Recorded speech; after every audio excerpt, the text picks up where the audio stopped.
billion euros. My final point is about Moldova's reforms to advance on the EU path. I can clearly see that you are making big progress. This is good to see and it's amazing, and we will support you to advance even faster. The decision to hold the summit in Moldova, a former Soviet republic, is seen as a message to the Kremlin both by the European Union and by the pro-Western Moldovan government, which in June last year was granted EU candidate status at the same time as Ukraine. NATO peacekeepers stand guard in front of city halls in northern Kosovo. An additional 700 soldiers are on their way. These reinforcements are a response to the violent attacks on these institutions 2 days ago. Local Serbs attempted to prevent the arrival of newly elected authorities, ethnic Albanians who won elections boycotted by the Serb minority.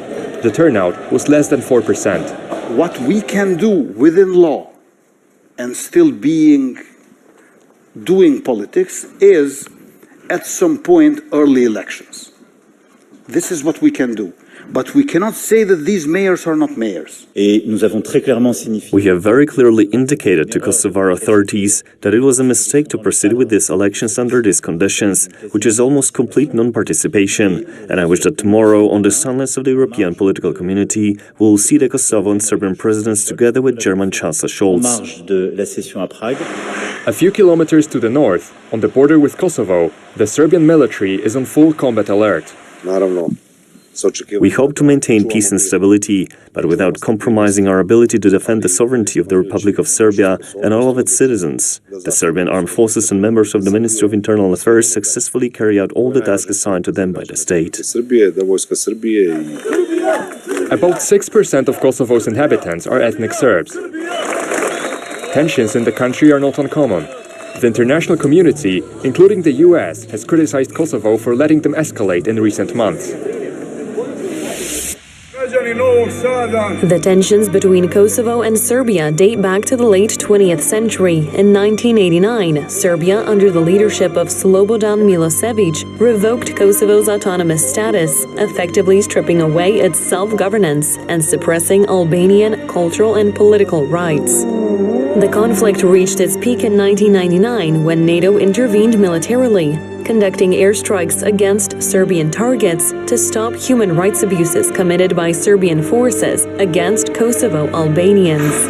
The war ended with the deployment of international peacekeeping troops known as KFOR to maintain stability in the region. Kosovo declared independence from Serbia in 2008, which Serbia vehemently opposes, viewing Kosovo as an integral part of its own territory.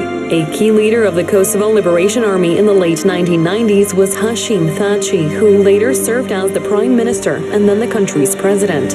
He was later indicted by prosecutors in The Hague with allegations concerning war crimes committed during the Kosovo War. Thaçi's trial represents a significant development in the pursuit of justice for the crimes committed in the 1990s. Rule 124, subparagraph 3,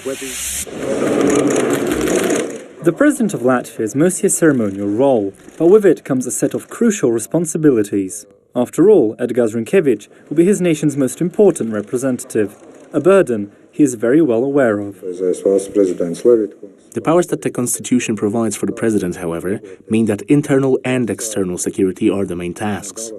Everything else may be important after some time, but these issues must be addressed above all else. He has already proven himself on the international stage as his country's head of diplomacy. His years of service definitely earned him the 52 out of 100 votes in the Seimas. Now, he will continue his service as his country finds itself in the focal point of Eastern Europe's crises. During the ongoing meeting in Oslo, the future of Sweden's NATO membership remains as one of the main points of debates. Sweden must become fully fledged NATO member as soon as possible and before the summit in Vilnius in July. The same sentiment has been shared by the Swedish Foreign Minister Tobias Billström. Beginning the procedure during the Madrid summit in 2022, Sweden is on its last leg to become a full NATO member. The really important meeting between Sweden and Turkey is not a conversation between two ministers, but it is a meeting in the permanent mechanism that was set up in connection with the NATO summit in Madrid. Also on the agenda was the strengthening of NATO's eastern flank, which became a large issue following the Russian invasion of Ukraine at the start of 2022. Adding to the combat capabilities of the Allied troops, NATO armies are already training with Finland during the Northern Forest exercises in the Arctic regions. Overall, some 8,500 Allied personnel and some 1,000 military vehicles are engaged in the war games. Additional drills have been held in Estonia, where 9,000 troops gathered to train, protecting the Estonian border from a possible Russian or Belarusian attack. The drills had also been conducted on the sea, as maritime drills completed the aptly named Spring Storm 23 exercises. It's worth noting that the Baltic Sea makes one of the few maritime trade routes which can be used by Russia to send products abroad. With Finland inside NATO and Sweden joining the alliance in no time, the Russian Navy would be forced to abandon the Baltic Sea and move their otherwise blocked Baltic fleet towards Murmansk in the north or Vladivostok in the far east. The Ukrainian and Polish ombudsmen have met today in Kyiv to open the Child's Rights Protection Center alongside Ukraine's President Volodymyr Zelensky. The center stands as yet another step taken by Ukraine to guarantee the safety of its youngest citizens, who have had to endure one of the toughest childhoods imaginable. These children arrived in Poland after fleeing the flames of war in Ukraine. Not all children, however, had the chance to escape the invasion. This bus in Lviv, with its seats occupied by stuffed animals, is a moving exhibition commemorating the children who lost their lives during the war in Ukraine. Killing innocent children, however, is not the only horrifying thing that Russia is doing to the Ukrainian youth. Some of them were deported deep into Russia to undergo a re-education program to assimilate them into the Russian society. In many cases, Russia purported to temporarily evacuate children in Ukraine under the guise of a free summer camp, only to later refuse to return the children and to cut off all contact with their families. The then State Department spokesperson was referencing a US-backed report published last February, which stated that at least 6,000 Ukrainian children had been deported to Russia, a number which, according to Ukrainian officials, has grown to 19,000 over the last few months. It is very difficult to estimate how large that number is. We have to keep in mind that a portion of Ukraine's territory was annexed and some people from those regions were deported to Russia. These 19,000 are just the confirmed cases. The Child Rights Protection Center is tasked with bringing back children that were forcefully taken into Russia and supporting those who have witnessed the horrors of war firsthand.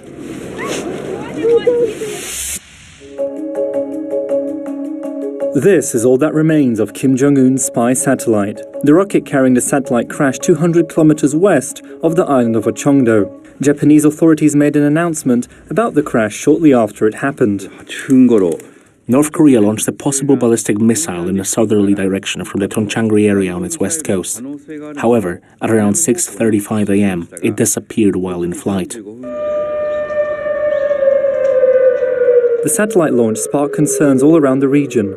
The wail of sirens resounded throughout South Korea's capital, though perhaps unnecessarily so. I apologize for causing confusion over Seoul City's emergency alert message on North Korea's space launch vehicle this morning. Threats from North Korea aren't something new for Seoul's inhabitants, though alerts themselves are fairly rare, which led to quite some confusion.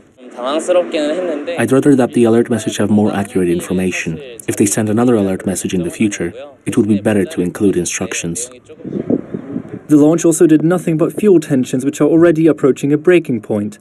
North Korea has conducted over a dozen missile tests in this year alone, with dozens more having taken place in 2022. All of them with the goals of improving Pyongyang's nuclear program and intimidating the countries it sees as enemies. The North Korean dictator personally oversaw this latest satellite project. And to have this launch fail, well, it may not be that good of a look for someone who vaunted his technological prowess to such a degree.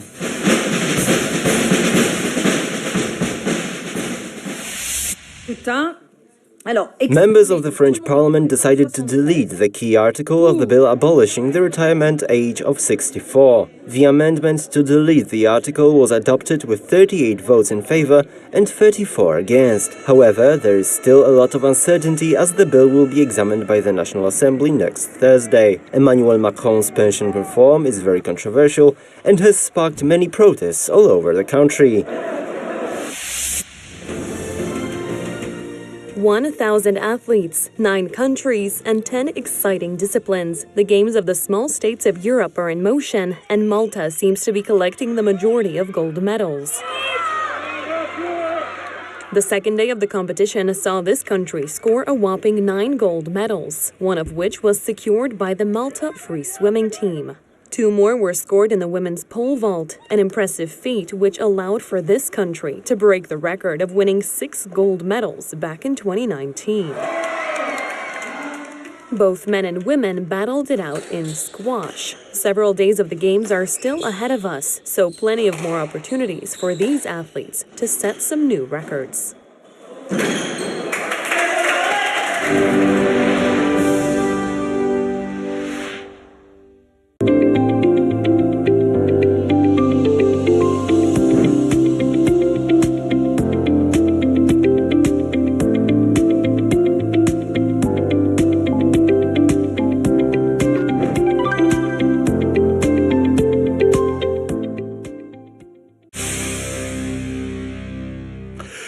And welcome to TVP World Drones over Moscow. Wow! Roma, take a look, drone over your house. Смотри, блядь. Смотри. Посмотри, брат. Ты видишь? Вот Рома. And another one here.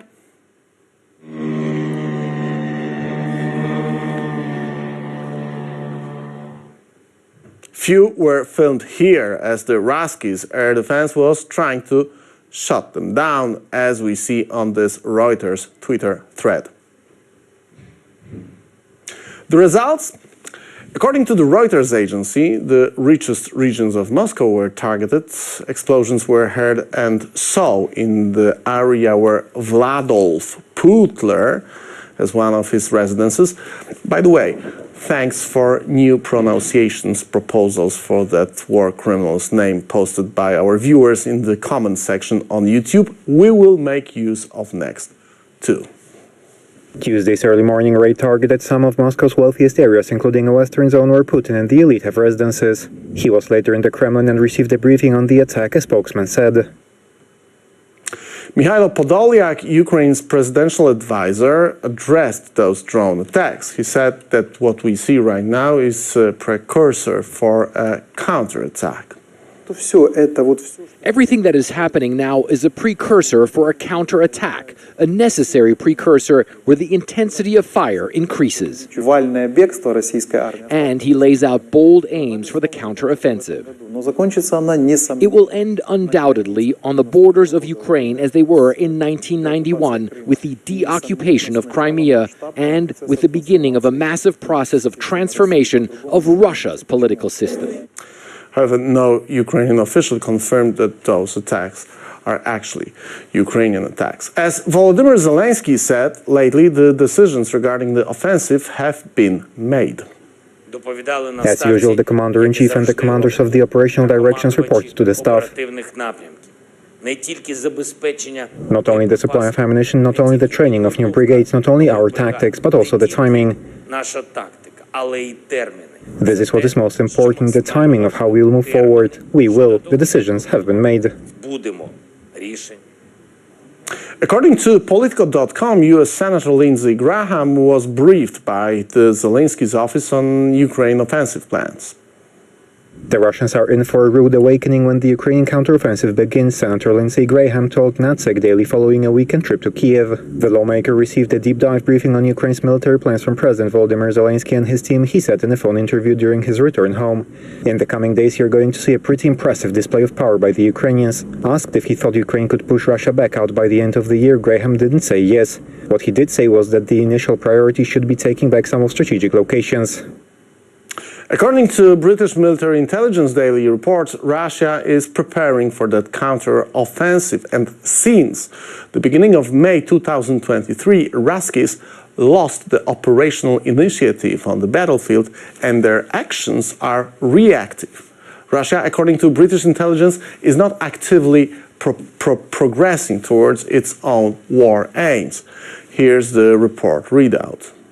Since the start of May 2023, Russia has increasingly ceded the initiative in the conflict and is reacting to Ukrainian action rather than actively progressing towards its own war aims.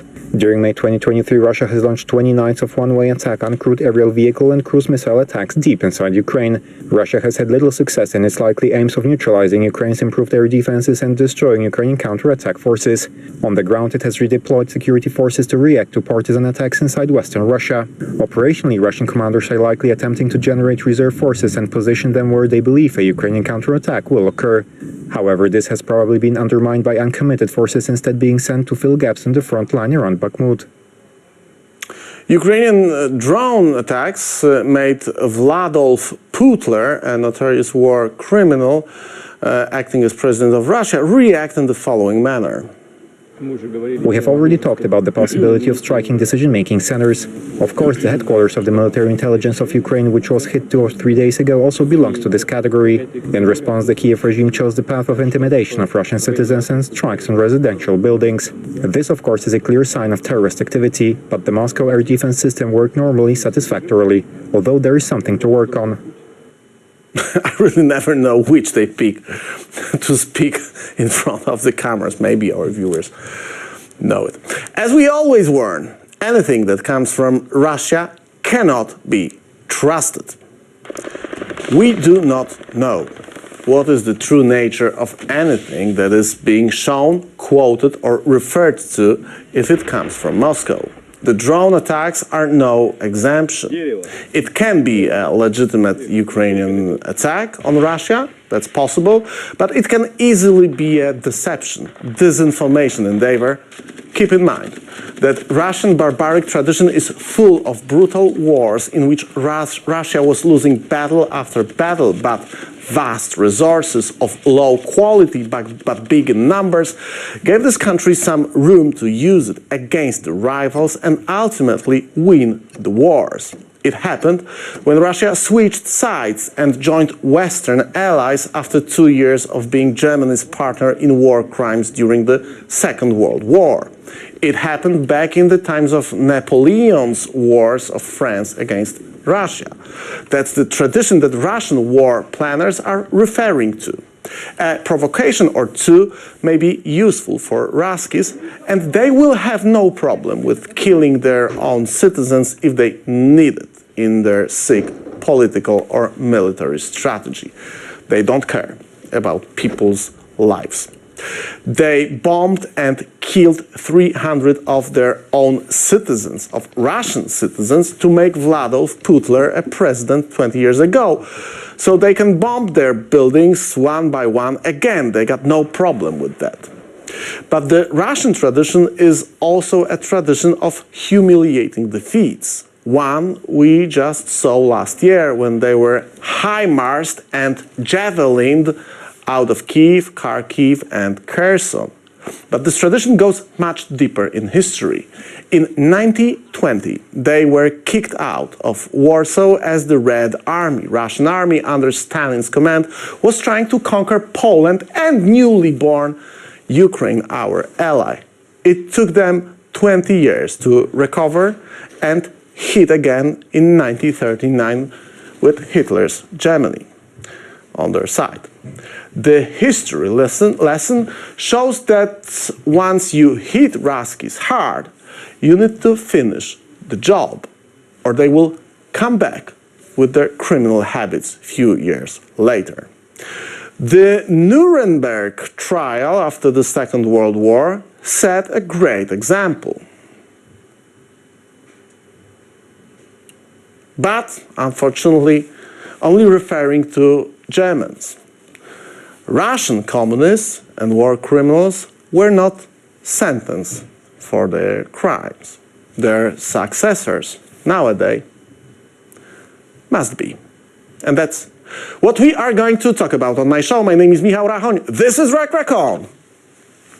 And we roll it.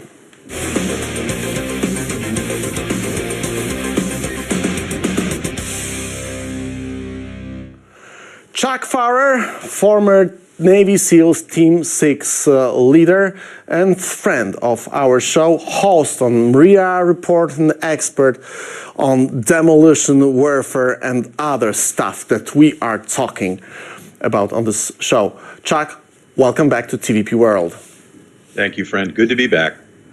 Great to see you again. Happy Memorial Day. It's not today, 2 days ago, but it's always important to remember about the people who gave their lives fighting for freedom. So happy Memorial Day to you, your friends, and your brothers in arms. Thank you kindly.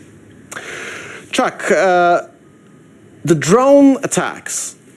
I mean, of course, it's when we look at it, it seems pretty obvious. Well, the Ukraine is trying to attack Russia deep inside Russian territory. But we know that Russia has a history of deception. We know that Russia has a history of inside jobs, of special operations of the Russian secret services. And there is also an issue of internal power struggle in Russia. I saw your Twitter feed. There are some claims that the thing is not that clear and not that obvious. I wonder, what is your take? Well, it's definitely not clear or obvious. One of the videos of the alleged attack that was put up by Russian sources actually was run backwards with the audio reversed. Now, why would you need to do that? They were obviously trying to hide the silhouette or obscure the silhouette. A civilian had filmed an incoming drone. That's what struck me, and I started to look at it more carefully. First of all, there are no Ukrainian weapons that we know about that have the range to reach Moscow. The number 32 is also pretty odd. Can you imagine 32 drones striking Warsaw, Washington, London? It just seems a little odd. And there continue to be increasing fissures in the National Command Authority of Russia. We have Prigozhin still waging his war with Minister Shoigu. That situation is getting worse, not better. His obscenity-laced tirades continue. And look, it's just not a good look for Russia when you add that to, at the very least, continual military failures and no attempt to advance the ball in Ukraine. It doesn't look good. I talked to several experts, people who are based in Ukraine, who understand the nature of the Russian Empire. People here were prisoners of this great prison for years, so they understand the nature of this evil empire. Jan Matkowski is the name of a guy who is analyzing the political scene in Ukraine and Russia, and he told me several times over the span of this war that Russian military planners are thinking about their wars in a perspective of a history of Russia and the wars, big wars that were won. Both of them, two biggest is the Second World War and the war with France against Napoleon, were wars when Russia lost battle after battle, but the vast distances, the resources that Russia has made it possible to win ultimately both of those wars. But what they needed was the fighting spirit inside the nation. I'm thinking, are those attacks kind of attempts to wake this kind of feeling within Russia? Well, certainly that's what Mr. Putin would be thinking. And we are all aware of the apartment bombings that occurred at the outset of his presidency. There is no doubt in many analysts' minds that those bombings, apartment bombings of apartments around Russia, were carried out by the Russian FSB. These were classic provocations. That is where you take an action against yourself and blame it on your enemies. In that case, those apartment bombings were blamed on Chechnya, and it was used as a justification for one of the first of two Chechen wars. There is no doubt that these massed drone attacks on Moscow, they fit the narrative of look at Ukraine attacking us and our civilians, which is astounding when you think that for the last 15 months, 98% of Russia's precision strike munitions target civilians in Ukraine deliberately. You know, you deal with an information operation, and when the lie is that big and that much in your face, look, you can say what you want about Russia's military capabilities, and they are not impressive.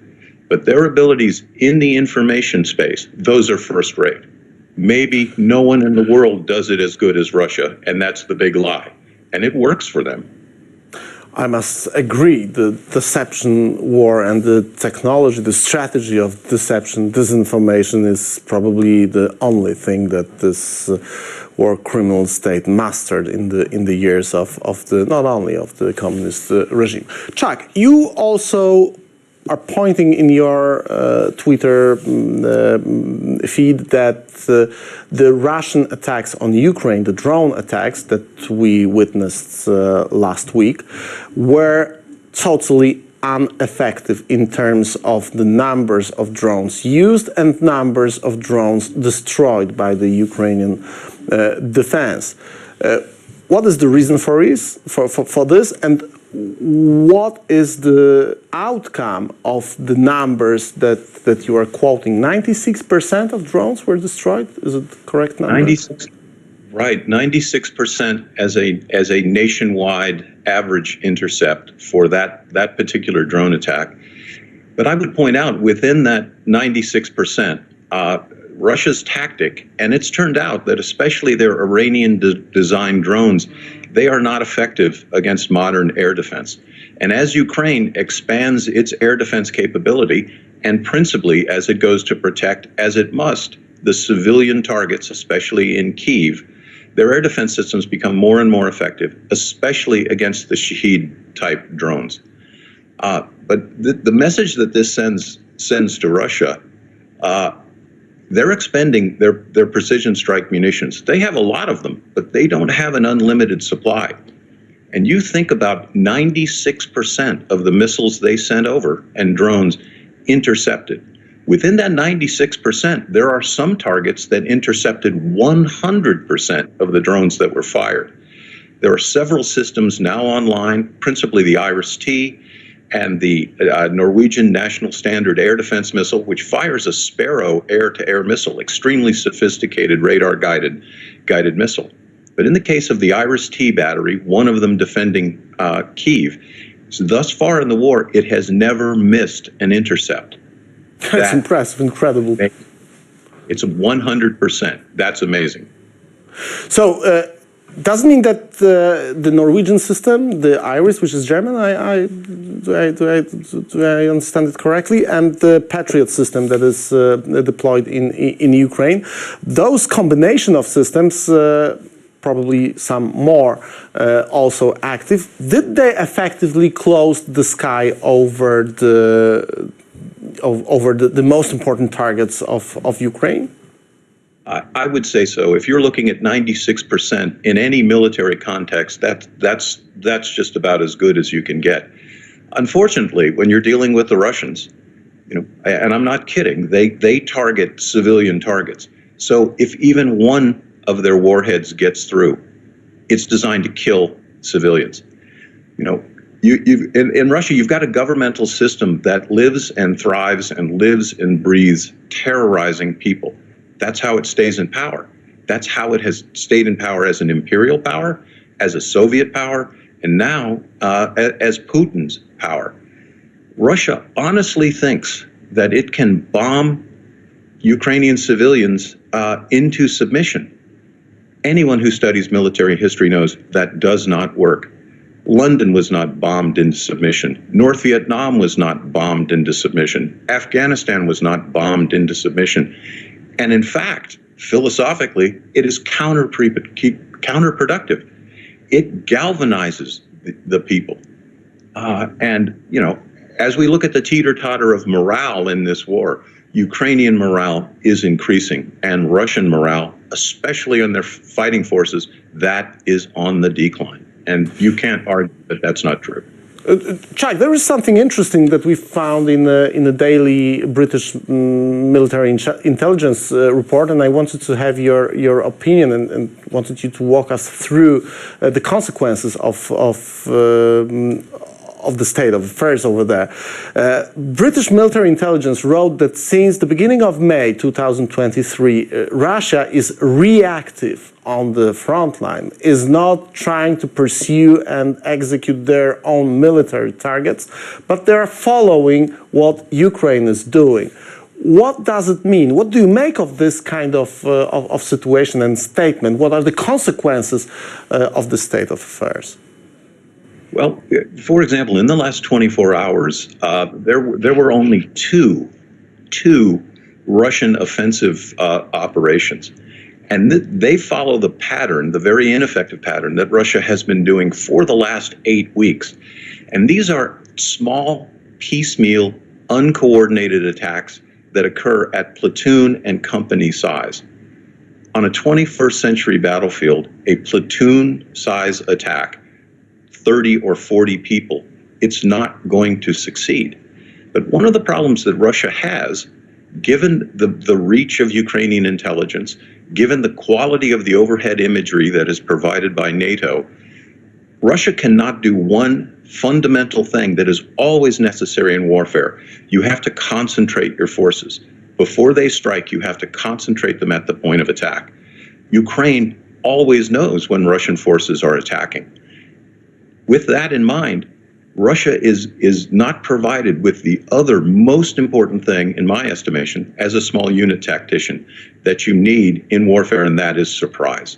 So there is no place on the entire almost 600-mile battlefront that Russia can surprise Ukraine. And that is bad. It means that Ukraine is always waiting for Russia at the point of attack. That's why Russia has expended almost 40,000 dead in Bakhmut, which again, for all Russia's sacrifice, for all their propaganda, for everything they shout about victory, it doesn't change the fact that Bakhmut is an irrelevant location. It has no strategic or tactical value.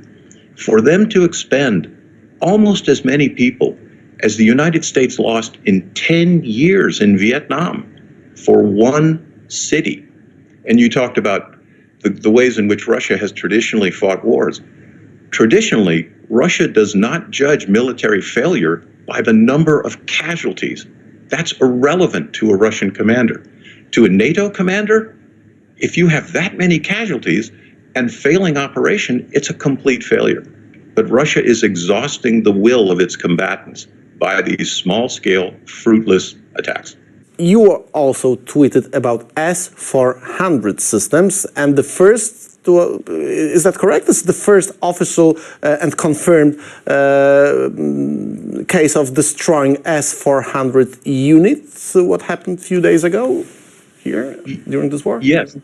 Yes, the S-400 Triumph air defense system is arguably Russia's best air defense system. Russia considers it on par with the Patriot. That might be debatable. However, it is their most capable system. The S-400 system, like the S-300, it exists in a complex. There are multiple vehicles. They are connected together. There are sensors. There are transport, erection, and launching vehicles. There are a complex of vehicles. Now, they are portable, but generally they get to a location like a big circus and they have to stay there for a while. What was very interesting about the manner in which this was attacked, a command nodule, so the vehicle that had all the commanders, where all the sensors come in and the orders to fire come out, that was struck by a HIMARS battery. Now, what's important to me as a consumer of military information, that system could have been attacked by a high-speed anti-radiation missile that would have targeted the sensors. But this targeted where the commanders are. Now, what's important to that is the system, the part of the complex that gave off the least electronic signature. And that told me that the targeting was carried out by Ukrainian partisans. So it was a human. Here's that crazy-looking trailer with all the antennas, and a HIMARS truck took it out. That should give the Russians a lot to worry about. And I promise you, Russian listeners, more is coming. Chuck always points to the human intelligence aspect, to the partisan aspects of this war. I haven't heard your opinion about the most dire raid of this war, certainly, which was the Belgorod raid. Something very interesting happened over there from few perspectives. The free rations, the way that those people were described, people who are fighting this war since the very beginning on the Ukrainian side. 70 kilometers of incursion into the Russian territory. What is the result? What is the meaning? And we've heard yesterday that those legions got hundreds and thousands of people who are willing to join them in another raids on the Russian territory. Well, what was very interesting about the raid, and it was important, and you may find this funny for me to say this. It was not so important militarily in what it accomplished on the ground, although that was impressive. But its second-order effects, what happened after the raid, was the most vital thing. Thousands, perhaps eventually tens of thousands of Russian soldiers were diverted from Ukraine back to Russia for homeland defense. And that is what made that raid so important. It embarrassed the local governor of the oblast, the local military commander, and it sent a message to Moscow, your border territories are not out of play. You have invaded Ukraine, and now, interestingly, Ukraine is not invading Russia. Russian dissidents are invading Russia. This was a huge embarrassment for Russia. The other thing is, like all good unconventional or guerrilla operations, Russia does not know where the next blow is going to fall. And again, I spoke of thousands. The initial redeployment was thousands. They're going to have to redeploy more troops because Belgorod is not their only vulnerable place.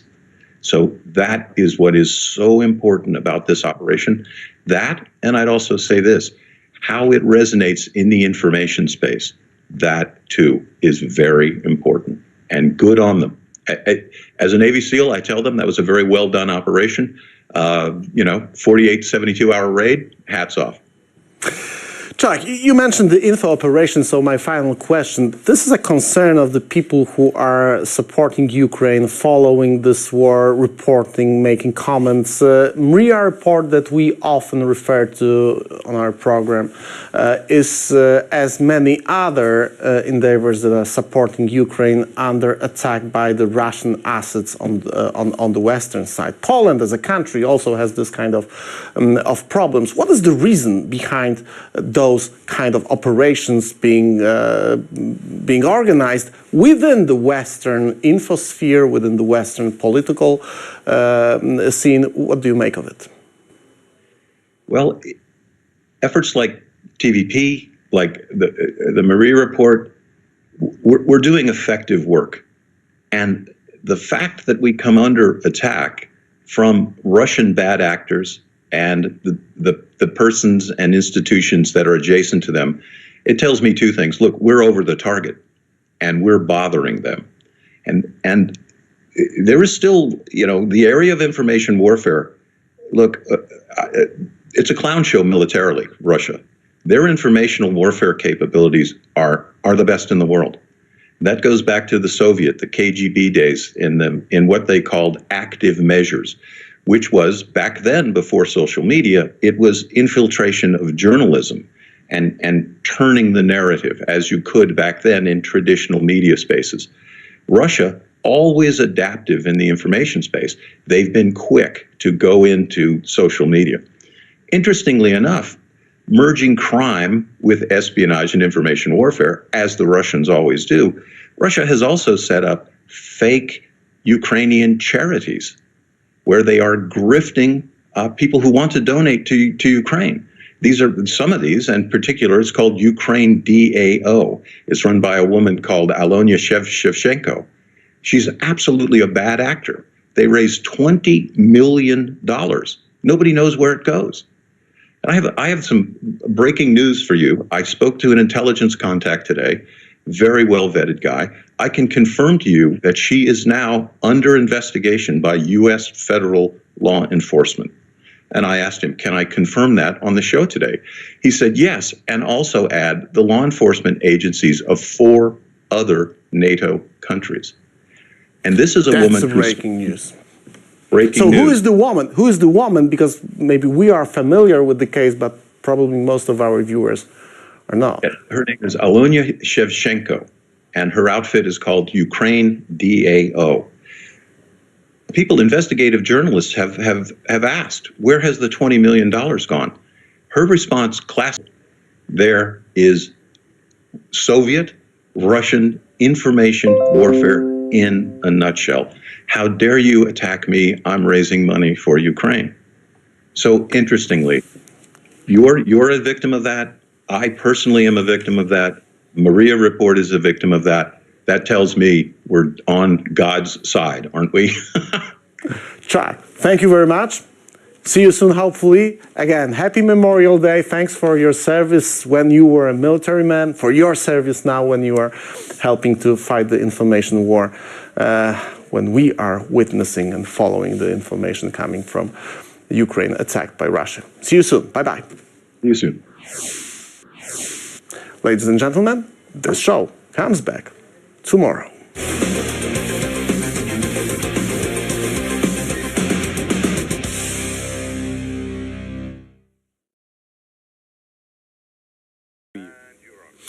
So that was United States Secretary of State Antony Blinken with the Swedish Prime Minister. Now let's move on to World Talks.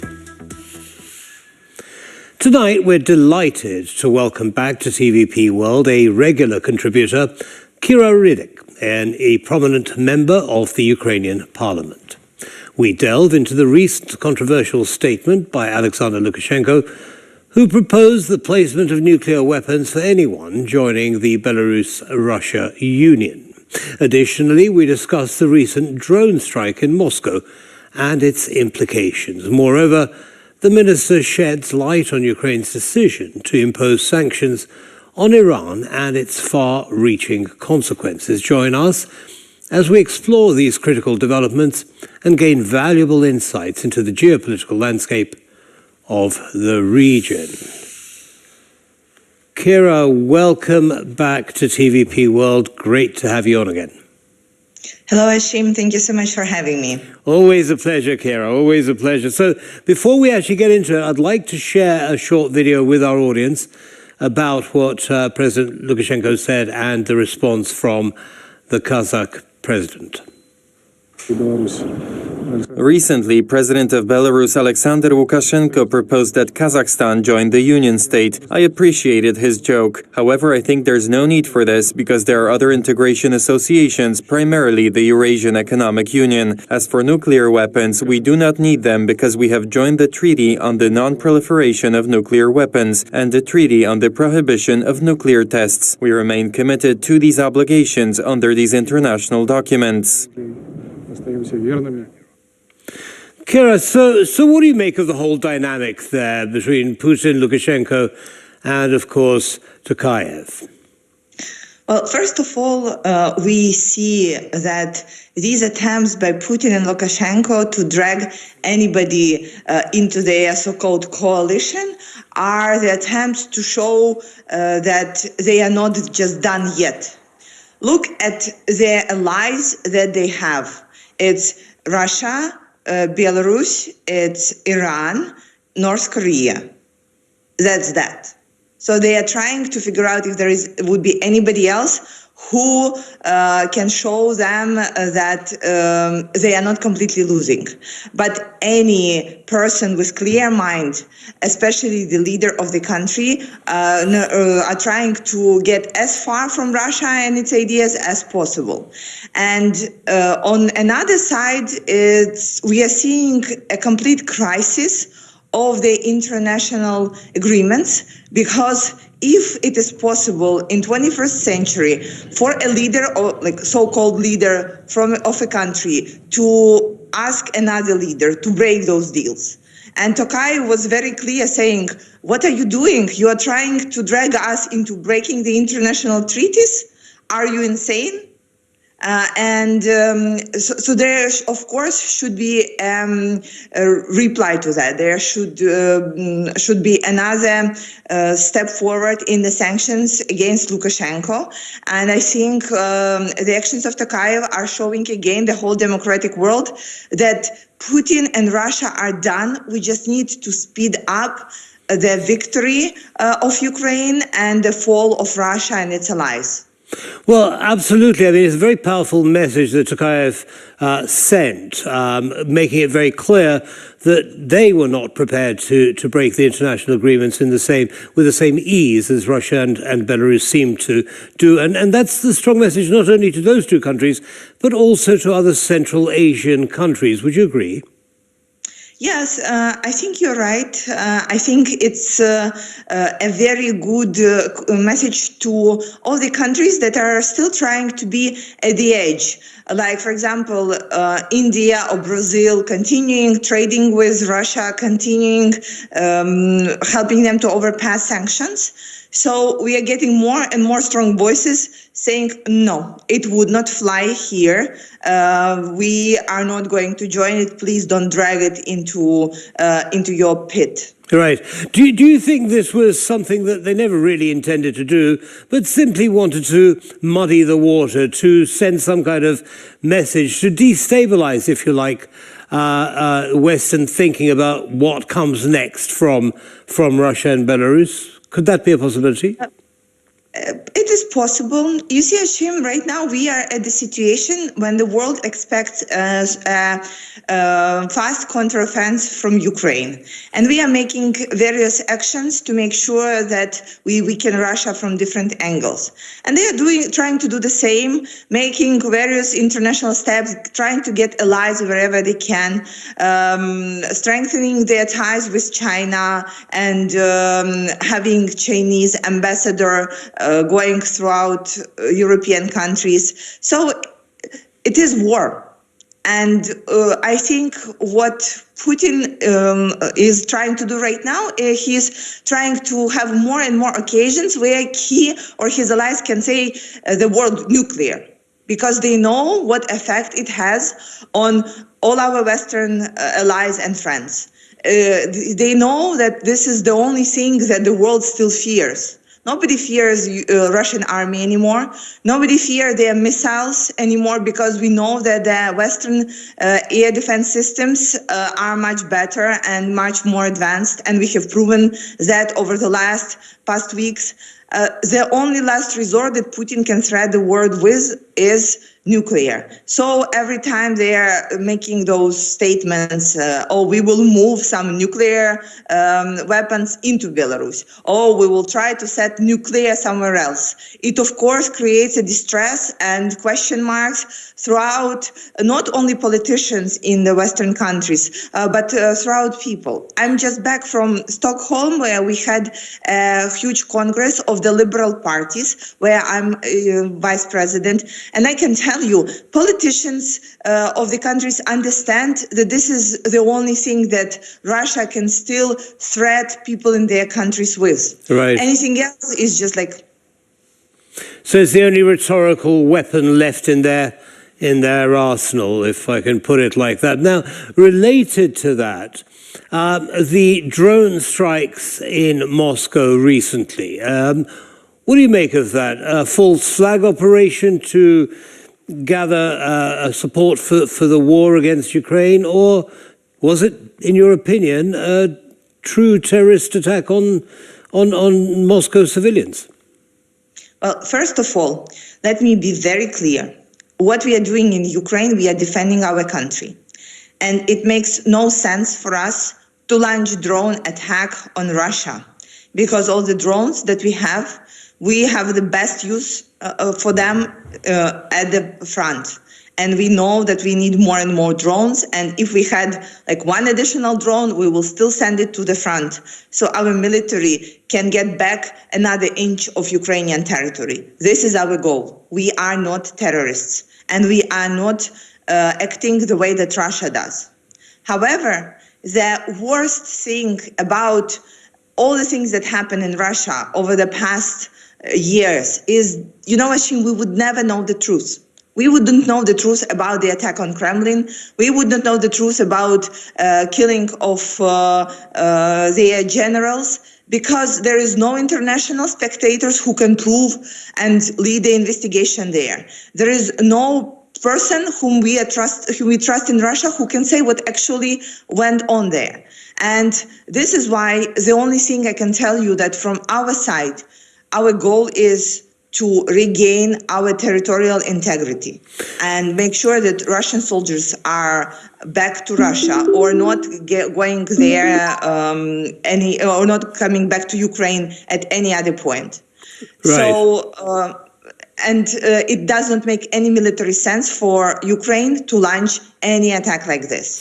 Well, that certainly seems logical, a logical argument. And, of course, something like a false flag attack, it wouldn't be the first time that Putin's Russia has launched one of these. I mean, the explosion in the block of flats in Moscow, which kicked off triggered the Chechen war, is the most obvious of those. But yes, certainly this would seem to be much more likely coming from the FSB or one of its satellite organizations.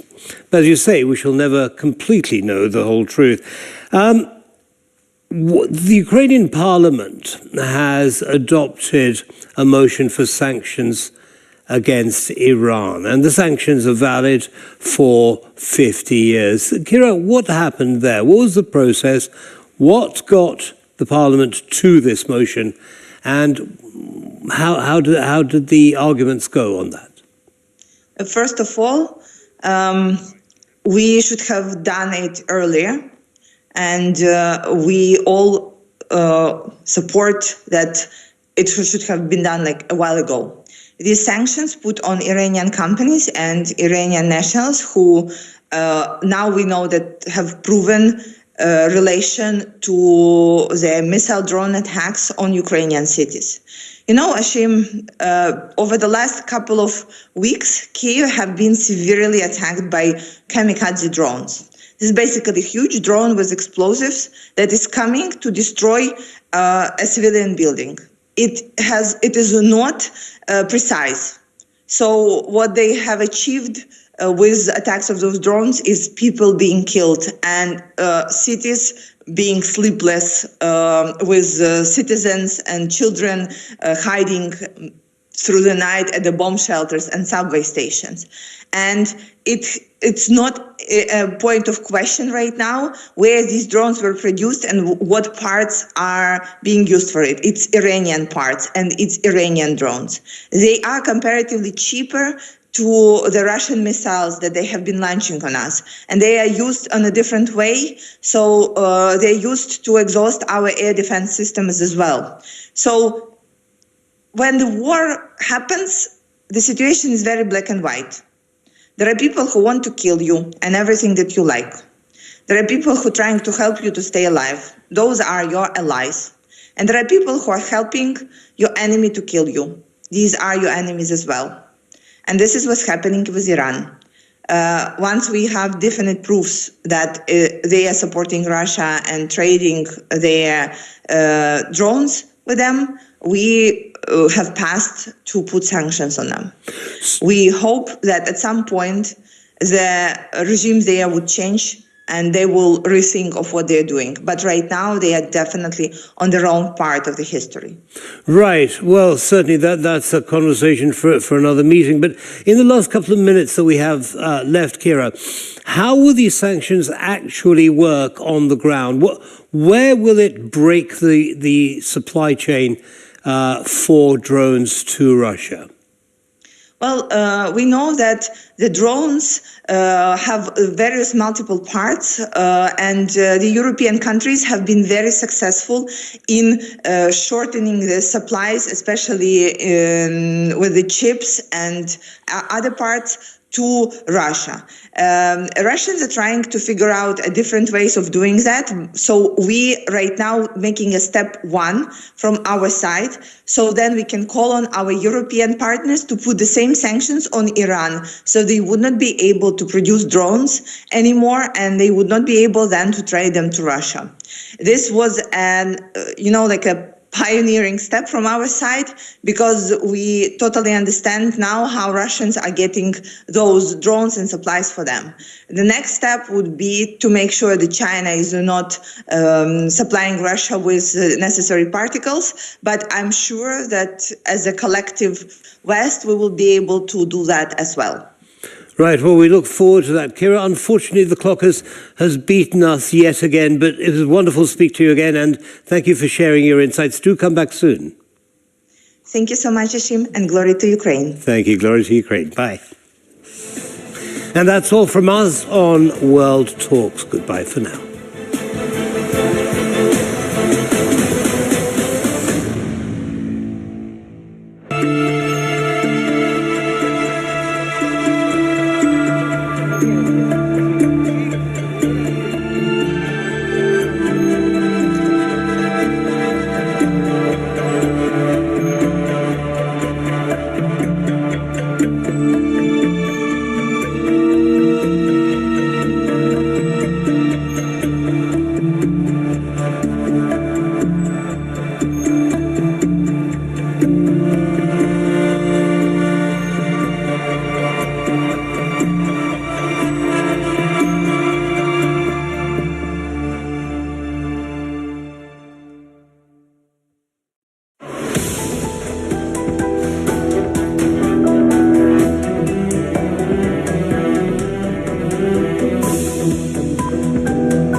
Hello and welcome to World News on the Hour here on TVP World. My name is Ashim Kumar.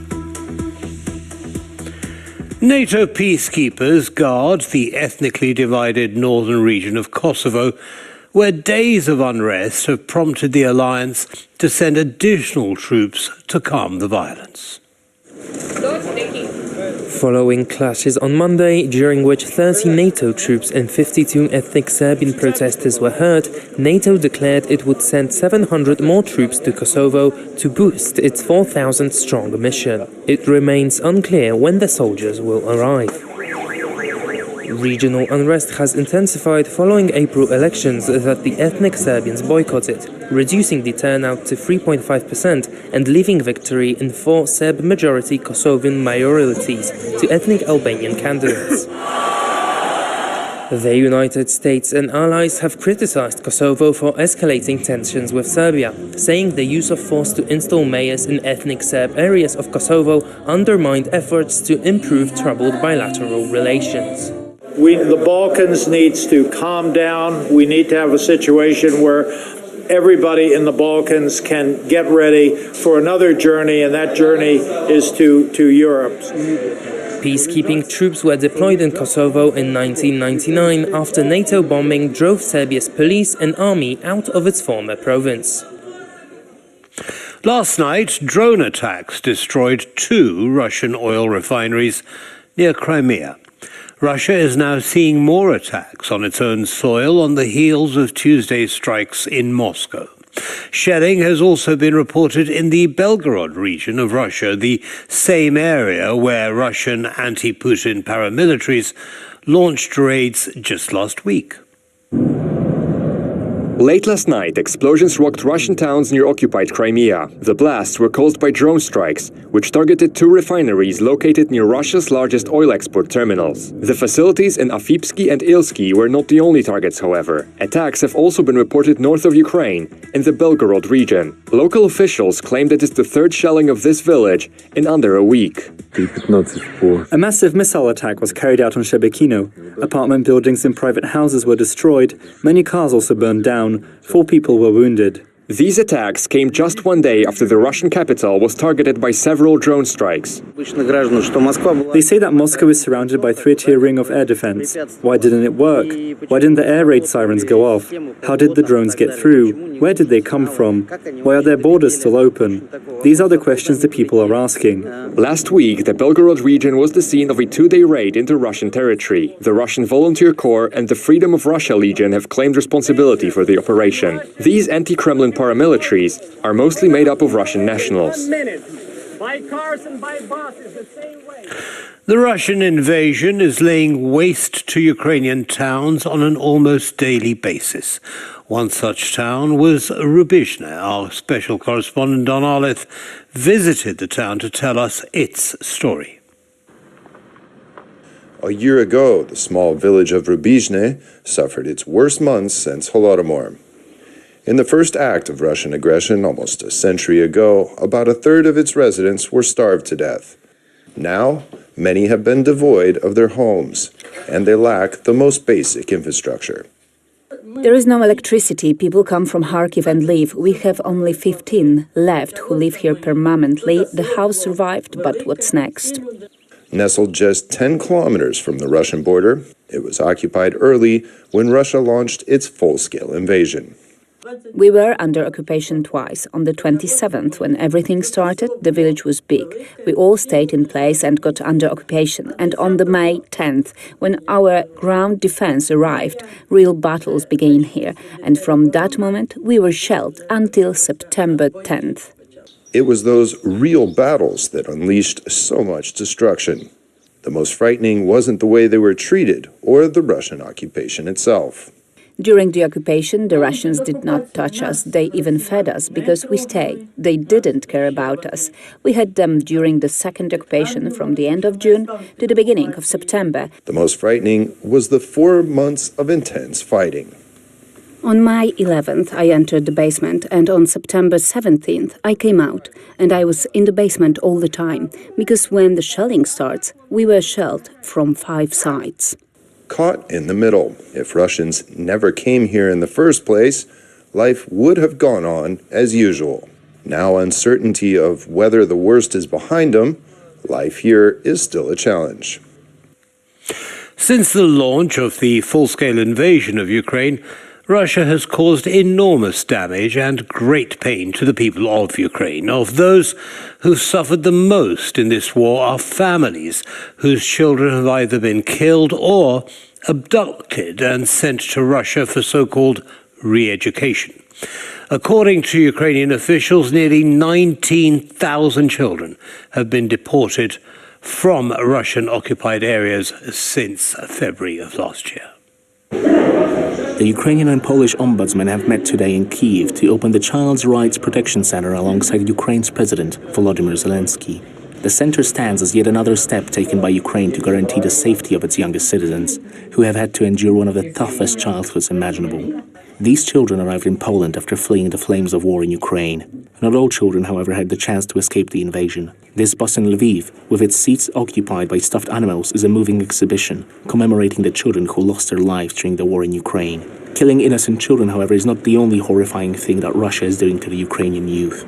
Some of them were deported deep into Russia to undergo a re-education program to assimilate them into the Russian society. In many cases, Russia purported to temporarily evacuate children in Ukraine under the guise of a free summer camp, only to later refuse to return the children and to cut off all contact with their families. The then State Department spokesperson was referencing a US-backed report published last February, which stated that at least 6,000 Ukrainian children had been deported to Russia, a number which, according to Ukrainian officials, has grown to 19,000 over the last few months. It is very difficult to estimate how large that number is. We have to keep in mind that a portion of Ukraine's territory was annexed and some people from those regions were deported to Russia. These 19,000 are just the confirmed cases. The Child Rights Protection Center is tasked with bringing back children that were forcefully taken into Russia and supporting those who have witnessed the horrors of war firsthand. Wednesday evening's Europa League final sees Sevilla in its record-breaking 7th final performance.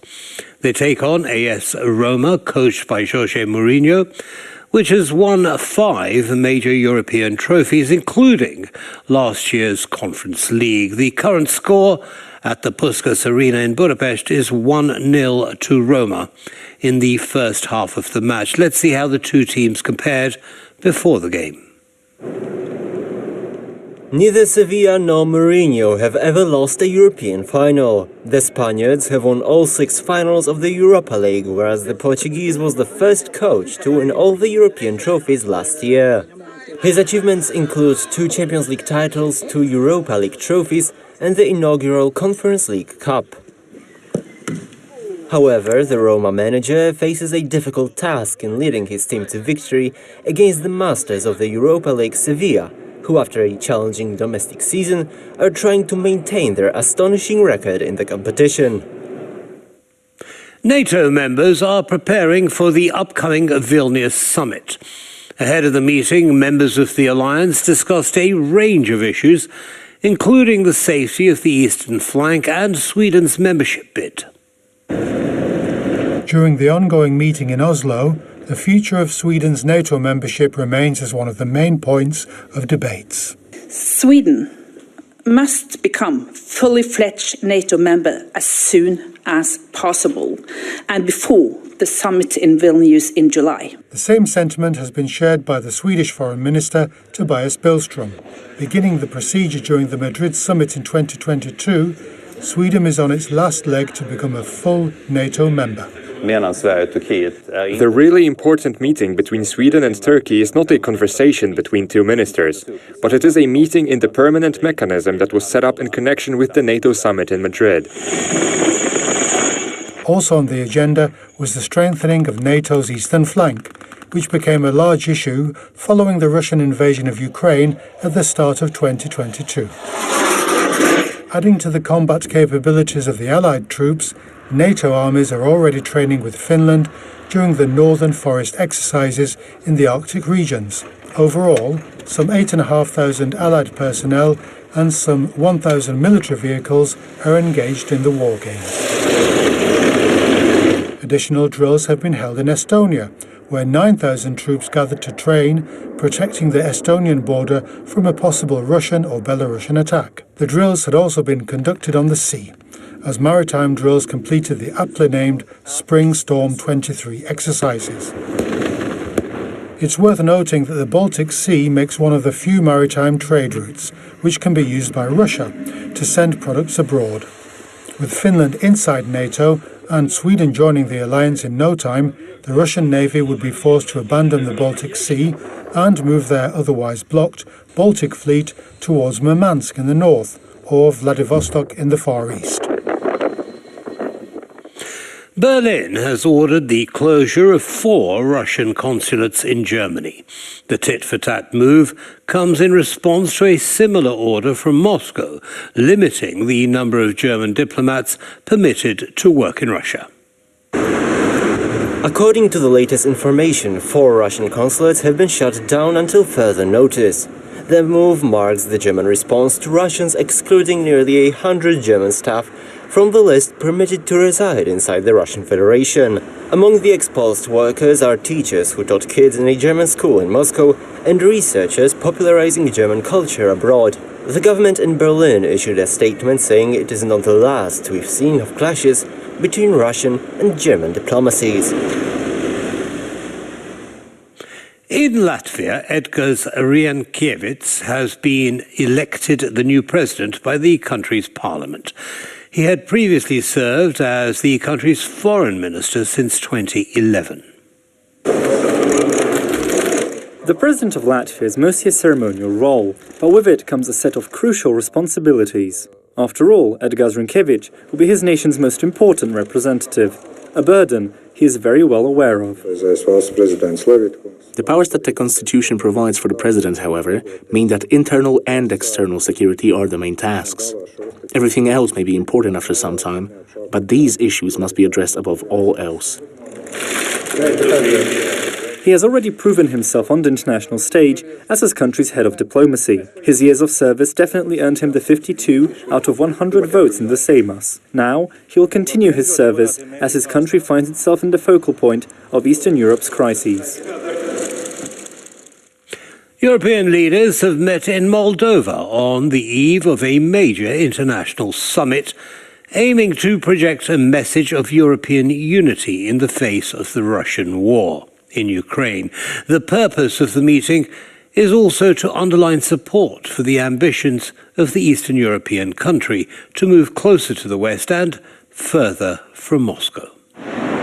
The summit brings about 50 leaders from 47 different countries in what organizers call the largest international event in the history of the country. Among those present are German Chancellor Olaf Scholz, French President Emmanuel Macron, UK Prime Minister Rishi Sunak, and European Commission President von der Leyen. The country's pro-Western government, which accused Russia of sabotage earlier this year, says it plans to use the summit to present reforms and convince European leaders to start accession talks with the EU as soon as possible.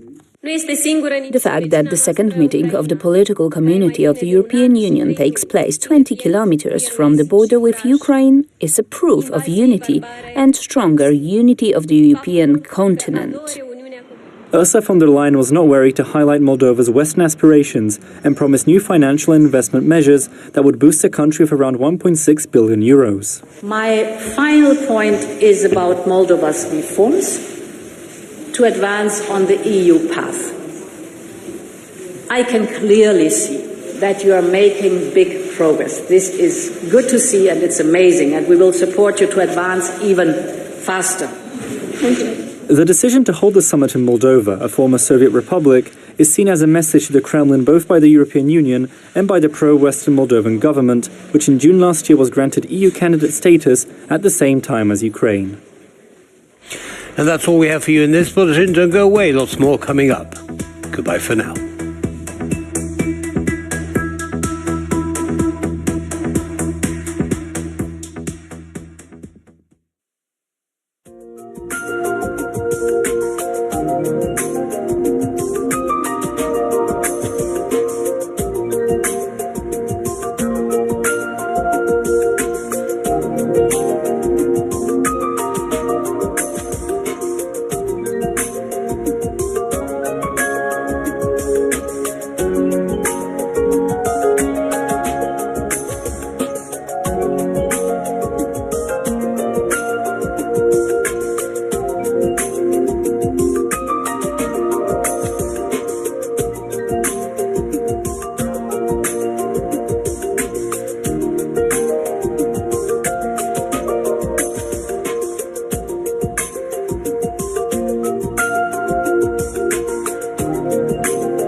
Russia's all-out attack on Ukraine in February 2022 triggered a strict new series of sanctions from the European Union, the United States, and other countries. In addition to export control, the sanctions included restrictions on Russia's coal and oil exporters, financial industry, business, and political individuals. In total, since Russia's initial invasion of Ukraine in 2014, it has become the most sanctioned nation in the world. Russia's expenditures on the war are rising rapidly. Military spending in 2022 was anticipated to reach the equivalent of $47 billion. Though the actual budget after the start of the war was classified, military expenditure may have exceeded 5% of GDP, the most since the collapse of the Soviet Union. A warm winter and a looming recession in some Western countries have helped make the sanctions against Russian exports work. Failing to freeze Europe, Moscow lost its main gas market in 2022. and was forced to redirect investments eastwards. As many as 67% of Russian businesses have switched to Chinese companies for machinery and equipment. Just 39% of firms have been able to find Russian substitutes for parts no longer being supplied by the West. But how long can it last? In 2023, the Kremlin will have the necessary funds to finance military expenses. However, the pressure of sanctions creates great difficulties for the Russian state machine, and costs will almost certainly be shifted to the population and businesses.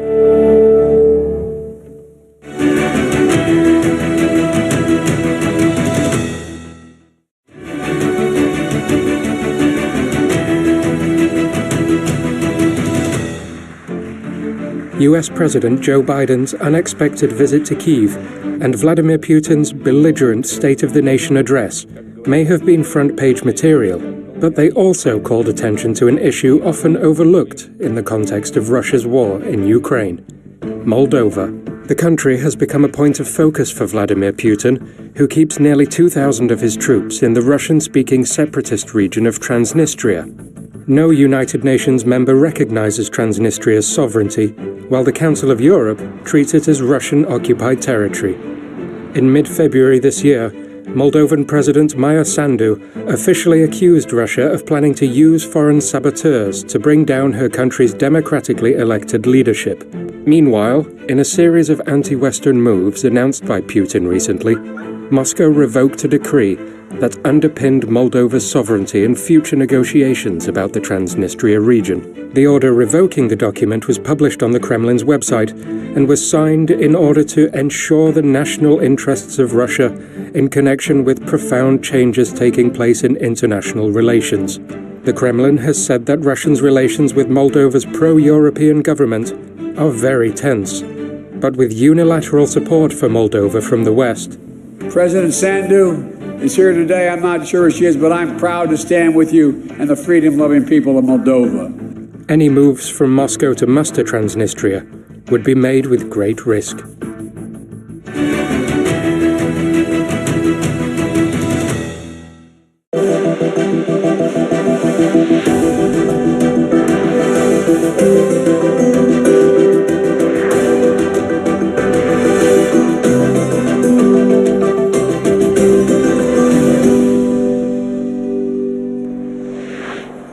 Ladies and gentlemen, this is TVP World. I'm your host, Benjamin Lee, and all welcome aboard the Eastern Express. As the 2024 U.S. presidential election starts to heat up, we delve into the contrasting approaches of current President Joe Biden, former President Donald Trump, and the emerging Republican frontrunner, Florida Governor Ron DeSantis, regarding their support for Ukraine in the war. From Biden's robust backing of Ukraine against Russia's aggression to Trump's less engaged stance to DeSantis' fluctuating comments on the conflict, we examine the motivations behind these differing perspectives. Let's take a look at a report. Both parties, Republicans and Democrats, believe in supporting Ukraine, however not at the same cost. In addition to claims of having a solution to the ongoing war, the Republican Party, along with its two main candidates, Ron DeSantis and Donald Trump, aims at having more control over the funds arriving in Kyiv. If I were president, and I say this, I will end that war in one day. It'll take 24 hours. The former president's words, however, are a far cry from the general party line along which the Republicans tread. Senators from the grand old party seem to agree with their opponents that without Western help, there will be no free Ukraine. There can be no forgiving and forgetting when it comes to Putin's war crimes.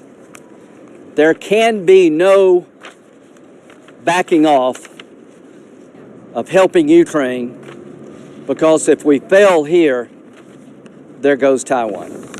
Over the months, gap between those on the political spectrum supporting Ukraine and those in favor of more governmental oversight only grew, from just 3% in the beginning of the war up to over 30% as 2022 ended.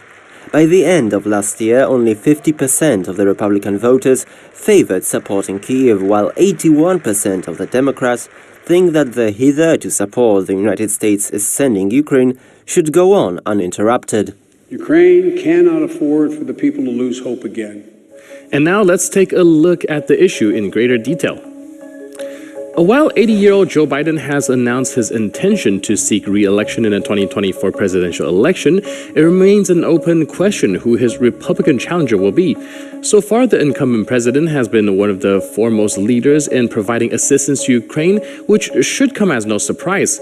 As the world's most powerful military force and de facto leader of NATO, opposing Russia's imperialistic ambitions toward Ukraine was an obvious move by the Biden administration. However, the situation looks entirely different when we consider the 45th president of the United States.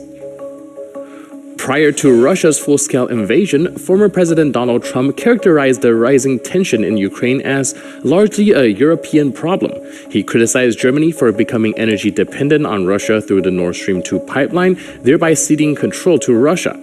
Trump suggested economic threats to Russia, such as driving down oil prices, as a potential deterrent to an invasion. Nonetheless, he maintained a level of sympathy for Russia's stance, in line with his prior reluctance to criticize Putin and his skepticism towards NATO. However, in order to challenge the incumbent, Trump would first have to defeat a Republican who has already announced his candidacy. Although the internal campaign is still ahead of us, one of the emerging frontrunner is the current governor of Florida, Ron DeSantis. Similar to Trump, his potential election to the White House could pose challenges for the Ukrainian cause in Washington. Recently, DeSantis described the war in Ukraine as a territorial dispute and stated that it was not a vital national security interest for the United States. However, the Florida governor subsequently retracted these remarks and referred to Putin as a war criminal. As Ukraine begins its counteroffensive, a 60% majority of Republicans believe the U.S. should stand with Ukraine until Russia is defeated. While this percentage is higher among Democrats, a prolonged conflict with no clear end in sight is favored by neither side. This is why a victory for Ukraine may become increasingly important ahead of the U.S. presidential elections in the autumn of next year.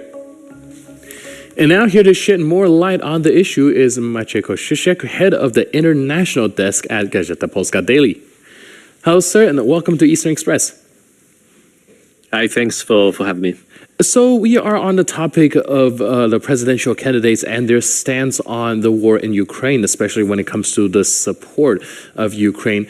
The first one I want to talk about is actually Governor Ron DeSantis, because he has been flip-flopping on the issue of support and military aid to Ukraine. And what's your take on his flip-flopping?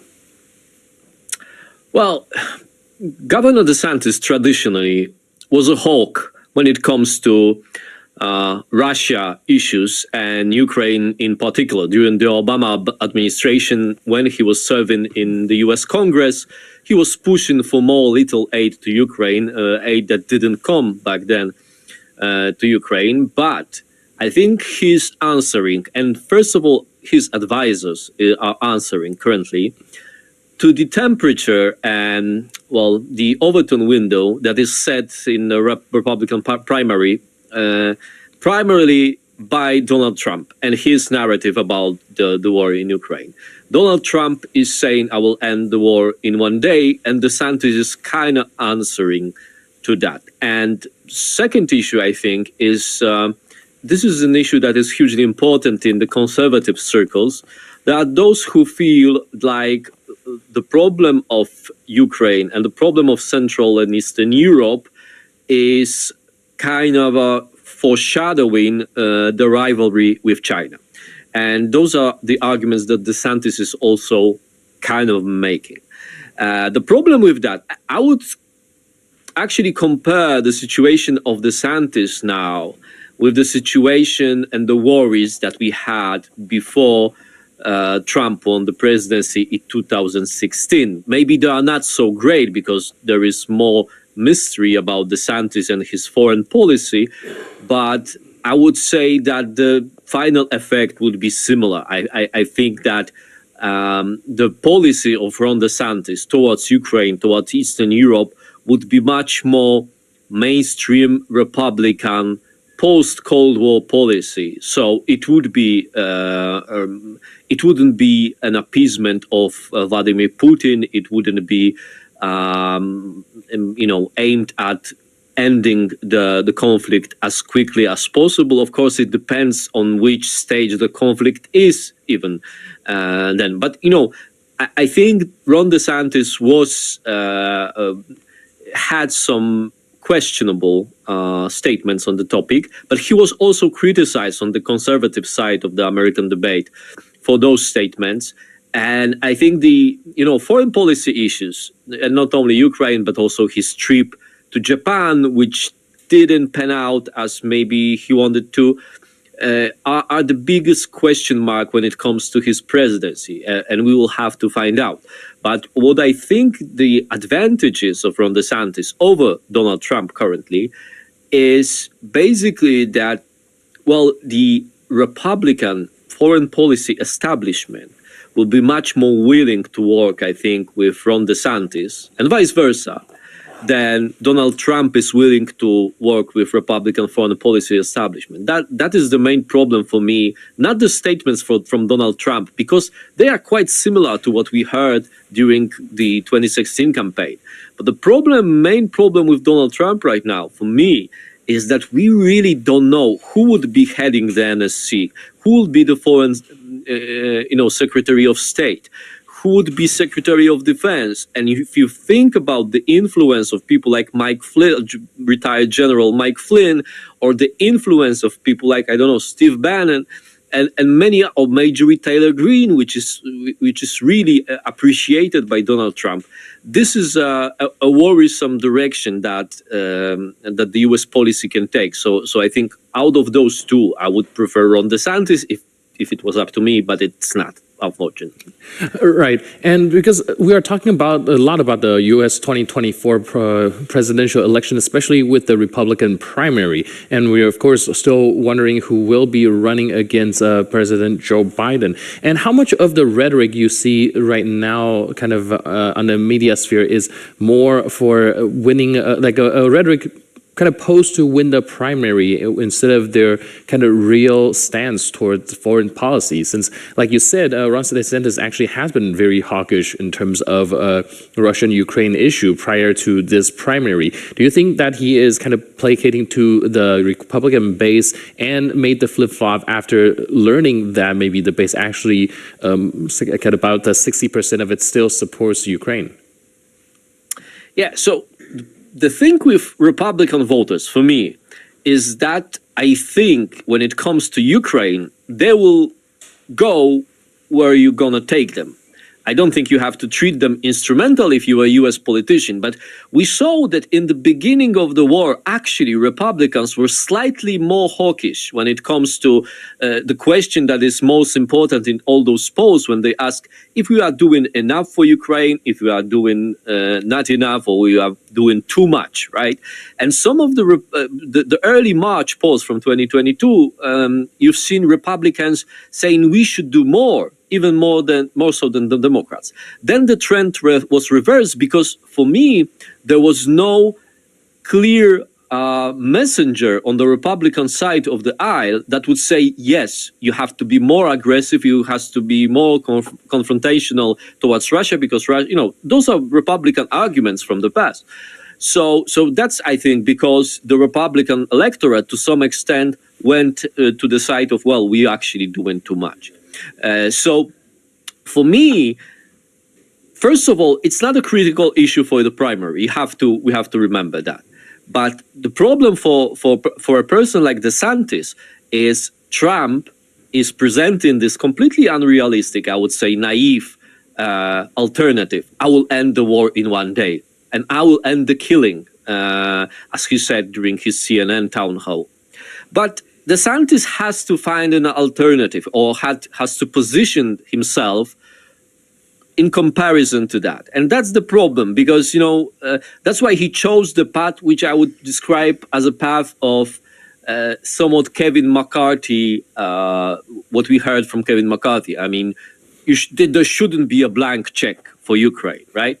So it's kind of placating those who say maybe there should be more audit when it comes to, different financials that go into Ukraine. We should have more control over it. We should have a strategy. And I think, that's the core problem here. But I think when a strong Republican will win the presidency, it will be much easier for him to tell his voters and tell his fellow Americans, his citizens, well, this is the direction we're taking. We have to go there. And it's proven time and time again through U.S. history that radical changes in foreign policy are much more difficult to actually action. And as we've seen in Joe Biden's decision to end the U.S. engagement in Afghanistan, they can prove to be really, really costly for the administration and for the political career of the person itself. So, I'm more on to answer your question more precisely. I'm falling more on the side that this is a campaign. This is a campaign promise. First of all, on the side of Trump, to show that Biden is inefficient and Trump can solve everything in an hour or in 24 hours, and on the side of DeSantis to trying to kind of meet Republican voters halfway. All right, and speaking of Kevin McCarthy, we also recently were discussing about the debt ceiling issue, and of course Biden finally come to a compromise with the House Speaker to finalize a deal. Do you think that Biden's foreign policy with his, let's say, Kevin McCarthy would call it a blank check policy, actually would also garner him some pushback from his own Democratic Party? Well, yes, but the thing is that Biden achieved something which is, I think, a testament to his still political skill, although we many times criticize President Biden when it comes to placating and pacifying his left wing of his party, which, there is a lot of left-wing individuals and intellectuals who are influential on the left of the Democratic Party, who will pursue the same narratives that we hear, for example, from Tucker Carlson, that the West is responsible for the Ukrainian war because the West irresponsibly, extended the borders of NATO, which provoked Russia, and so on and so forth. So Biden did that by, created this huge spending surplus that basically is a political boon to all the people that they're basically involved in distributing those resources. So I think on the surface, Biden has less problems with that because since the famous statement of Alexandria Ocasio-Cortez as some of the Congress members that was then rescinded after the intervention from the White House, there were no official problems on that front from the Biden. For the Biden administration. But at the same time, you have to remember Robert F. Kennedy Jr., who's not really, a serious alternative for Biden on the Democratic side. You cannot treat it as such. But at the same time, he's certainly on Ukraine and on COVID and many different things, addressing those anti-establishment tropes. And his at least in some of the polls, his support is in double digits. So that shows you that there is this, bubbling tension also in the Democratic Party, excuse me. All right. Thank you so much for your in-depth analysis. Thank you for your input and insight. And thanks again for being with us on the Eastern Express. Appreciate it. Thank you so much. Cheers. And now we're moving on to the Eastern News Flash, a series of all the latest stories from the East that you don't want to miss. The NATO alliance is conducting exercises in the Arctic region as a newly inducted member is showing off their prowess in cold conditions. Nearly 1,000 allied forces from the United States, Britain, Norway, and the neighboring Sweden joined 6,500 Finnish troops and some 1,000 vehicles for the Northern Force exercises. Finland formally joined NATO on April 4th, prompting Moscow to threat with what they call countermeasures. Despite that, the country's army is already training with its NATO allies. As far as I know, this is the biggest exercise in Rovajärvi exercise area, at least during my years at the service. 7,500 soldiers are practicing in the far northern regions of the European mainland. The North Forest exercise began on May 27th and will reach its end by the 2nd of June. According to authorities of the Russian-occupied regions of Ukraine, civilians in the area have already received 1.5 million Russian passports. Granting those became a way for the invading forces to sway the native population of Ukraine towards their own side of the argument. Russian passports, while previously regarded as strong international documents, now have been shunned into obsolescence. Mikhail Pashinyan claims 1.5 million passports have already been received by the Ukrainian nationals on Russian-occupied territory.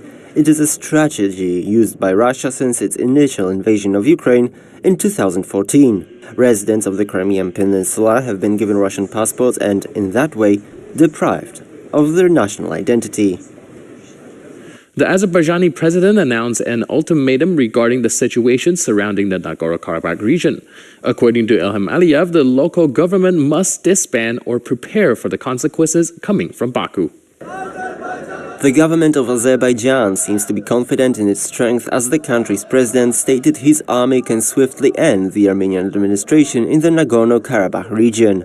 The region has been a cauldron of boiling tensions as both Armenia and Azerbaijan claim authority over Nagorno-Karabakh. The disagreement came to play in front of Vladimir Vladimirovich Putin when presidents of Armenia and Azerbaijan sparred verbally during the Eurasian Economic Forum. While government from Baku warns of a military incursion into the territory, Armenian authorities said they can back down if given the right guarantees. According to the latest economic indicators, prices in Lithuania started to drop, although by just 0.1%. The fall issued called for a debate on migrant labor. According to the opposition parties, Lithuania employs around 35,000 foreigners without thinking if the same positions can be occupied by Lithuanian nationals. Counter to the rest of the world, Lithuania is currently experiencing deflation as prices in the local shops fell by 0.1%.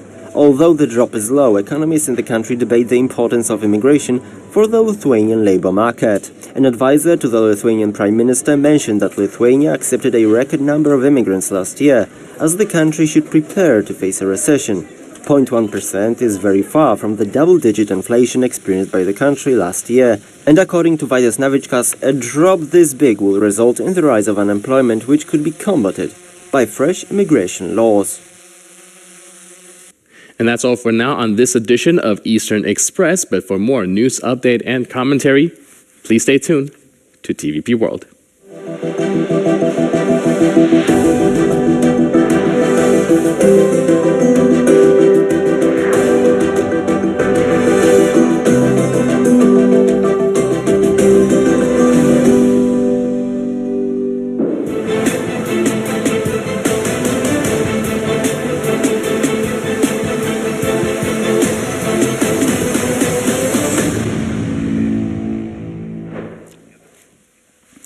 Hello, I'm Jan Barash and you're watching TVP World. Some 30 NATO peacekeepers have been injured in clashes with ethnic Serb protesters earlier this week. And we seem to see an ebbing and flowing of tensions between the communities in the country. Given these, what can we expect? What could be the current origins of the conflict or the tension that we've experienced this week? I'm delighted to welcome Jelena Petkovic, a freelance journalist who is based in Kosovo. So, welcome to the program. Hello to you and your viewers. Great to have you. First of all, though, we'll hear what Jens Stoltenberg has to say, and we'll use that and the news of tomorrow's meeting as a basis for our discussion. Let me also address Kosovo. We strongly condemn the unprovoked attacks against KFOR troops in northern Kosovo, which led to 30 peacekeepers being wounded. Such attacks are unacceptable and must stop. KFOR, the NATO forces, will take all necessary actions to maintain a safe and secure environment for all citizens in Kosovo. And we will continue to act impartially in line with our United Nations mandate. We have decided to deploy 700 more troops from the Operational Reserve Force for Western Balkans, and to put an additional battalion of reserve forces on higher readiness so they can also be deployed if needed. So Mr. Stoltenberg seemed to have been talking, making all the right noises. Is it all hot air? Does NATO KFOR actually make a difference? We've heard from you that tomorrow there's going to be a very important meeting between the two heads of state. How do you see the context of these three elements in tomorrow's meeting? Well, first and foremost, the KFOR was always considered by the Serbian community as a protector. So this is a new situation, a new development that it's happening at the north. And what you could hear from Serbs on the ground is that they were not in a clash. This was not something they were expected it will happen. Because KFOR was standing between Serbs and special police forces, Kosovo Special Police Forces. So therefore, this was something that was not really expected. This is something new. There is 30 KFOR soldiers. There is 52 civilians injured, and this is not good. Situation is very, very tense. In troops, I understand only as a way to try to maintain peace, to find something solution. But if we talk about a broader context of what can actually bring peace to the ground and calm the situation, at this point we can talk about what people are saying is that they expect withdrawing the special police units. Serb population sees them as the instruments of intimidation, of course, to engage in negotiation with Serb community representatives, to have negotiation between Belgrade and Pristina. The focus must be on the escalation and creating conditions for normal life. So we have to understand that this is ongoing tense situation for a long period that escalated very badly, and that everything should be done to calm situation down and make peace on the ground to provide for the people normal life. And what do you think we can expect from tomorrow's meeting between the two heads of state in this context of rising tensions? I see this meeting as a positive step, and every negotiation, every possibility to talk, to discuss, to calm situation on the ground is a good one. Is what constitutes peace in that part of southeastern Europe and normality? We've witnessed the breakup of Yugoslavia and the terrible wars in that region, and the rising escalation of tension in Kosovo between the Serbian population and the Albanian population. What, in your opinion, is normality? What is that? Well, I think everywhere in the world people want the same thing. They want a normal life, to chance to live in a safe and secure environment, to have normal life opportunities, to have jobs, decent salaries, and to be able to send their kids to school without worrying what might happen to them, to be able to travel. This is what I think everywhere in the world people want. Okay. And when we talk about the north of Kosovo, we as a journalist always kind of tend to analyze the facts that are on the ground at the moment as we speak. But when we have this ongoing conflicts, we have to always take in consideration a little bit of background of a certain conflict, because they all are in a way the same, but very different when it comes to the context. So when we talk about the north of Kosovo, we should go back 10 years back, actually 2013, and the first Brussels agreement. And till 2013, the Serbs who lived, who are a majority in the north of Kosovo, didn't participate in Kosovo elections.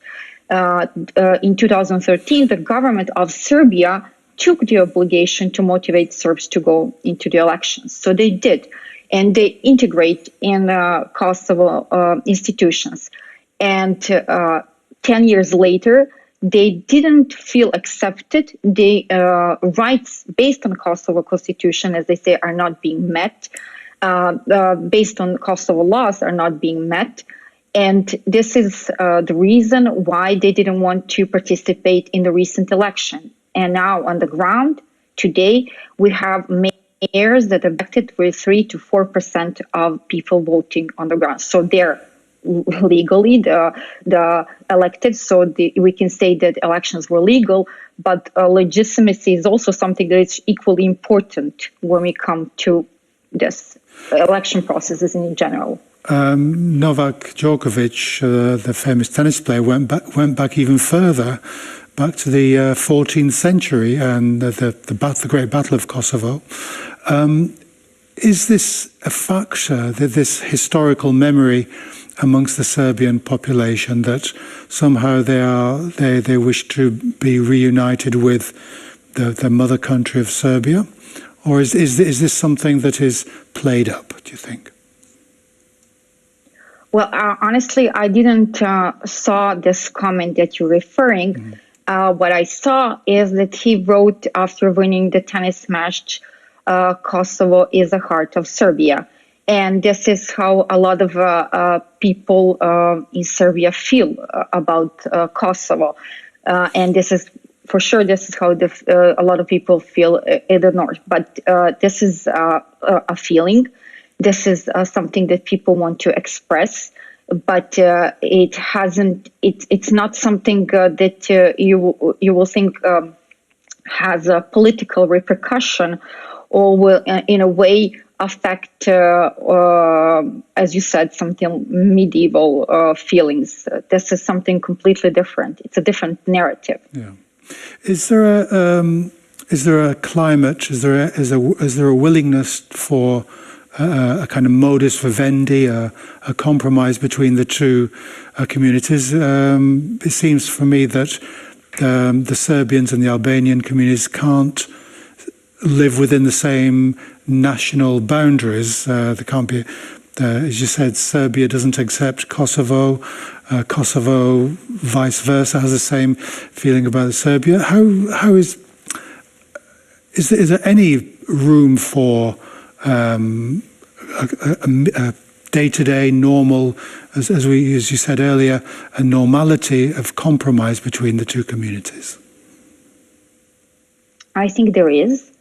But they have to be negotiated and they have to be fulfilled. So the obligation towards all communities has to be met. I would like to remind you when Kosovo declared independence in 2008, it was based on the plan made by Mati Ahtisaari. And it was something that motivated a lot of countries to recognize the independence of Kosovo. However, not many chapters of that plan were being met, including the one that is talking about the association of the Serbian municipality, or that municipalities can join together to meet their certain needs or joint efforts or whatever they feel that they need to work together. We're talking also at the same time that by Kosovo constitution and the Kosovo laws, Serbian language is equal with Albanian language. That's only on paper. So for all these years, we have constantly Serbian journalists in Kosovo complaining that they cannot get data in the languages. Translation is not being provided at the highest level press conference, highest officials press conference. or the translation is so bad that it's even worse for them to report because they might report in a wrong way. So in many ways, these basic human rights are not being met. So when we talk about normal life, we actually are talking about willingness, we talk about good intentions, and we talk about good faith, as diplomats would say, yes, for making things better. I mean, just a final thread. You talk about the basic human rights, and you talk about the practicalities of trying to reconcile these issues. A bit deeper now, are there any deep, long-lasting religious antagonisms between the two countries, or between the two communities?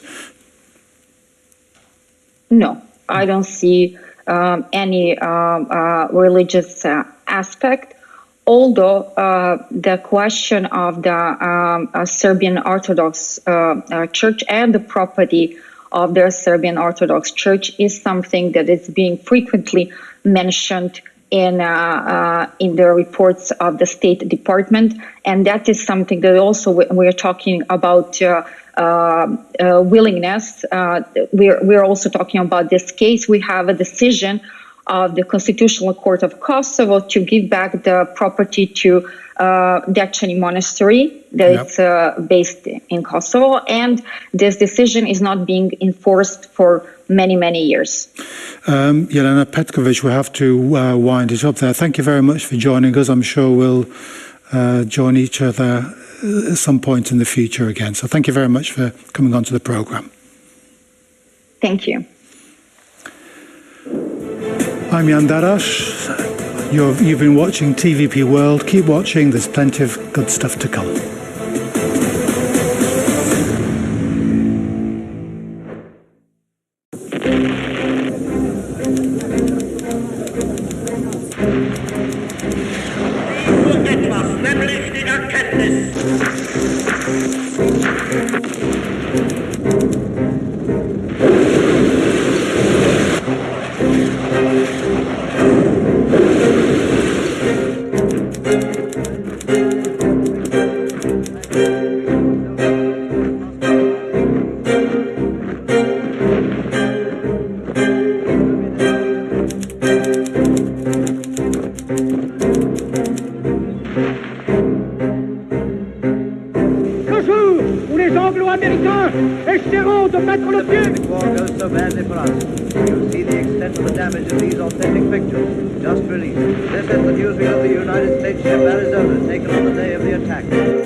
Future slaves of the Heron folk are made ready, even to the slave numbers on their arms.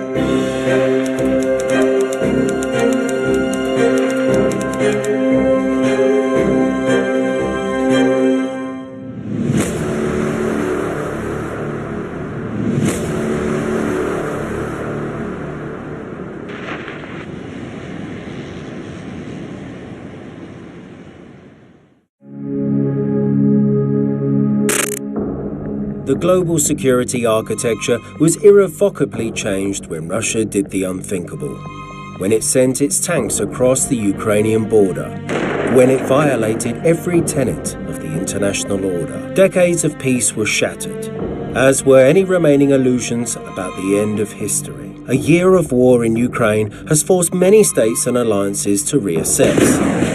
Tensions have soared all around the globe.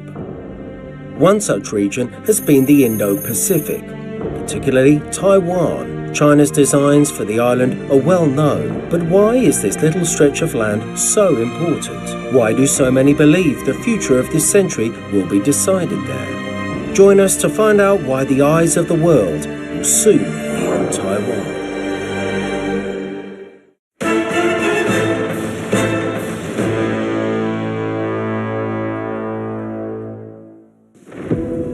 China dreams of retaking Taiwan.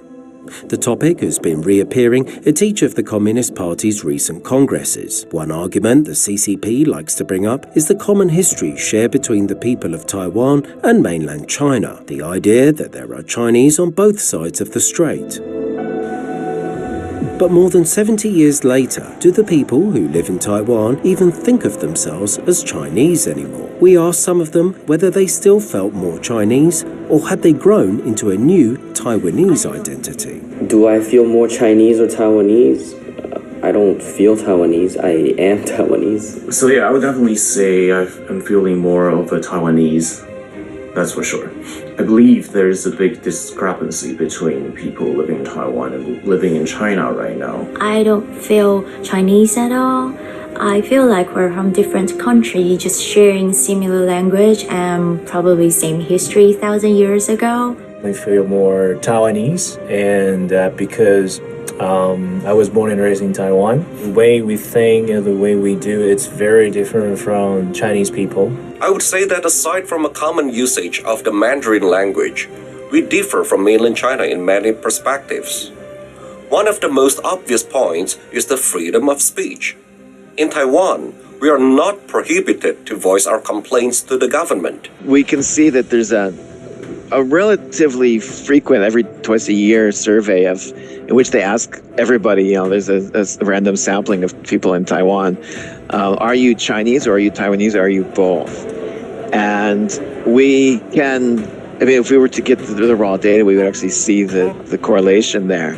But the percentage of mainlanders as well, but across all of this, who identify as being Chinese has really dropped, and that of being Taiwanese has gone up.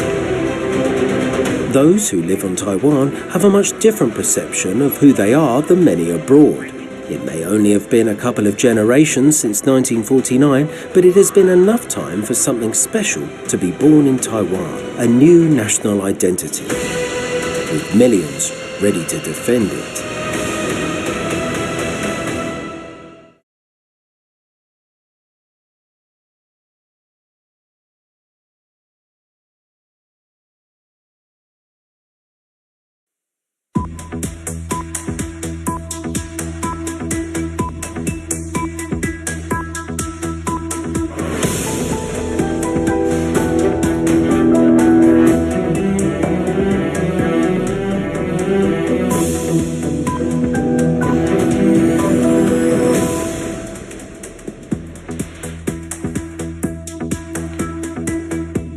Good evening. This is World News Tonight here on TVP World. I'm Conrad Gorlinski.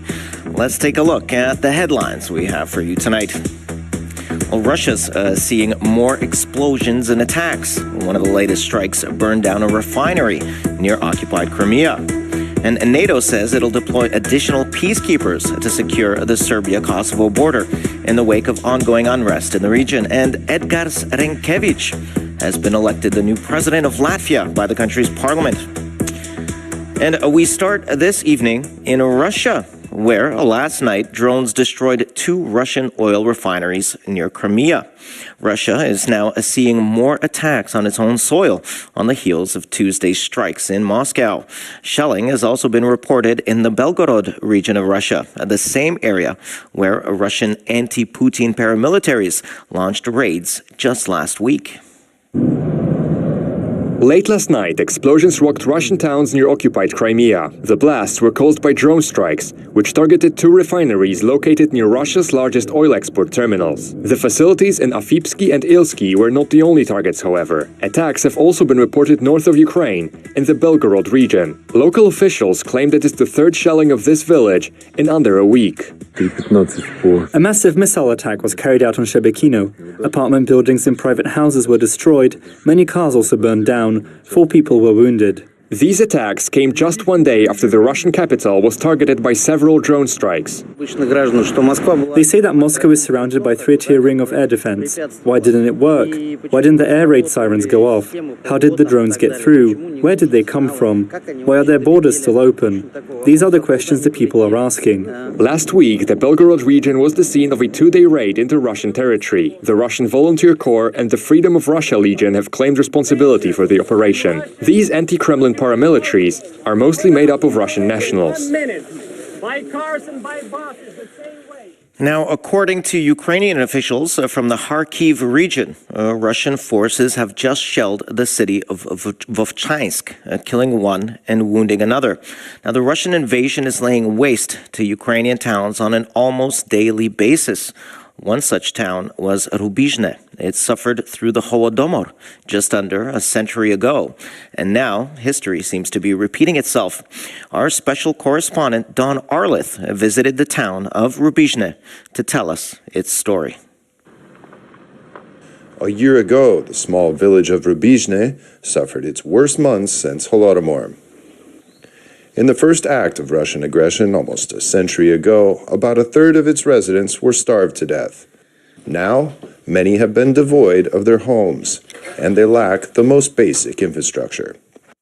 There is no electricity. People come from Kharkiv and leave. We have only 15 left who live here permanently. The house survived, but what's next? Nestled just 10 kilometers from the Russian border, it was occupied early when Russia launched its full-scale invasion. We were under occupation twice. On the 27th, when everything started, the village was big. We all stayed in place and got under occupation. And on the May 10th, when our ground defense arrived, real battles began here. And from that moment, we were shelled until... Well, since the launch of the full-scale invasion of Ukraine, Russia has indeed caused enormous damage and great pain to the people of Ukraine.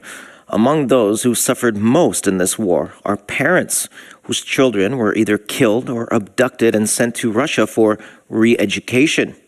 According to Ukrainian officials, nearly 19,000 children have been deported from Russian-occupied areas since February of last year. The Ukrainian and Polish ombudsmen have met today in Kyiv to open the Child's Rights Protection Center alongside Ukraine's President Volodymyr Zelensky. The center stands as yet another step taken by Ukraine to guarantee the safety of its youngest citizens, who have had to endure one of the toughest childhoods imaginable. These children arrived in Poland after fleeing the flames of war in Ukraine. Not all children, however, had the chance to escape the invasion. This bus in Lviv, with its seats occupied by stuffed animals, is a moving exhibition commemorating the children who lost their lives during the war in Ukraine. Killing innocent children, however, is not the only horrifying thing that Russia is doing to the Ukrainian youth. Some of them were deported deep into Russia to undergo a re-education program to assimilate them into the Russian society. In many cases, Russia purported to temporarily evacuate children in Ukraine under the guise of a free summer camp, only to later refuse to return the children and to cut off all contact with their families. The then State Department spokesperson was referencing a US-backed report published last February, which stated that at least 6,000 Ukrainian children had been deported to Russia, a number which, according to Ukrainian officials, has grown to 19,000 over the last few months. It is very difficult to estimate how large that number is. We have to keep in mind that a portion of Ukraine's territory was annexed and some people from those regions were deported to Russia. These 19,000 are just the confirmed cases. The Child Rights Protection Center is tasked with bringing back children that were forcefully taken into Russia and supporting those who have witnessed the horrors of war firsthand.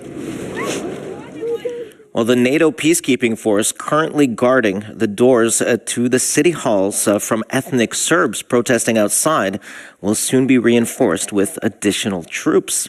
Meanwhile, European officials are calling for peace and diplomacy to get the situation back under control. NATO peacekeepers stand guard in front of city halls in northern Kosovo. An additional 700 soldiers are on their way. These reinforcements are a response to the violent attacks on these institutions 2 days ago. Local Serbs attempted to prevent the arrival of newly elected authorities, ethnic Albanians who won elections boycotted by the Serb minority. The turnout was less than 4%. What we can do within law and still doing politics is, at some point, early elections. this is what we can do. But we cannot say that these mayors are not mayors. We have very clearly indicated to Kosovar authorities that it was a mistake to proceed with these elections under these conditions, which is almost complete non-participation. And I wish that tomorrow, on the silence of the European political community, we will see the Kosovo and Serbian presidents together with German Chancellor Scholz.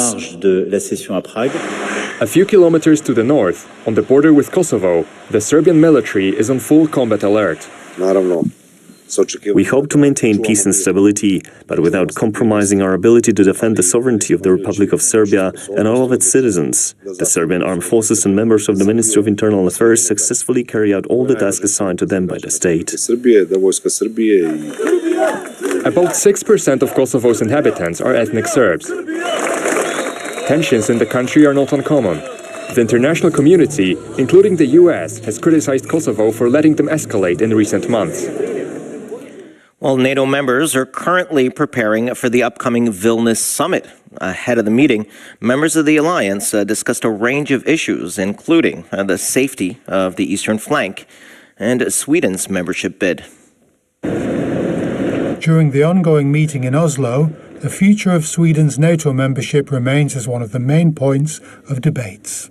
Sweden must become fully fledged NATO member as soon as possible and before the summit in Vilnius in July. The same sentiment has been shared by the Swedish Foreign Minister Tobias Billström.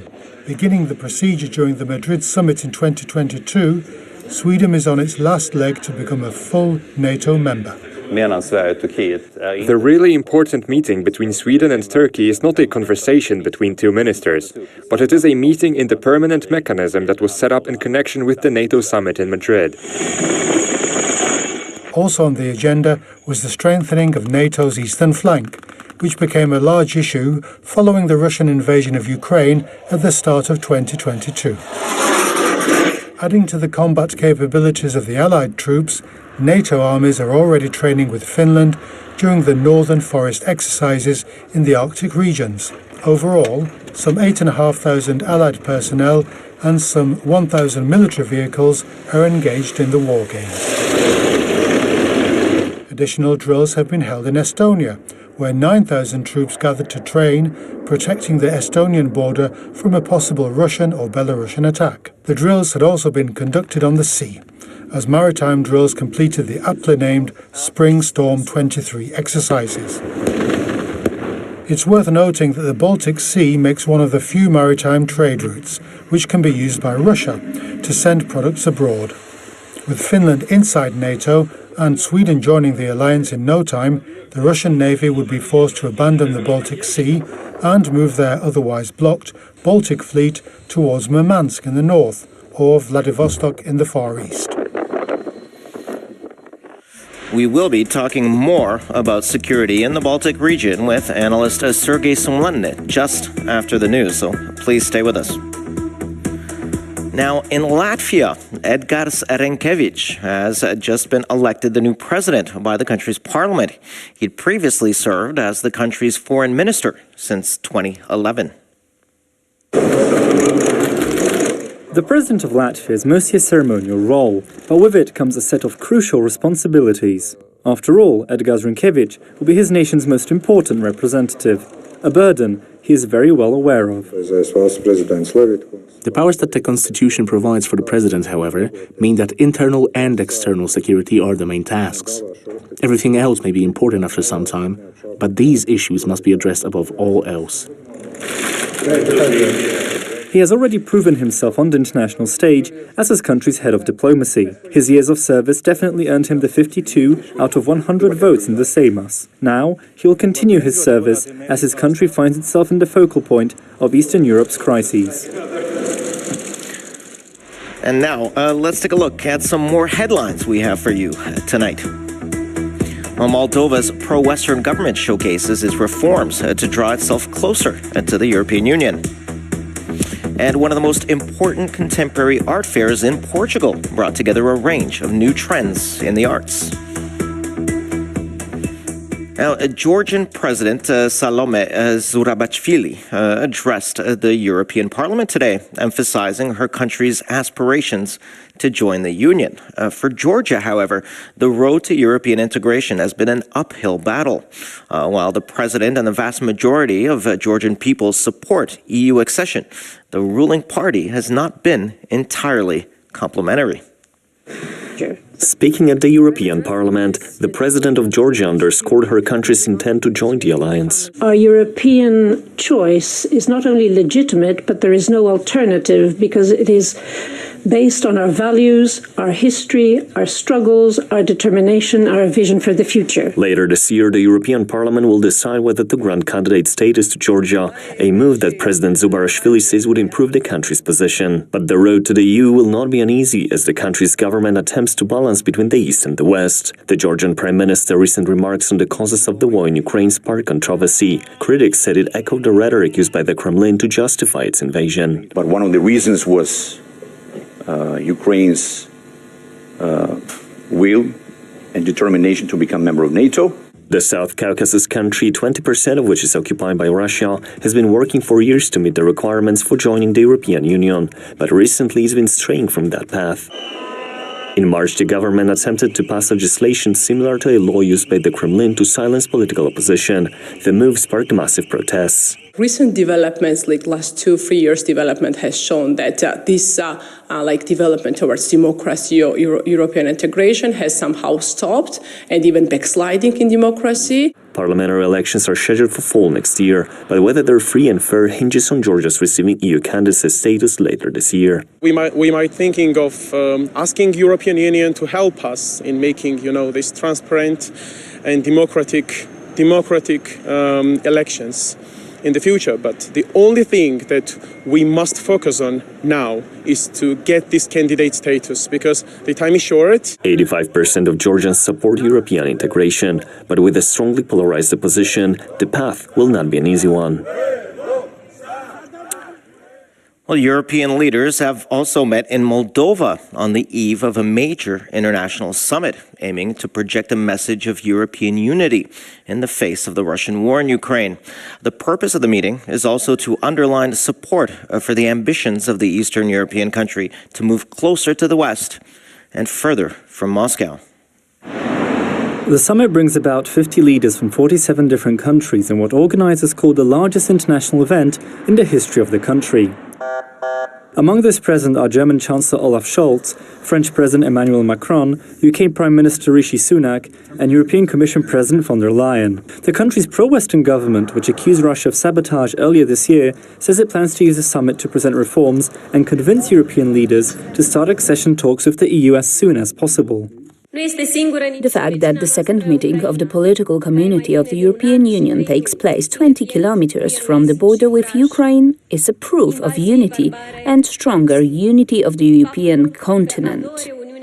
Ursula von der Leyen was not wary to highlight Moldova's Western aspirations and promised new financial and investment measures that would boost the country of around 1.6 billion euros. My final point is about Moldova's reforms to advance on the EU path.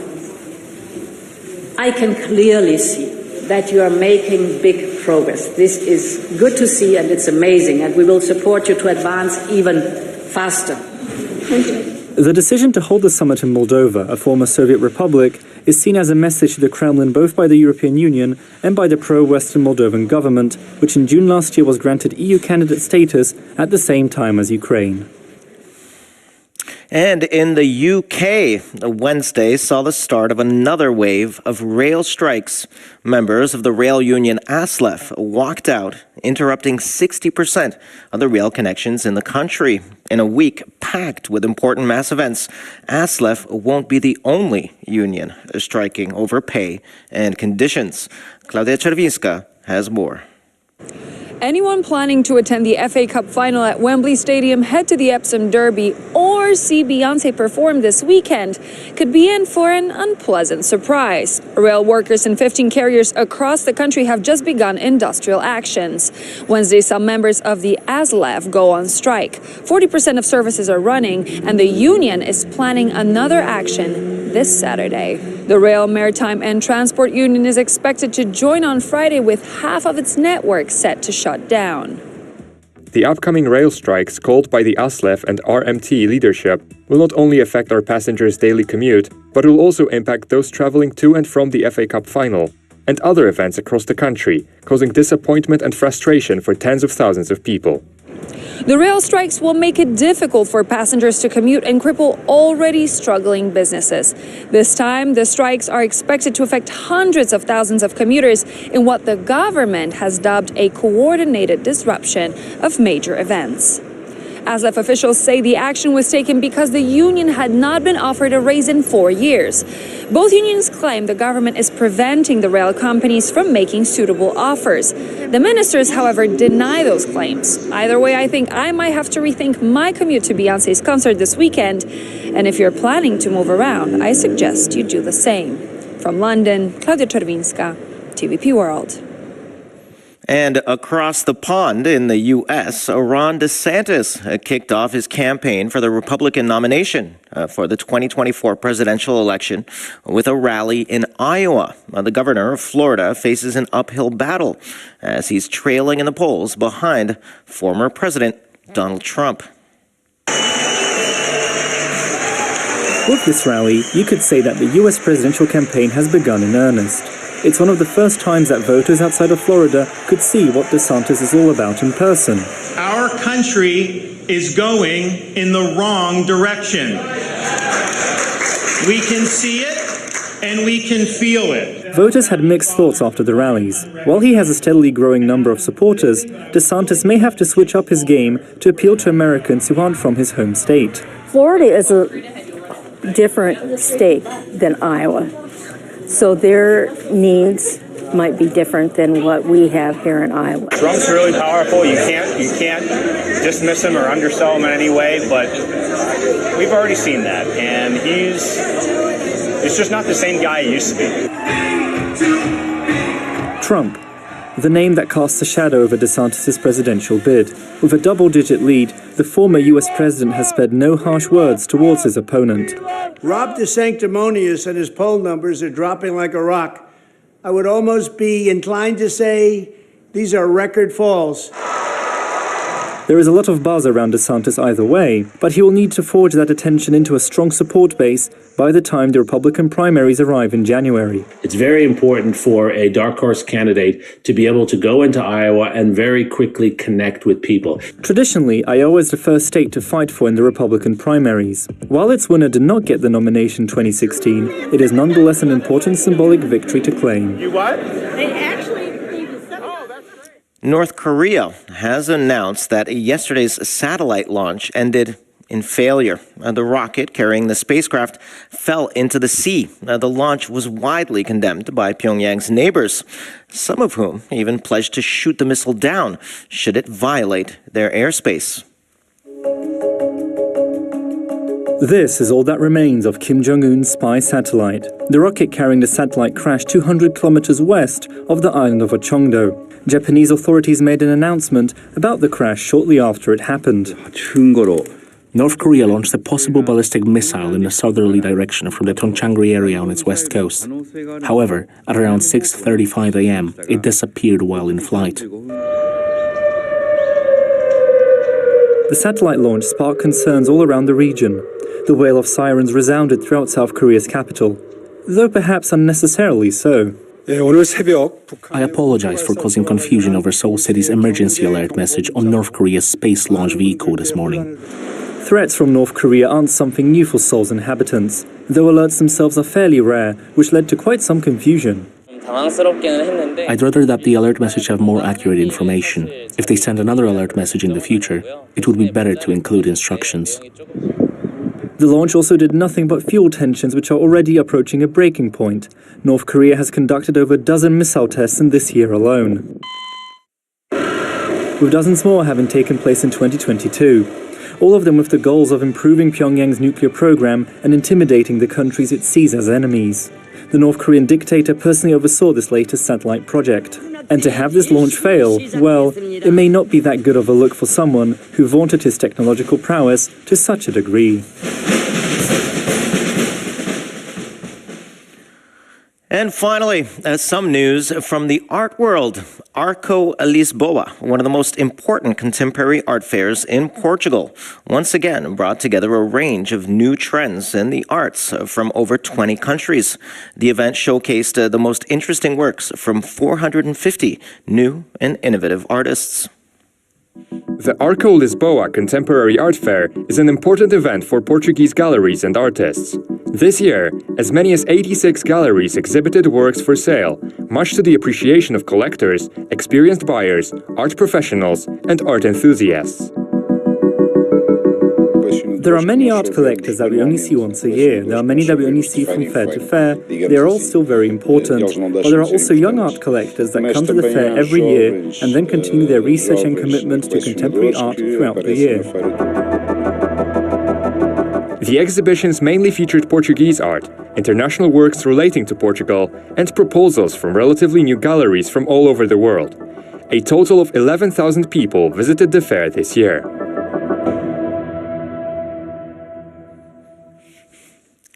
Well, joining us now to discuss the NATO exercises that'll be happening in the Baltic Sea this coming Saturday is Sergei Sumleny, our Eastern Europe analyst. Sergei, thanks very much for joining us this evening. Pleasure to see you. All right. Thank you for having invited me today. All right. I just wanted to start right away. Just let's look back a week ago. The USS Gerald R. Ford, the largest carrier in the world, arriving in Norway. And if you could just remind us how the Russians reacted to the arrival of that carrier. Well, the Russians are playing their favorite game, like of coping, like they pretend nothing has happened. You remember, like, how Russia threatened the West with the immediate consequence up to nuclear escalation or attack on Bornholm Island or something like that, when Finland and Sweden will, like, make their path to NATO. And the moment when Finland was accepted to NATO, nothing happened. Quite the opposite. The Russians pulled their divisions from the border to the new NATO member Finland and send them to Ukraine. So the Russians are always like very loud and vocal when they want to scare us. They know that we as democracies, we want to avoid escalation. In our culture, escalation is bad. So the Russians try to shout loud and say, don't do that, that will lead to escalation. But when we made a decent step, like a decisive step, the Russians always pull back. And now they're doing the same. They pretend to like to act as if nothing happened. That's right. But they must be fearful right now, especially since there are two exercises happening at the same time. One of them, the Gerald R. Ford, is up in the Arctic. I believe there are exercises happening in the Arctic with Norway involved, of course. And, of course, the Baltops 2023. It's expecting about 50 ships, 45 aircraft, 6,000 personnel participating in the exercises in the Baltic. Now, how could the Russians be seeing this, or could they possibly? Well, I mean, they must be thinking some things. Of course, they are afraid, and it's good. So, like, I love when the Russians are afraid, because when they understand that the West is decisive, they don't do stupid things. Like every time the Russians did stupid things, they did it because they believe that the West will forgive them everything and like let them do anything. Of course, they are afraid, and rightfully so, because this is a demonstration of power. This is a demonstration that our NATO allies will not be left. Like, of course, there is like some sort of like idea that sort of maneuver could provoke like some tensions. Many people think about the NATO exercises Able Archer in 1983, as the Soviets believed that this is like a preparation for the full-scale nuclear attack on the Soviet Union, and nearly attacked NATO like in some sort of preliminary strike. But now we live in quite different era. The Russians, the Kremlin, they know like NATO has no plans to attack Russia. So they just see it exactly as they must see that as the sign of NATO decisiveness to protect its members. The Russians played way too long with the threats against the Baltic, against Poland, against like other NATO countries. They attacked our undersea cables, they attacked our pipelines, they espionaged in our own territorial waters, they killed our people on our soil, like Salisbury or Germany, and it was time to make them clear who is the boss in the Baltic Sea. All right, and if you could just to underline how important the Baltic Sea is for Russia, and what would happen should, for instance, Finland and Estonia decide to blockade Russia in the Baltic Sea? Well, I talked like recently to a German analyst, like who is from the Navy, and we were discussing exactly that topic. And it is clear that the Baltic Sea alone is not of that much importance for the Russians, but the Baltic Sea is a part of the Russian military concept that in a case of a global escalation, the Baltic Sea will support or should support the Northern Fleet and try to block the NATO fleets like on the Baltic Sea before like the Denmark Strait. And of course, the Kaliningrad land-based forces can also try to support the Baltic Sea fleet. It is not that they can be very successful on that, but they will try to bond some of the NATO forces. What is important that before the full-scale escalation, if it happens, before it happens, the Russians enjoy like full right of safe passage through the territorial waters in the region. It is a part of international law, and the Russians clearly misuse this right. And that is what they do pretty often. So it is important that the Baltic Sea is now a NATO lake, so to say. And yes, it's important that our NATO allies demonstrate that they are supportive to each other. That's right. So, if I understand you correctly, should NATO decide to blockade Russia on the Baltic Sea, that would be breaking international law. Technically, yes. Like, if you may not blockade any fleet, like really blockade, you may near the vessels of another country. You may under some situations you may demand to control them, like what they're bringing if they're passing through your territorial waters, etc. But you may not really blockade the harbor. If you blockade the harbor according to international law, it is already an act of aggression. That is what NATO will never do. But as the line is very thin, and we know what Russians have done in Ukraine. We know that the Russians threatened Estonia, Latvia, Lithuania, Sweden, and Finland all the time. For this case, if Russians will try to do these stupid things with the NATO members, of course, it can be seen as escalation from the Russian side, and then NATO can blockade easily the Russian fleet on the Baltic Sea. And the Russians may sue the NATO in a court. All right. Well, anyway, thanks very much for joining us this evening, as always. And yep, that's right. Baltops 2023, keeping the Russians on their toes. Thanks very much for joining us this evening. Please stay with us here on TVP World for more news and commentary.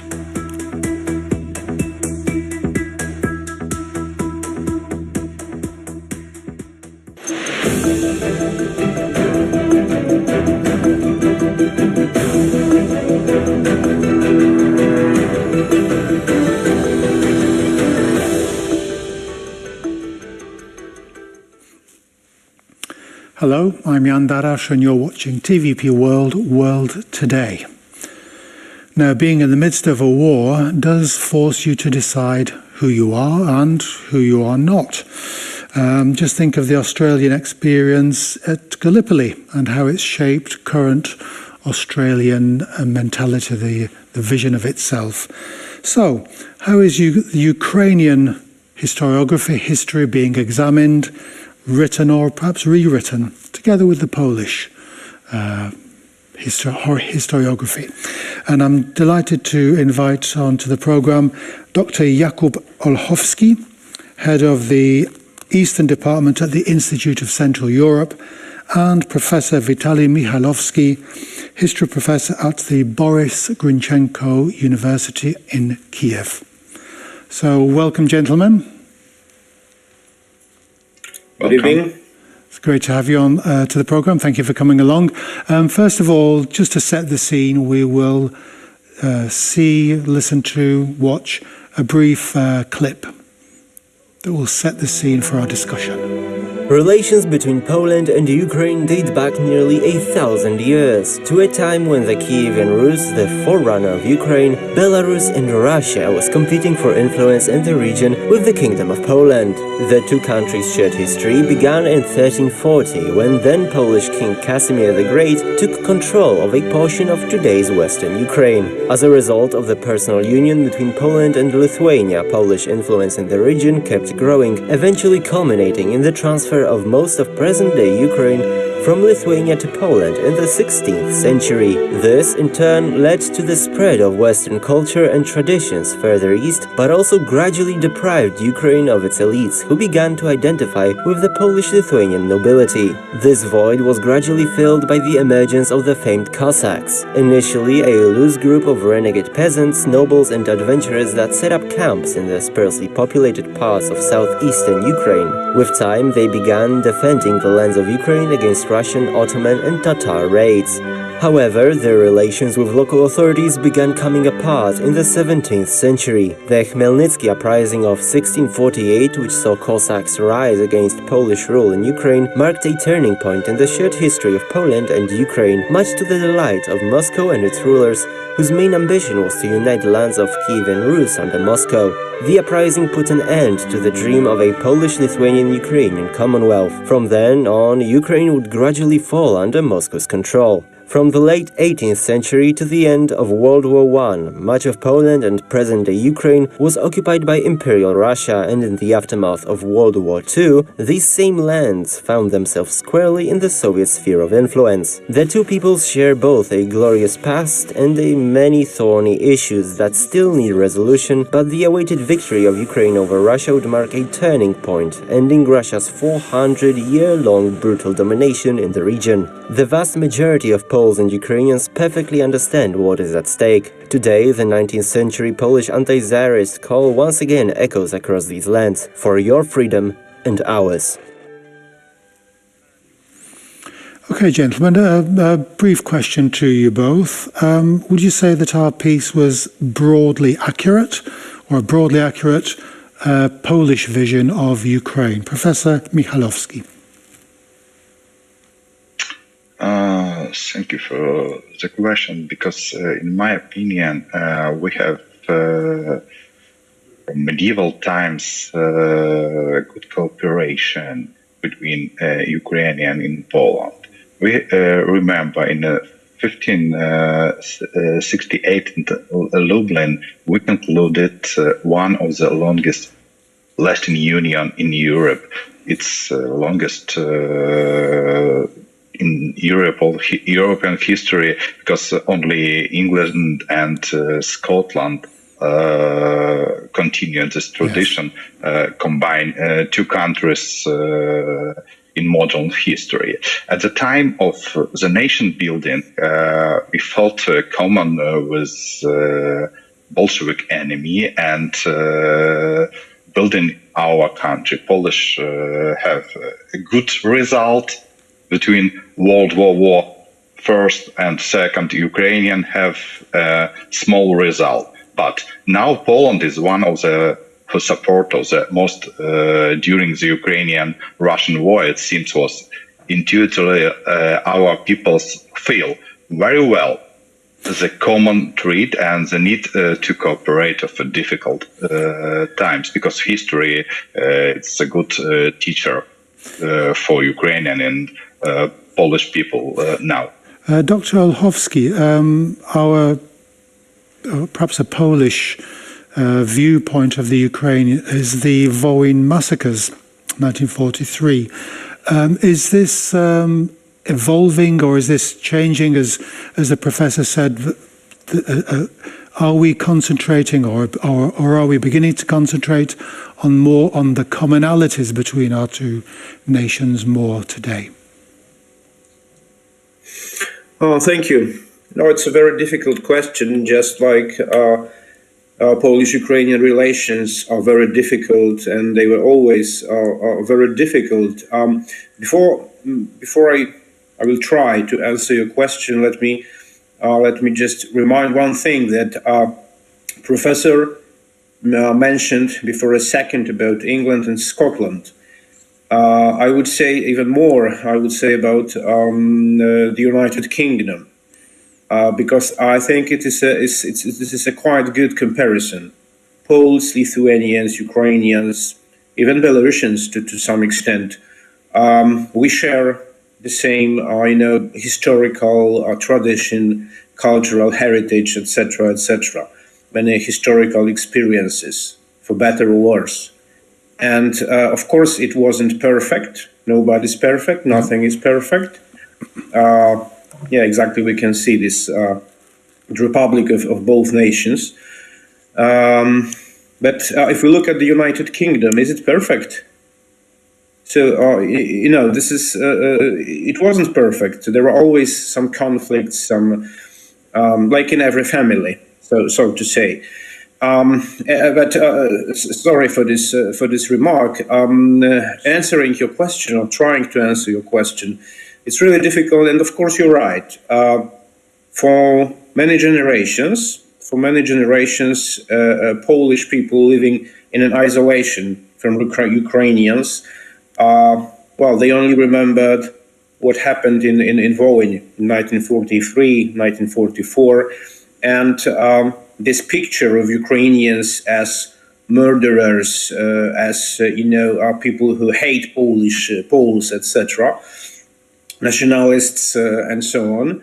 It was enhanced very strongly by Polish communist government, by the Soviets, and now it is also enhanced very strongly by the Russian propaganda, by all this Russian propaganda machine. This picture is still strong. And there is a lot of things in our relations, Polish-Ukrainian relations, to be done. We have to explain many things to each other. But I think it's evolving. Yes. In short, answering your question, I think it's evolving, and it is going in a good direction. I think that for the first time since 100 years. Professor Michalowski, we'll come onto your book, Reges Nostri, in a second. Would you... Staying with the Ukrainian vision of itself, it's a very complex country. It's a very mosaic history. Is it possible to say of a Ukrainian historical view of itself, or does this vary in the different regions of the country? It's not a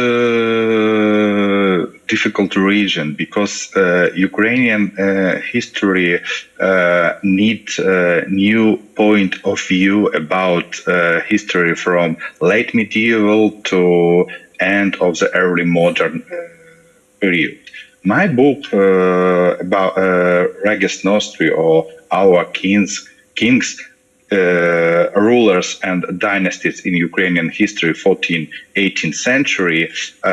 It's 19 essays about kings, from Kazimierz the Great to Stanislav August Poniatowski. At present, the period of history of the 14th through the 18th century, when the present-day Ukrainian territory was ruled by the king. Traditionally, in Ukrainian history and historiography, king, it's something foreign, not ours, because we say about a time, not a modern state and not a modern nation, and historians no, we need a line of narration. King and dynasty is a good point of view for construct a new narration. I don't seek to turn Ukrainian history to late medieval and early modern times ups down. I propose to look an Ukrainian history lens in the 14th, 18th century through the history of dynasties and rulers who belong to them, and this way challenge a stereotypic framework of our Ukrainian national historiography, that our past is about the struggle of the Ukrainian with the foreign. It's not foreign. The king and royal dynasty advanced the history and should be a core of narration for historian, I propose a revised model for representing this period of Ukrainian history and accept its essential elements, which have been previously conditioned, distant, and foreign. Maybe have a time machine and some questions for Jagiello or Sigismund August, who is the king of from all people who I ruled. Yes, it's my point of view. I mean, Dr. Olchowski, picking up that one of those points that the professor made about going back in a time machine from today, and we go back and we then try and search for the origins of who we are today. We've tended to view history, both, I suppose, the Poles and the Ukrainians, through a kind of nationalist or national prism. Is that changing, would you say, in certainly Polish historiography? Are we seeing a unionist view of our history, as you mentioned earlier, the Republic of the Commonwealth of two nations, the Commonwealth perhaps of three nations? Is that evolving? How do you judge Polish historiography? Yes, definitely yes. It is changing, and well, one example. 3 years ago, in July 2020, in Lublin, I'm speaking to you from Lublin right now. There was established a format of cooperation, a Lublin Triangle, Polish, Ukrainian, Lithuanian. By the way, we also in Lublin have a common military unit, Polish, Lithuanian, and Ukrainian. And in Lublin, as you mentioned before, there was signed 450 years ago the Union, Lublin Union, creating this Commonwealth, the Republic. And I think it is vivid. It is reviving this idea, because I'm certain that 20 years ago it couldn't be possible because of totally divergent, totally different visions, perceptions, stereotypes, prejudices, grievances between Poles, Lithuanians, and Ukrainians. And now it is possible, and I think this is very good. And of course, historiography changes very slowly because, well, historians work slowly, and in general, mentality changes slowly. So it's not like this process will be fast. It won't. Yes, I mean, but it changes, and in my opinion, it's very good because it's again shaping up this region, this Central European region, and finally and historically again, we have something between Germany and Russia. It's not like that this territory between Germany and Russia is a black hole, yes, and a field for a battlefield for different empires. There is something, and there is someone. Yes, I mean, Professor Michalowski, you in one of your projects mapping the genealogy of the Ruthenian, the Rusian kingdom based in Kiev, you trace the links between Kiev, north to south to the Black Sea, the Byzantium, the Vikings, all the way to England in the west. How is that being seen? You're trying to rehabilitate the position of Kievan Rus, which we, certainly in the West, know next to nothing about. How is that progressing? It's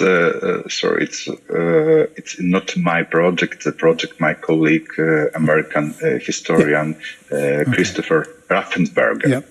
it's not my project, but I understand your question. We need linked Ukrainian territory and linked people from modern Ukrainian territory to Ukraine, to all total European history. It's actually I work in a small project about construction regional community Ruthenian lands in the 14th and 15th century, and describe all people from manuscript and published document, and construction meta does best date and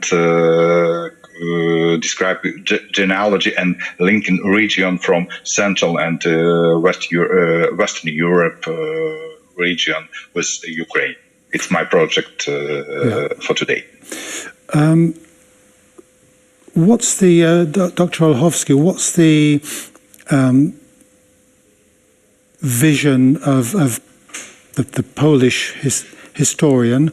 Do they see, are they engaging with their Ukrainian and Lithuanian counterparts in an active debate? It seems to be working on a governmental level because, at least because the governments understand that they have this common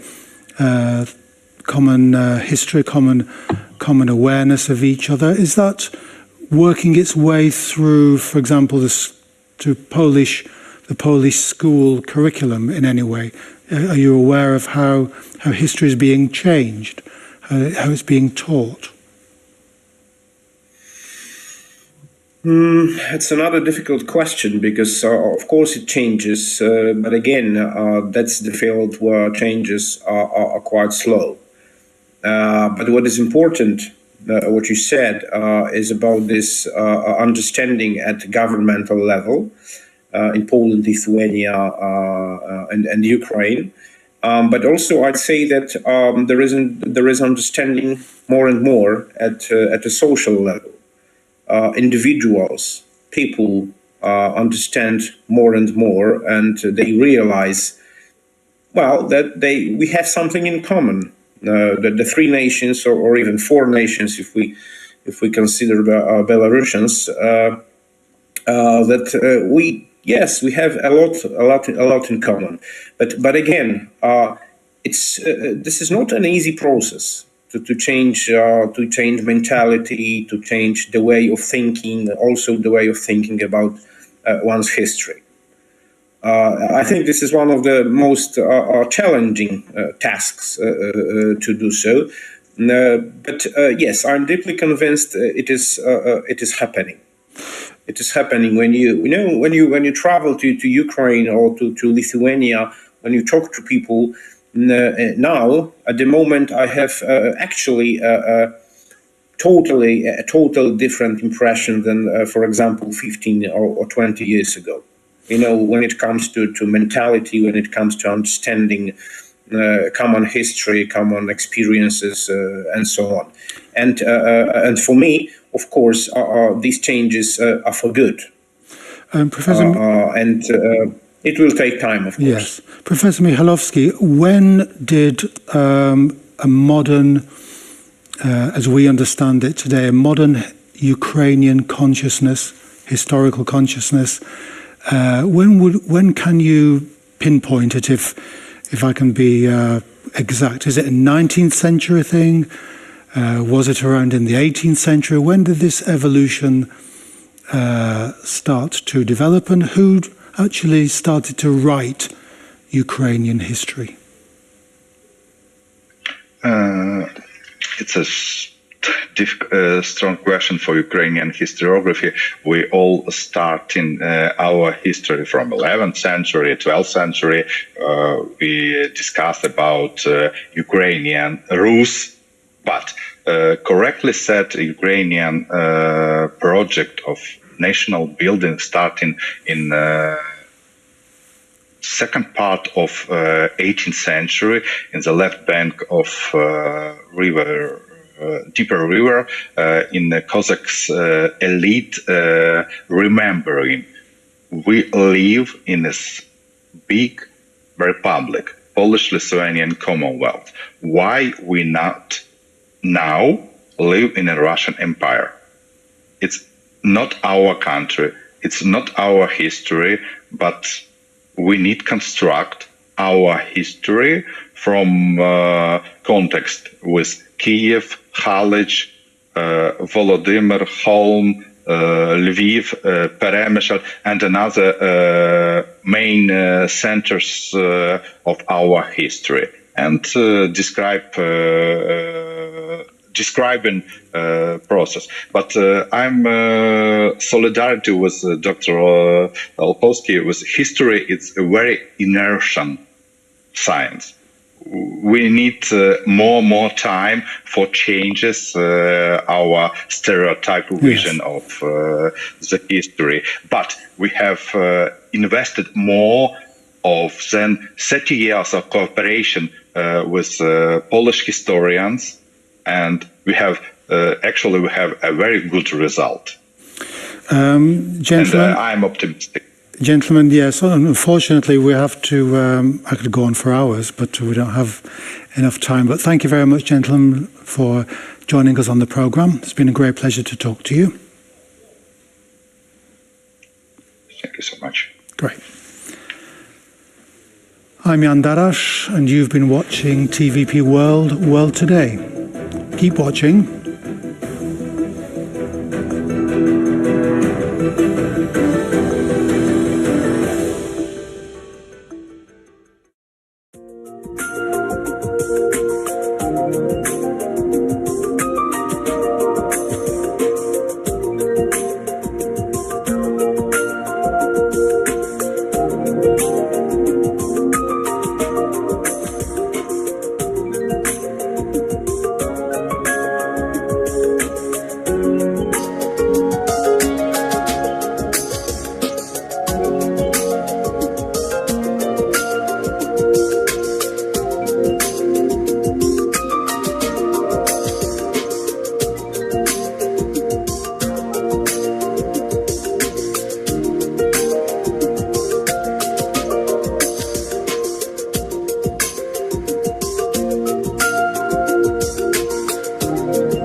we are the United States of America.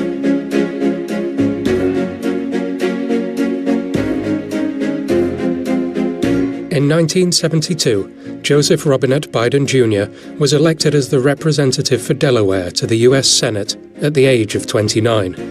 1 month later, his wife and daughter were killed in a car accident, and his 2 sons were seriously injured. He contemplated suspending his political career at that early stage, but was ultimately persuaded to stay, going on to win re-election to the Senate 6 times, becoming Delaware's longest-serving representative, fighting for foreign relations, criminal justice, and drug policy. In 2008, he was Barack Obama's running mate in the presidential elections and entered the White House as VC.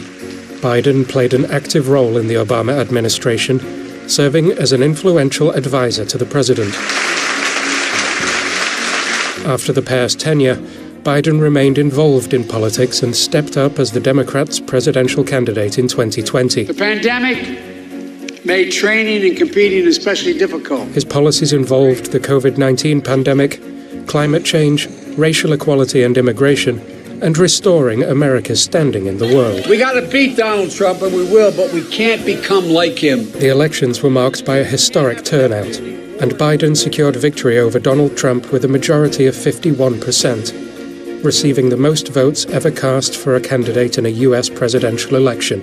I, Joseph Robinette Biden Jr., do solemnly swear. In recent years, especially after the death of his eldest son, Beau, in 2015, Biden has been noted for his empathetic nature and ability to communicate about grief, as he has demonstrated by meeting Ukrainian refugees in Warsaw last year, just 1 month after Vladimir Putin's all-out attack. White is purity, order, and nobility. Red is a symbol of fire and blood, courage, and bravery. It is no wonder then that they became the national colors of Poland. The national colors date back to the rules of the Piast dynasty and were used by the armed forces. White and red were recognized as official colors on May 3, 1792. Celebrating the first anniversary of the Constitution of the 3rd of May, elegant ladies wore white dresses girded with a red ribbon, while the gentlemen put on white and red sashes. The color of the emblem, the eagle, was placed on top, and the background color red was on the bottom. But was it always red? Originally, the Polish national color was crimson, a symbol of dignity and wealth, and at the same time considered the noblest of colors. The Polish flag is... Wait, what is this? Show me the Polish flag. Oh, come on. Yeah, now we're talking. So the Polish flag is not the only one with white and red colors. In fact, our neighbors used to have theirs as well. During sports events, many fans want to show the world where they are from. Since no inscriptions or drawings of any kind are allowed on the national flag, they place the names of their hometowns on white and red banners in a ratio other than the official 5:8. Since 2004, May the 2nd marks the Polish National Flag Day. It follows the Labor Day on May the 1st, and it precedes the 3rd of May Constitution Day. Poles all over the world fly their national flags and wear special bows, those little circular white and red rosettes, to manifest their patriotism and commitment to the national colors.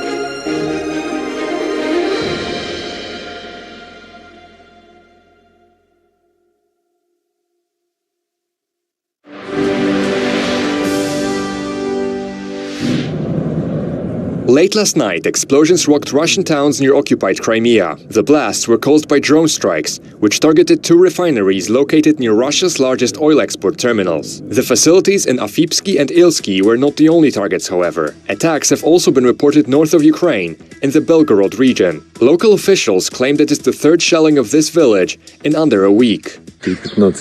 A massive missile attack was carried out on Shebekino. Apartment buildings and private houses were destroyed. Many cars also burned down. 4 people were wounded. These attacks came just 1 day after the Russian capital was targeted by several drone strikes. They say that Moscow is surrounded by a 3-tier ring of air defense. Why didn't it work? Why didn't the air raid sirens go off? How did the drones get through? Where did they come from? Why are their borders still open? These are the questions the people are asking. Last week, the Belgorod region was the scene of a 2-day raid into Russian territory. The Russian Volunteer Corps and the Freedom of Russia Legion have claimed responsibility for the operation. These anti-Kremlin paramilitaries are mostly made up of Russian nationals. Buy cars and buy buses the same way. Speaking at the European Parliament, the president of Georgia underscored her country's intent to join the alliance. Our European choice is not only legitimate, but there is no alternative because it is based on our values, our history, our struggles, our determination, our vision for the future. Later this year, the European Parliament will decide whether to grant candidate status to Georgia, a move that President Zubarashvili says would improve the country's position. But the road to the EU will not be uneasy as the country's government attempts to balance between the East and the West. The Georgian Prime Minister's recent remarks on the causes of the war in Ukraine sparked controversy. Critics said it echoed the rhetoric used by the Kremlin to justify its invasion. But one of the reasons was Ukraine's will and determination to become a member of NATO. The South Caucasus country, 20% of which is occupied by Russia, has been working for years to meet the requirements for joining the European Union, but recently has been straying from that path. In March, the government attempted to pass legislation similar to a law used by the Kremlin to silence political opposition. The move sparked massive protests. Recent developments, like last 2-3 years development, has shown that this development towards democracy or European integration has somehow stopped and even backsliding in democracy. Parliamentary elections are scheduled for fall next year, but whether they're free and fair hinges on Georgia's receiving EU candidate status later this year. We might thinking of asking European Union to help us in making, this transparent and democratic elections in the future. But the only thing that we must focus on now is to get this candidate status, because the time is short. 85% of Georgians support European integration, but with a strongly polarized opposition, the path will not be an easy one. The summit brings about 50 leaders from 47 different countries in what organizers call the largest international event in the history of the country.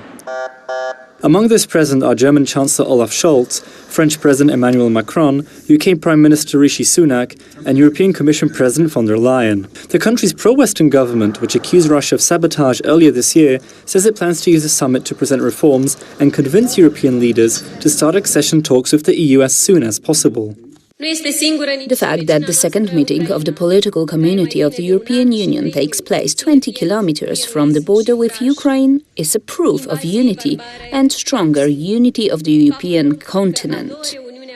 Ursula von der Leyen was not wary to highlight Moldova's Western aspirations and promise new financial and investment measures that would boost the country of around 1.6 billion euros. My final point is about Moldova's reforms to advance on the EU path. I can clearly see that you are making big progress. This is good to see and it's amazing, and we will support you to advance even faster. Thank you. The decision to hold the summit in Moldova, a former Soviet republic, is seen as a message to the Kremlin both by the European Union and by the pro-Western Moldovan government, which in June last year was granted EU candidate status at the same time as Ukraine. NATO peacekeepers stand guard in front of city halls in northern Kosovo. An additional 700 soldiers are on their way. These reinforcements are a response to the violent attacks on these institutions 2 days ago. Local Serbs attempted to prevent the arrival of newly elected authorities, ethnic Albanians who won elections boycotted by the Serb minority. The turnout was less than 4%. What we can do within law and still doing politics is at some point early elections. This is what we can do. But we cannot say that these mayors are not mayors. We have very clearly indicated to Kosovar authorities that it was a mistake to proceed with these elections under these conditions, which is almost complete non-participation. And I wish that tomorrow, on the silence of the European political community, we will see the Kosovo and Serbian presidents together with German Chancellor Scholz. A few kilometers to the north, on the border with Kosovo, the Serbian military is on full combat alert. We hope to maintain peace and stability, but without compromising our ability to defend the sovereignty of the Republic of Serbia and all of its citizens. The Serbian armed forces and members of the Ministry of Internal Affairs successfully carry out all the tasks assigned to them by the state. About 6% of Kosovo's inhabitants are ethnic Serbs. Tensions in the country are not uncommon. The international community, including the US, has criticized Kosovo for letting them escalate in recent months.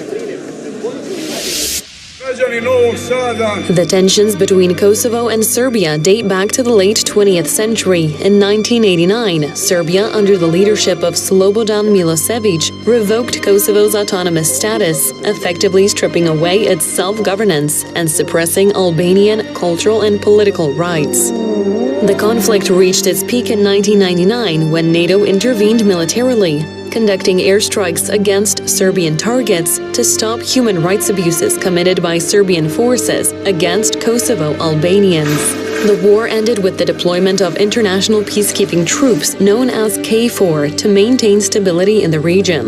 Kosovo declared independence from Serbia in 2008, which Serbia vehemently opposes, viewing Kosovo as an integral part of its own territory. A key leader of the Kosovo Liberation Army in the late 1990s was Hashim Thaçi, who later served as the prime minister and then the country's president. He was later indicted by prosecutors in The Hague with allegations concerning war crimes committed during the Kosovo War. Thaçi's trial represents a significant development in the pursuit of justice for the crimes committed in the 1990s. Rule 124, subparagraph 3,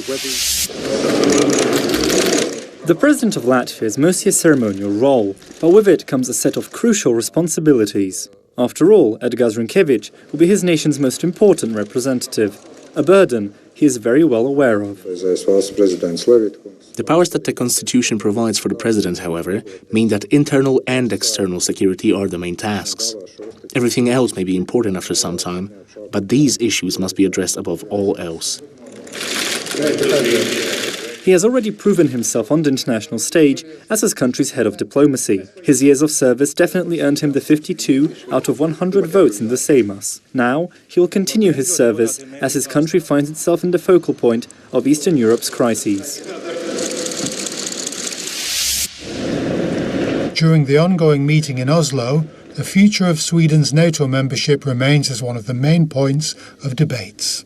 Sweden must become fully fledged NATO member as soon as possible and before the summit in Vilnius in July. The same sentiment has been shared by the Swedish Foreign Minister Tobias Billström.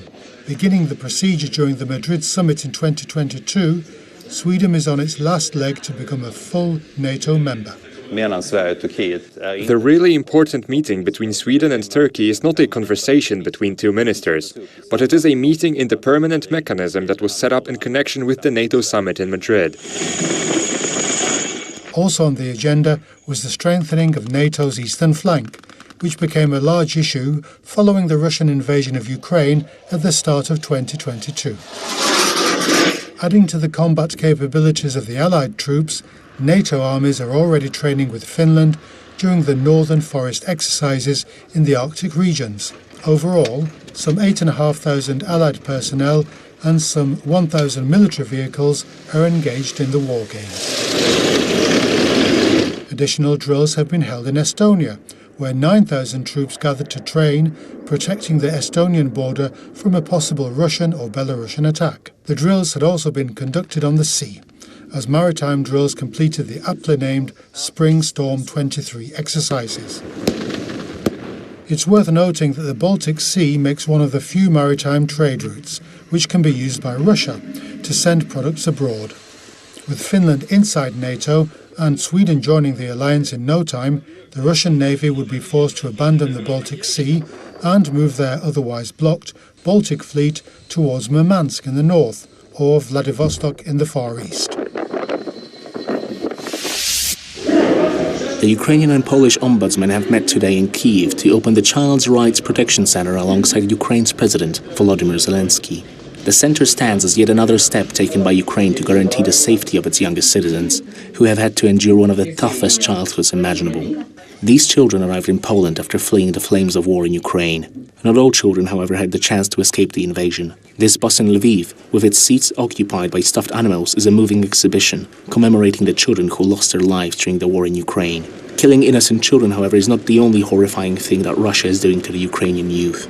Some of them were deported deep into Russia to undergo a re-education program to assimilate them into the Russian society.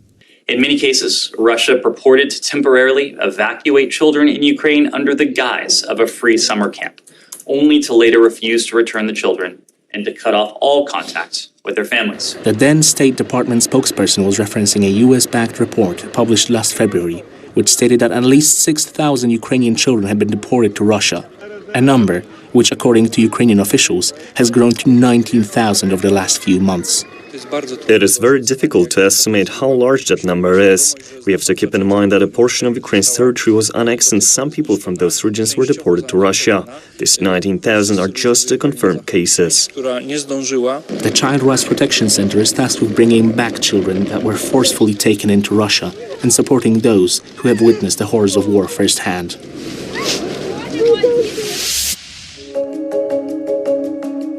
This is all that remains of Kim Jong-un's spy satellite. The rocket carrying the satellite crashed 200 kilometers west of the island of Ochongdo. Japanese authorities made an announcement about the crash shortly after it happened.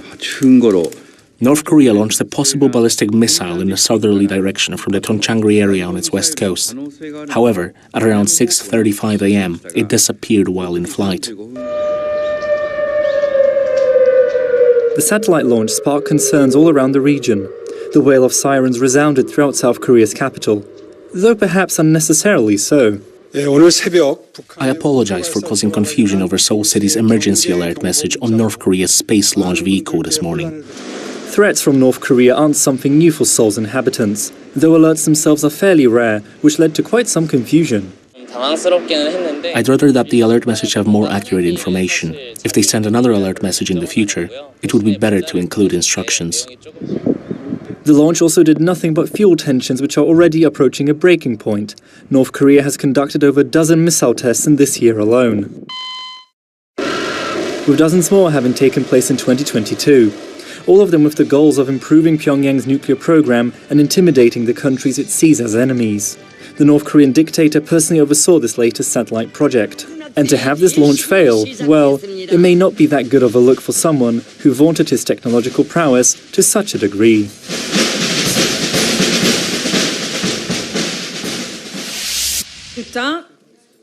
Members of the French Parliament decided to delete the key article of the bill abolishing the retirement age of 64. The amendment to delete the article was adopted with 38 votes in favor and 34 against. However, there is still a lot of uncertainty as the bill will be examined by the National Assembly next Thursday. Emmanuel Macron's pension reform is very controversial and has sparked many protests all over the country. 1,000 athletes, 9 countries, and 10 exciting disciplines. The games of the small states of Europe are in motion, and Malta seems to be collecting the majority of gold medals. The second day of the competition saw this country score a whopping 9 gold medals, one of which was secured by the Malta free swimming team. 2 more were scored in the women's pole vault, an impressive feat which allowed for this country to break the record of winning 6 gold medals back in 2019. Both men and women battled it out in squash. Several days of the games are still ahead of us, so plenty of more opportunities for these athletes to set some new records.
Ты поить теперь будешь? Ну да, попою, потом прицеп цеплять и поеду. Так, а что мне делать? Ехать? Стой, стой, стой, их мать. Ну смотри, куда они сейчас пойдут. Сейчас будешь ловить по всему полю.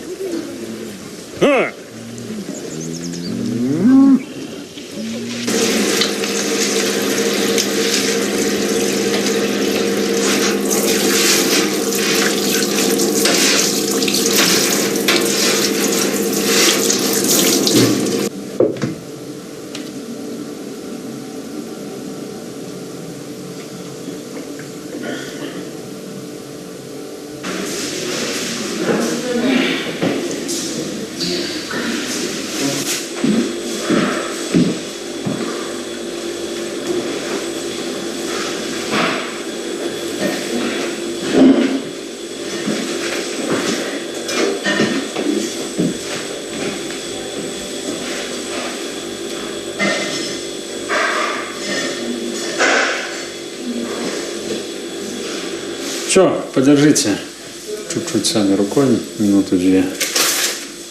А дома чем желательно спиртом? Ничем. Вот Ничем оно все закроется само по себе. Ясно.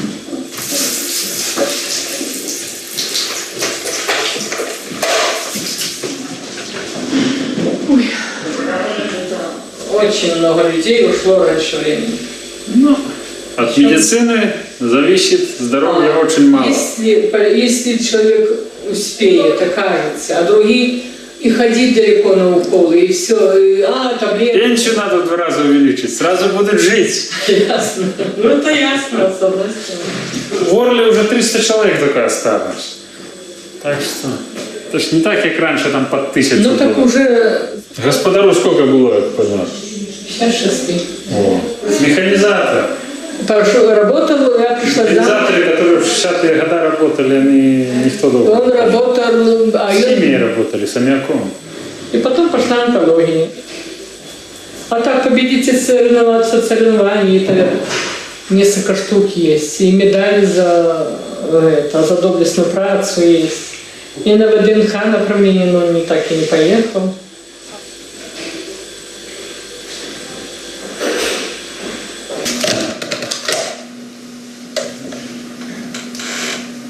Посмотрим, как пойдет это дело.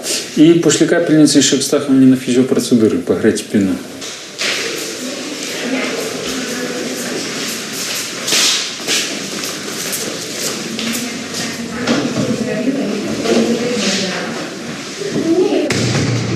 Ну, там понедельник, вот да. Ну, як буде получаться. Да. Ну. Не только хотя бы родили. А то мне кажется, что не будет доктор у нас. Ну, еще пока буду. Пока буду. Ну, чекайте, нам еще будет. Она уже. Куда я уже утеку? Ну, еще до свидания. Ну, некуда бежать. Ой,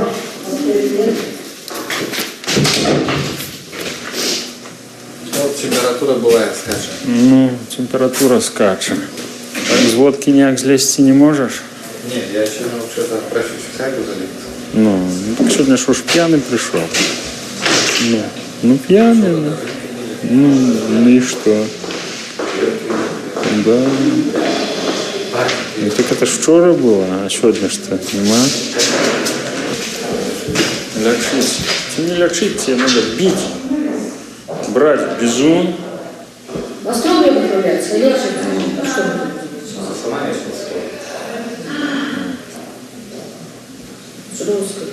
Так.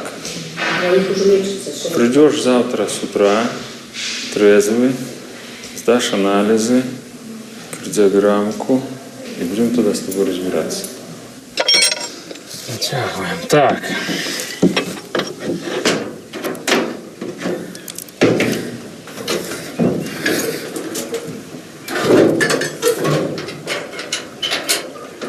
Верхний наживешь? Чекай.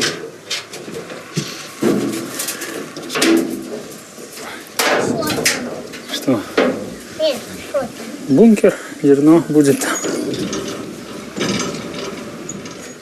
Я думала, этот бункер, чтоб пока нужно в теньке там сидеть. О, там жарко. Там хоть тенек, но там очень горячо в том бункере.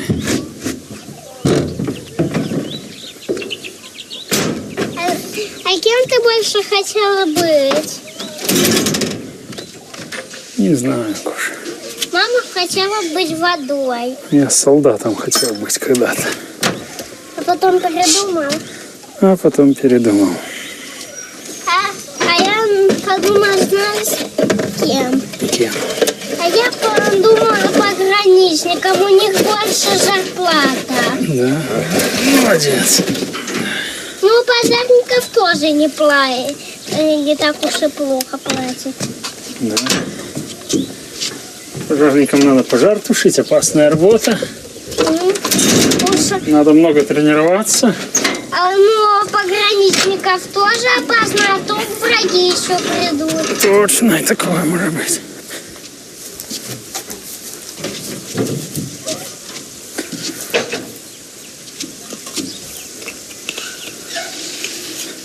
А что ты выбрал, папа, такой старый дом? А? А что ты выбрал старый дом? Кого старый? Дом. А что старый? Разве он старый? А выглядит как старый. Что мы его поремонтируем, будем выглядеть как новый.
Обрезала шплин!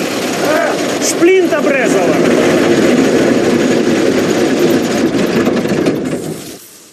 Теперь не жалко?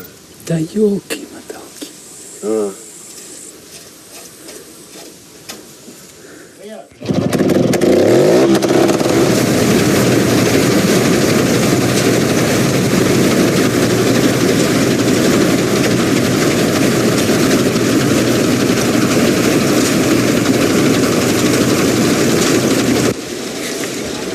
Делай бабки, мы будем все всем тапки, мы открываем бизнес. Мы будем делать бабки, мы будем шмотки, мы купим все тапки, мы открываем бизнес.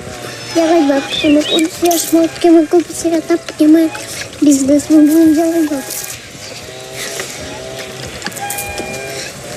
Бизнес, мы будем делать бабки, мы купим все шмотки, мы купим все тапки, мы открываем бизнес.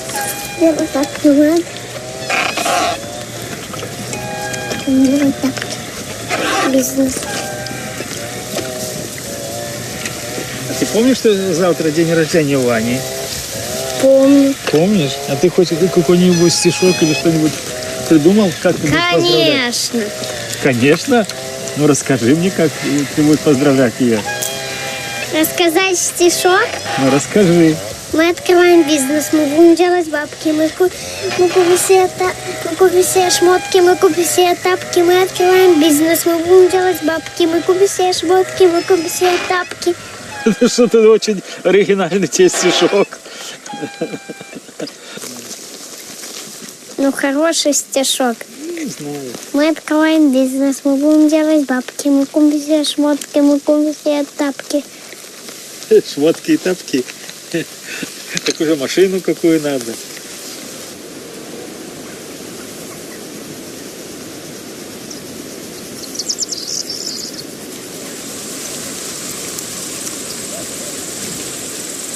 Нет, зачем нам столько земли, папа взял?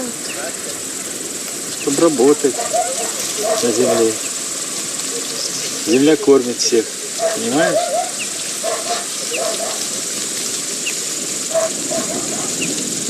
Зачем? Вот, когда-то дед работал, теперь папа твой в основном работает. А ты подрастешь, будешь ты работать. Дед уже только гусей будет пасти.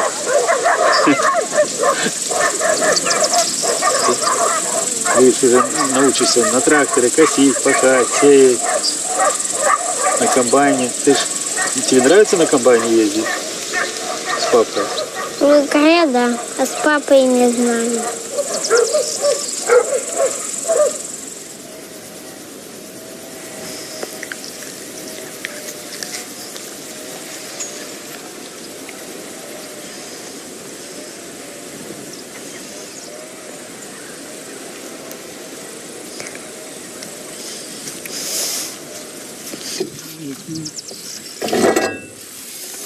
А чего потянул это колесо выводит?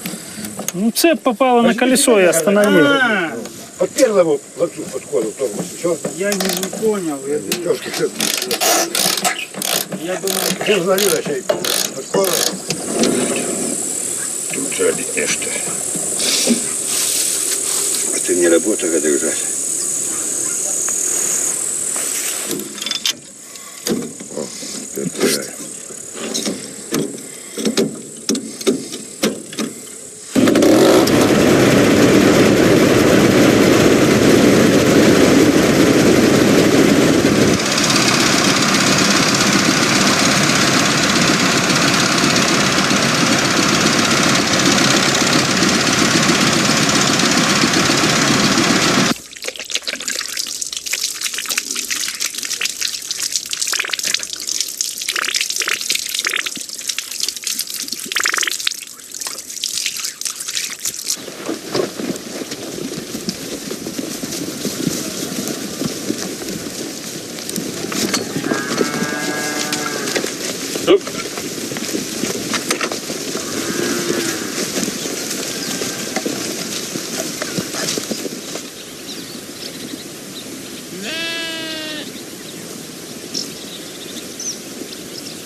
Еще на эту сторону тут только евреи жили. Оно ж вот начинается, где пристань, где насыпь, там эти склады были оптовые. А тут уже куча магазинчики, лавки всякие были. Ну, торговлей занимались. Ну, бедно жили. Вот я читал как воспоминания. На кровати спал только батька вот этой женщины.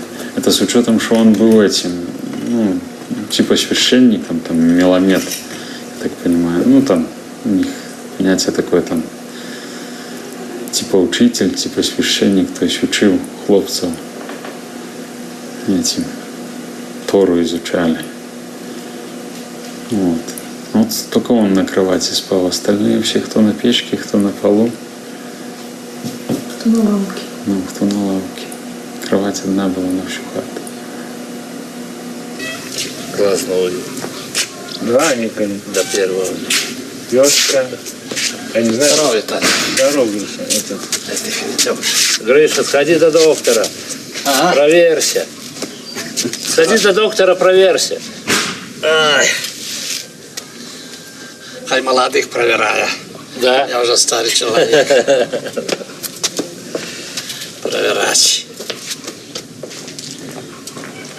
Старый человек, да. Тепер каже, Гриша, тепер каже, як захворів, каже, то вже не по больниці, каже, а зразу повибирай місце на могилку. Ой. Орля убрана от плана 51%. Больше. Свекла тоже такая красивая была, а потом обсела на жару это и все. Жара это дает. Что? Сухо. Я вообще летом на картах который день с лопатой специально копал. Вот сантиметров 20 промочено, а дальше что камень, сухое, страх. Да выпендривались. Досушались. Идем, за годов 10 точно пересохнет. Аккуратно пересохнет. За последние вот так вот взять лет 40, ну половины, наверное, не осталось. Не было, да? Добро загружать болота. А ты видишь, как природа сама потиху людей вёски выщелила, да. Лес начал зарастать, потиху восстанавливается. Сейчас какого-нибудь свироспида подкиня, чтобы численность трохи уменьшить. Новейшая, да. Да, и все дела.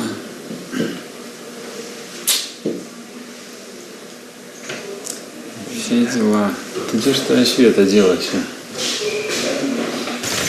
Открываем бизнес, мы будем делать бабки, мы купим все злотки, все ставки, мы открываем бизнес, мы будем делать бабки, мы купим злотки, мы будем все ставки. А мы тут от пьяниц убегали, мы туда поехали, потом пьяницы напустили на нас собаку, а потом мы от них еле уехали дома. Да, помню. Ой. А помнишь, как Таню там бомж накинулся с собакой? Песочек. Можно ноги помыть.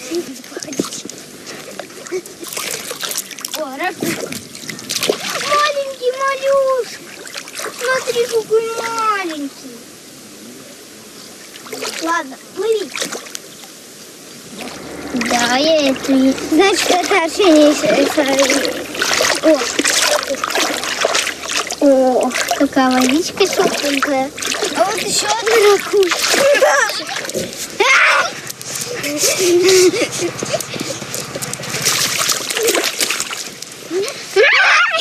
Не достала.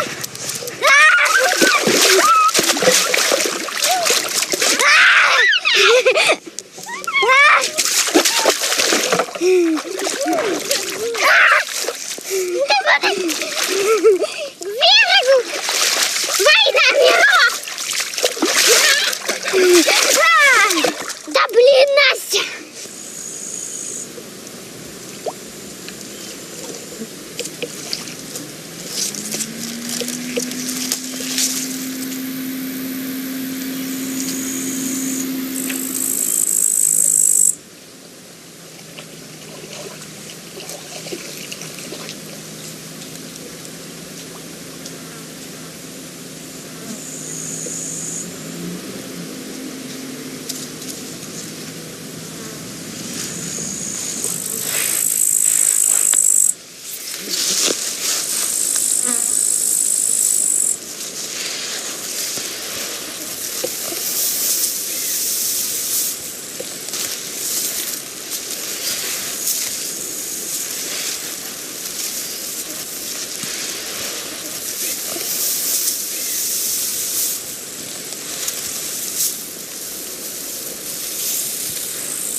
Jak w Polsce jestem, to говорят, Мне уже погибать. Пожмите еще немножко кулачком, пожмите, зажали и опустили вниз.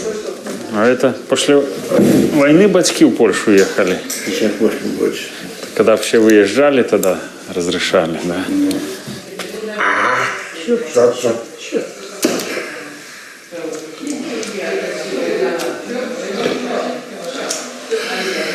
Еще пальчики распускайте.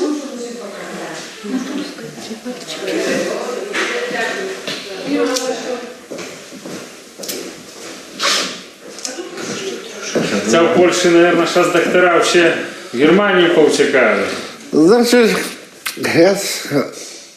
которые, як сказать, не знаю слова, отповедно не могу найти. Ну, не бояться чего-то нового искать, не? Приезжаете. Але если хороший доктор, то не треба выезжать. И 20 тысяч злотых, это 5 тысяч долларов больше. И так маю. Так, да. Ну что, решил здесь пожить. Здоровье неплохое было. 2 года поставил дом. А тут и пришлось в последнее время познакомиться с паном доктором, бо начало здоровье шванковать. А уже 2 косы 7-7. Ну да. И чуюся тут, и хорошо. Сами справитесь. Человек привыкший с детства, что в жизни много отдыхать не треба. Сколько возьмешь, столько твое. Это правильно. И здесь спокойнейшая жизнь есть.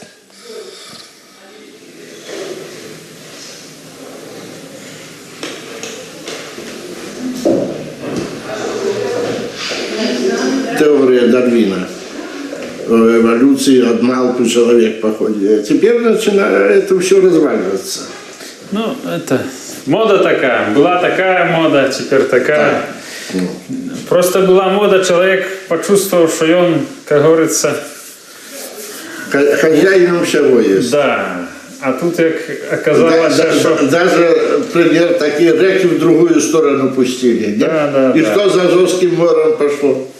А теперь, как природа отыгралась на человеке, люди задумались и поняли, не, видно, трохи не то. Ну, именно. Вот так вот и мы вот сейчас возвращаемся к природному земледелию органическому. В своей господарстве уже вот 2-й год химией никак не пользуюсь.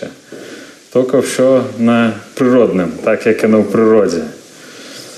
Органика. Органика, да.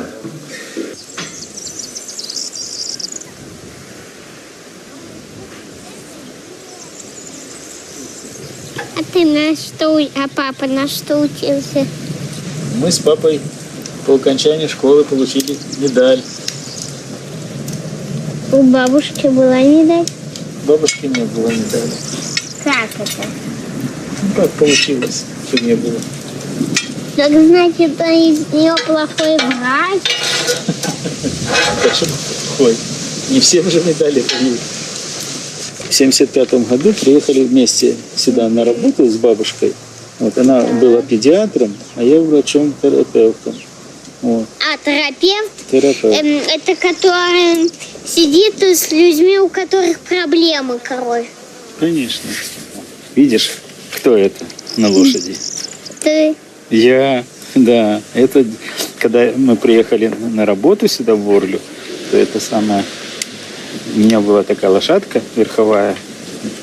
Я ездил верхом на этой лошади. Видишь?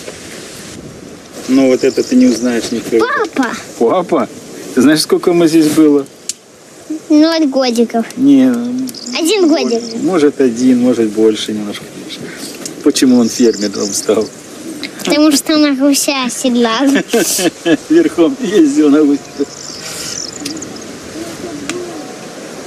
Вот так. Были, видишь, печатали. А вот, видишь, больница. А, вот дедушка. Да, это я в халате, вот видишь. Через 7 лет мы получили вот эту квартиру. А сначала мы жили там в больнице на 2-м этаже. Вот.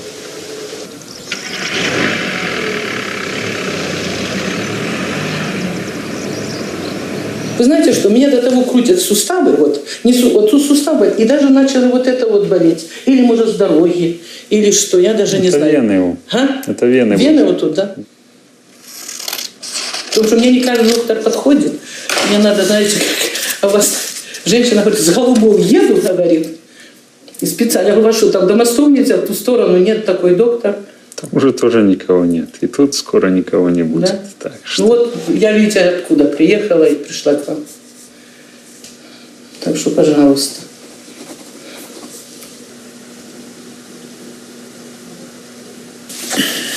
Будем надеяться. Это мне сейчас в аптеку пойти купить, да? Да. А так вообще надо вены обследовать. Скорее всего, будут глубокие вены расширены. И никак не могу, меня ругают, меня хозяйство. И занимаюсь, а хозяйство вот так, встаю 4 часа, и иду управляюсь. Это белорусская привычка. Так мне, вы говорите, белорусская привычка, у меня там подруга есть, она говорит, я знаю белоруса, они и мертвого замучают работать. Ну все, доктор, спасибо вам большое. А как жить? Вы знаете, в наше время надо работать. Ну, согласен. Говорит пословица, чего ты бедный, потому что дурной, а чего ты дурной, потому что бедный. Вот и все. Ну, спасибо, доктор. До свидания. До свидания.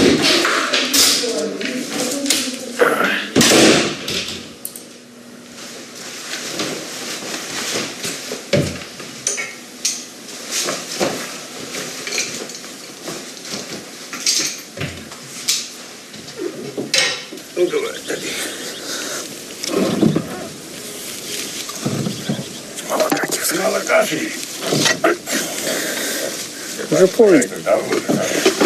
Ух ты, блин. Вот.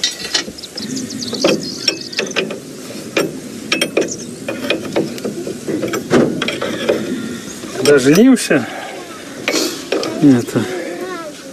Жунке говорил, что никогда в жизни в вёске жить не будем, потому что такая специальность была, что фактически только в областных центрах Выходит, обманул. работа была. А кто ты думал? Ой, як жизнь крутанула.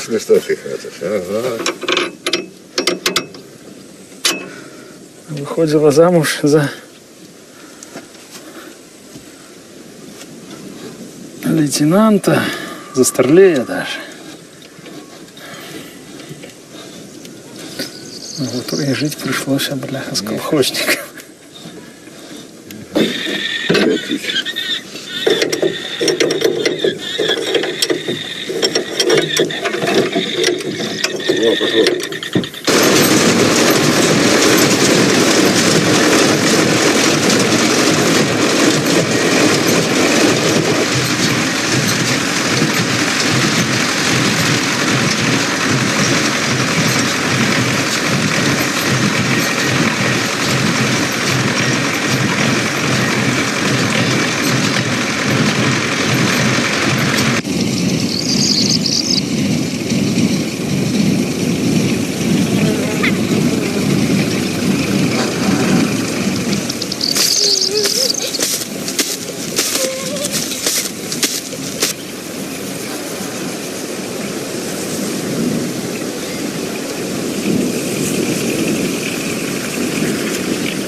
Может, одним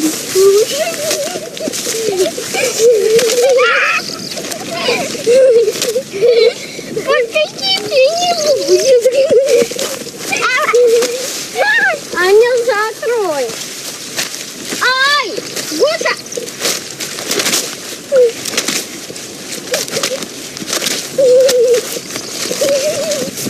Не догонишь.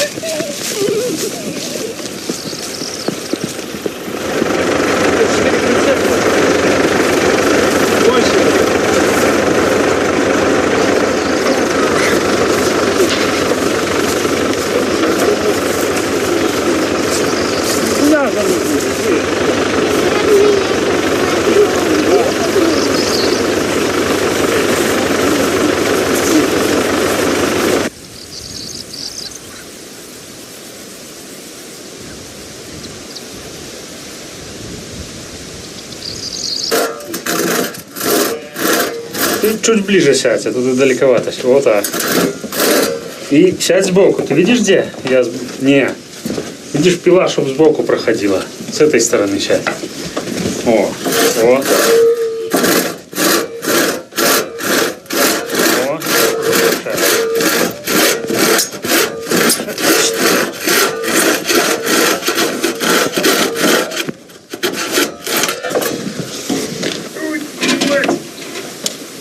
Что думаешь, не будет? Подними.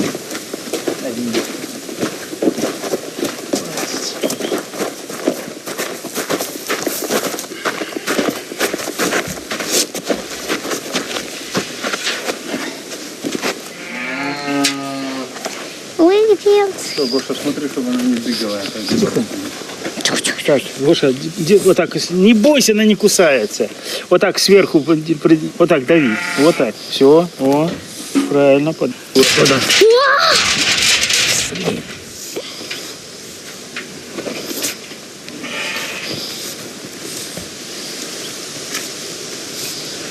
Держи вот так, двумя руками добро прижимай. Вот и все. Не бойся, будущий фермер.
Вот какие-то судьи.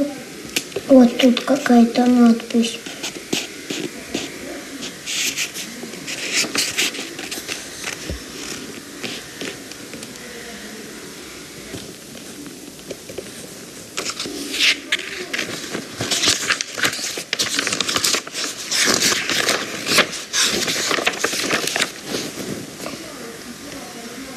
Вот это, наверное, Украина, ну или Москва.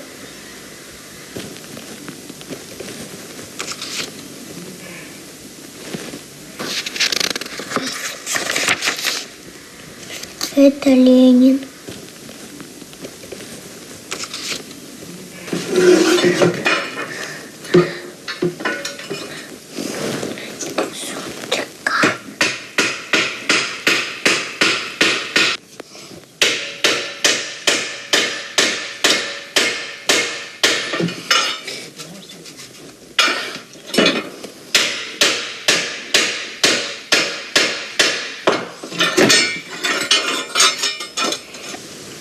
Тут, ну так, державцу.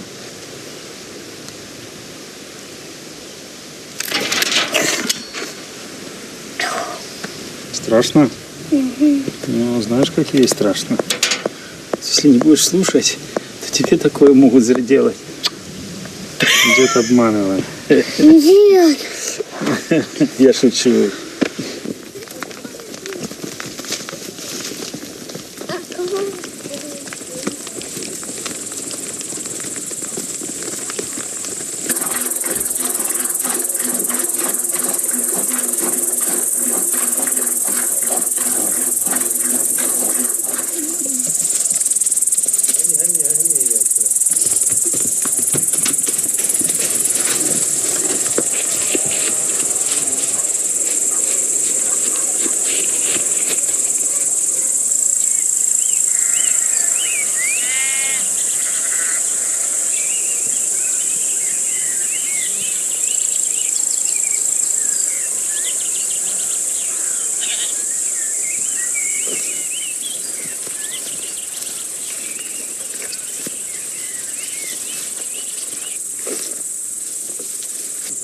Хочешь спою песенку, которую я придумала не на день рождения. Мы открываем бизнес, мы будем делать бабки, мы курим шмотки, мы курим тапки. Как стишок. Так себе.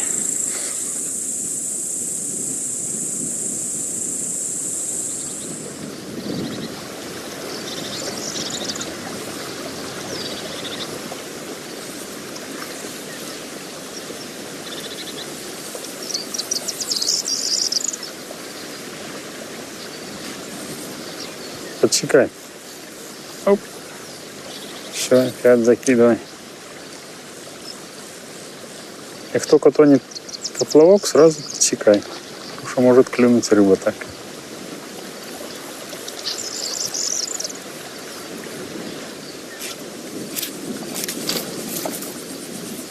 Убирай руки.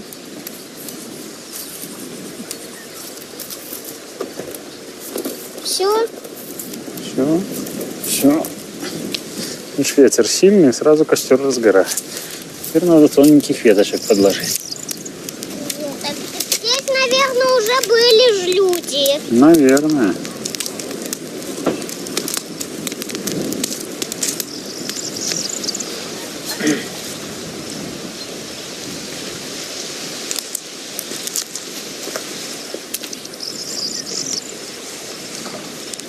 А знаешь, а Сушка может подорваться при огне? Ну, брось, сейчас узнаем. Только надо в огонь. А еще там возле озера у нас есть еврейское кладбище. О, давай туда сходим. Ну, давай сходим, покажу тебе.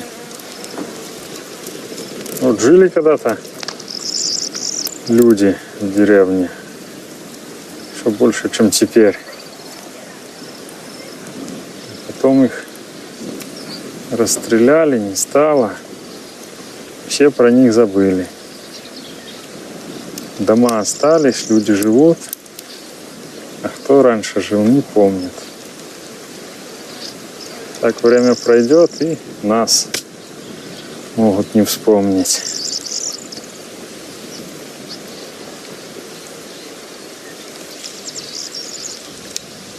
Поехали уже домой.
morning. This is TVP World.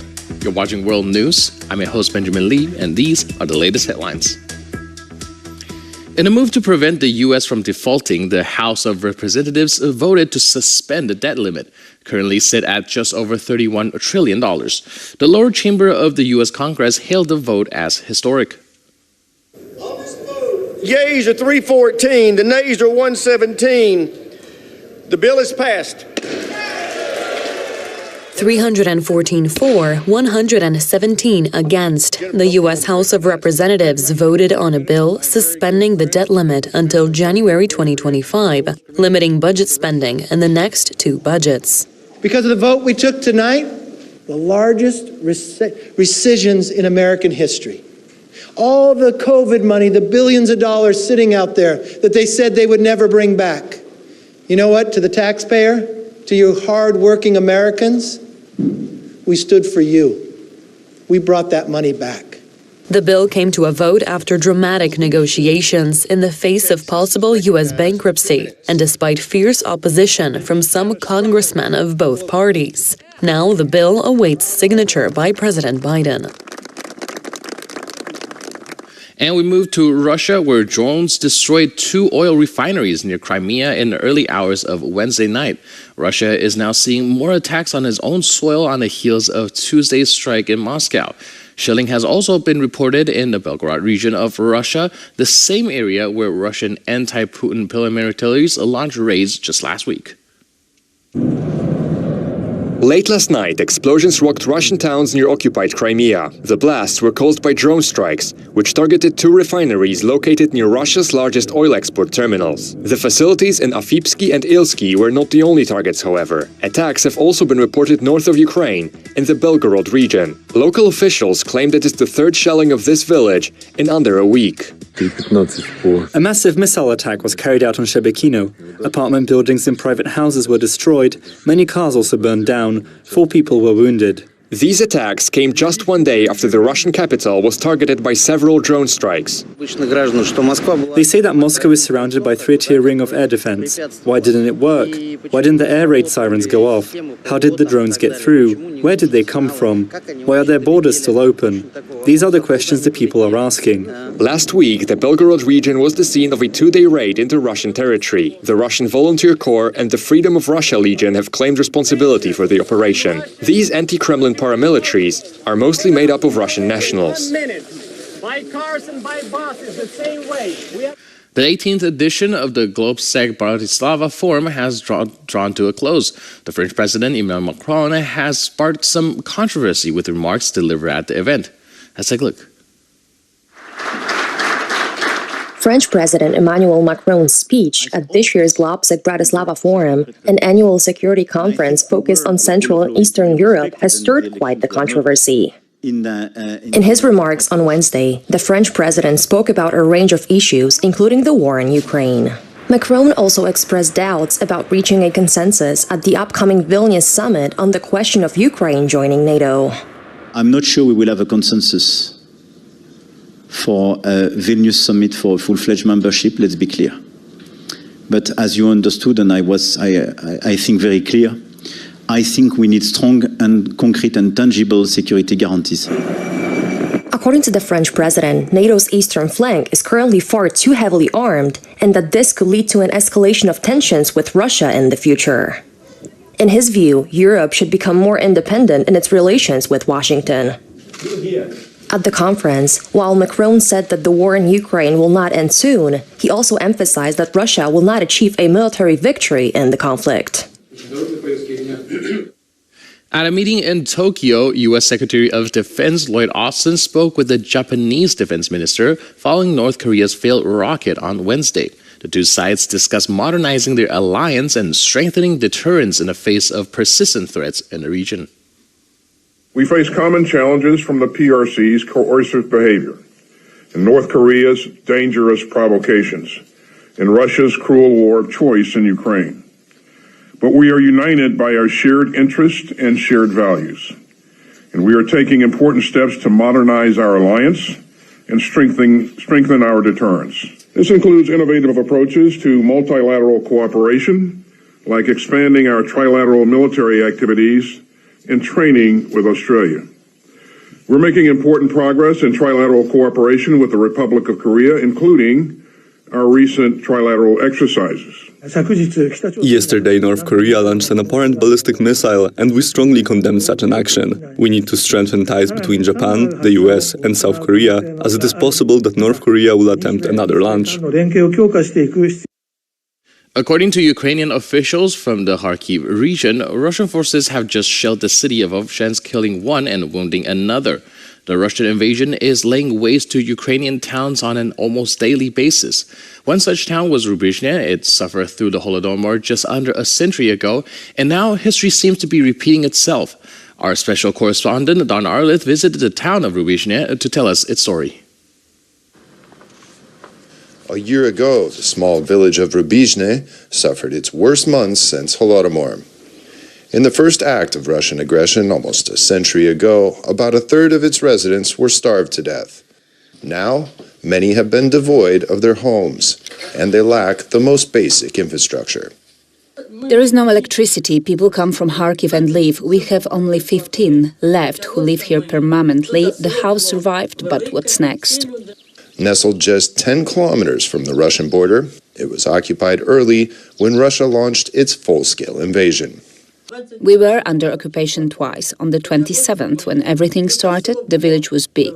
We all stayed in place and got under occupation. And on the May 10th, when our ground defense arrived, real battles began here. And from that moment, we were shelled until September 10th. It was those real battles that unleashed so much destruction. The most frightening wasn't the way they were treated or the Russian occupation itself. During the occupation, the Russians did not touch us. They even fed us because we stayed. They didn't care about us.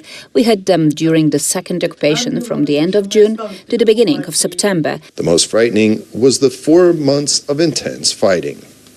On May 11th, I entered the basement, and on September 17th, I came out. And I was in the basement all the time, because when the shelling starts, we were shelled from 5 sides.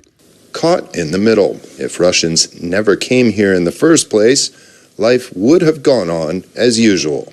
Now uncertainty of whether the worst is behind them, life here is still a challenge. Since the launch of the full-scale invasion of Ukraine, Russia has caused enormous damage and great pain to the people of Ukraine. One of those who've suffered the most in this war are parents whose children were either killed or abducted and sent to Russia for re-education. According to Ukrainian officials, nearly 19,000 children have been deported from a Russian-occupied area since February of last year. The Ukrainian and Polish ombudsmen have met today in Kyiv to open the Child's Rights Protection Center alongside Ukraine's President, Volodymyr Zelensky. The center stands as yet another step taken by Ukraine to guarantee the safety of its youngest citizens, who have had to endure one of the toughest childhoods imaginable. These children arrived in Poland after fleeing the flames of war in Ukraine. Not all children, however, had the chance to escape the invasion. This bus in Lviv, with its seats occupied by stuffed animals, is a moving exhibition commemorating the children who lost their lives during the war in Ukraine. Killing innocent children, however, is not the only horrifying thing that Russia is doing to the Ukrainian youth. Some of them were deported deep into Russia to undergo a re-education program to assimilate them into the Russian society.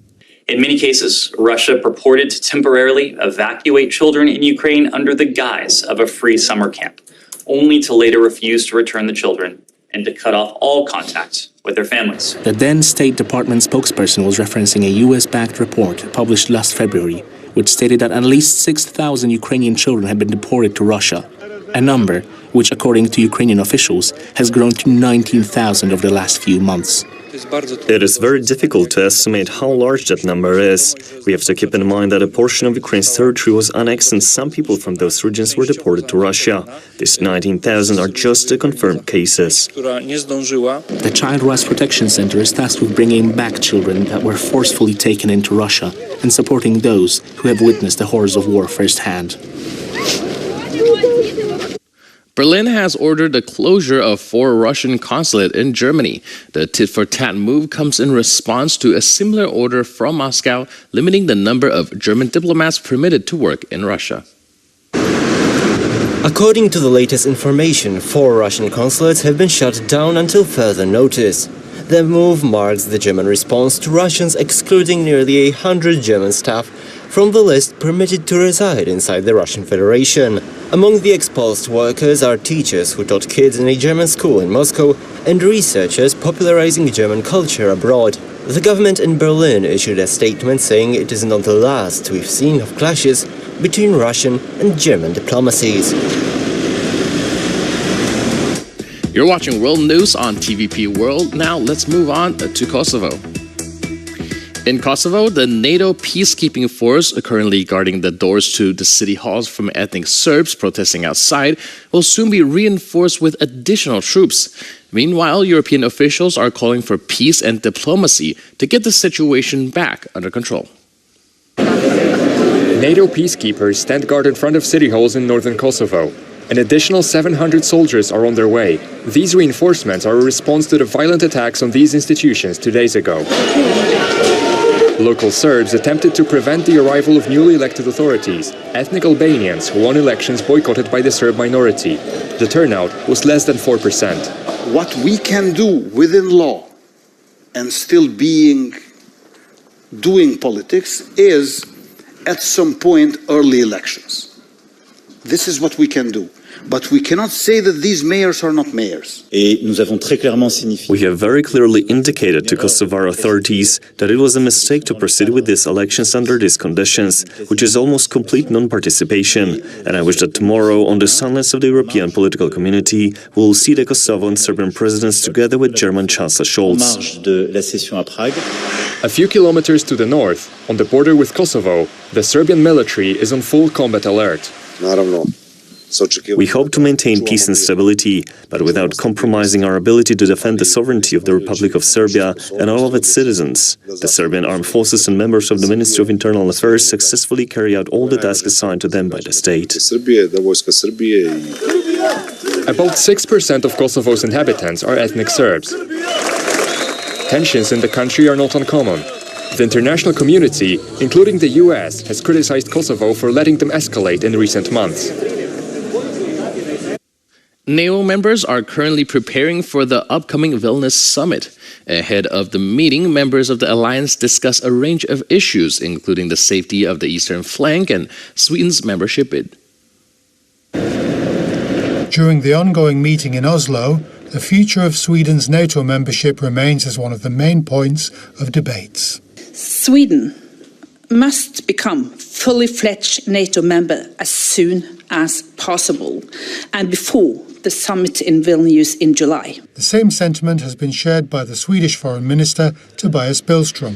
Beginning the procedure during the Madrid summit in 2022, Sweden is on its last leg to become a full NATO member.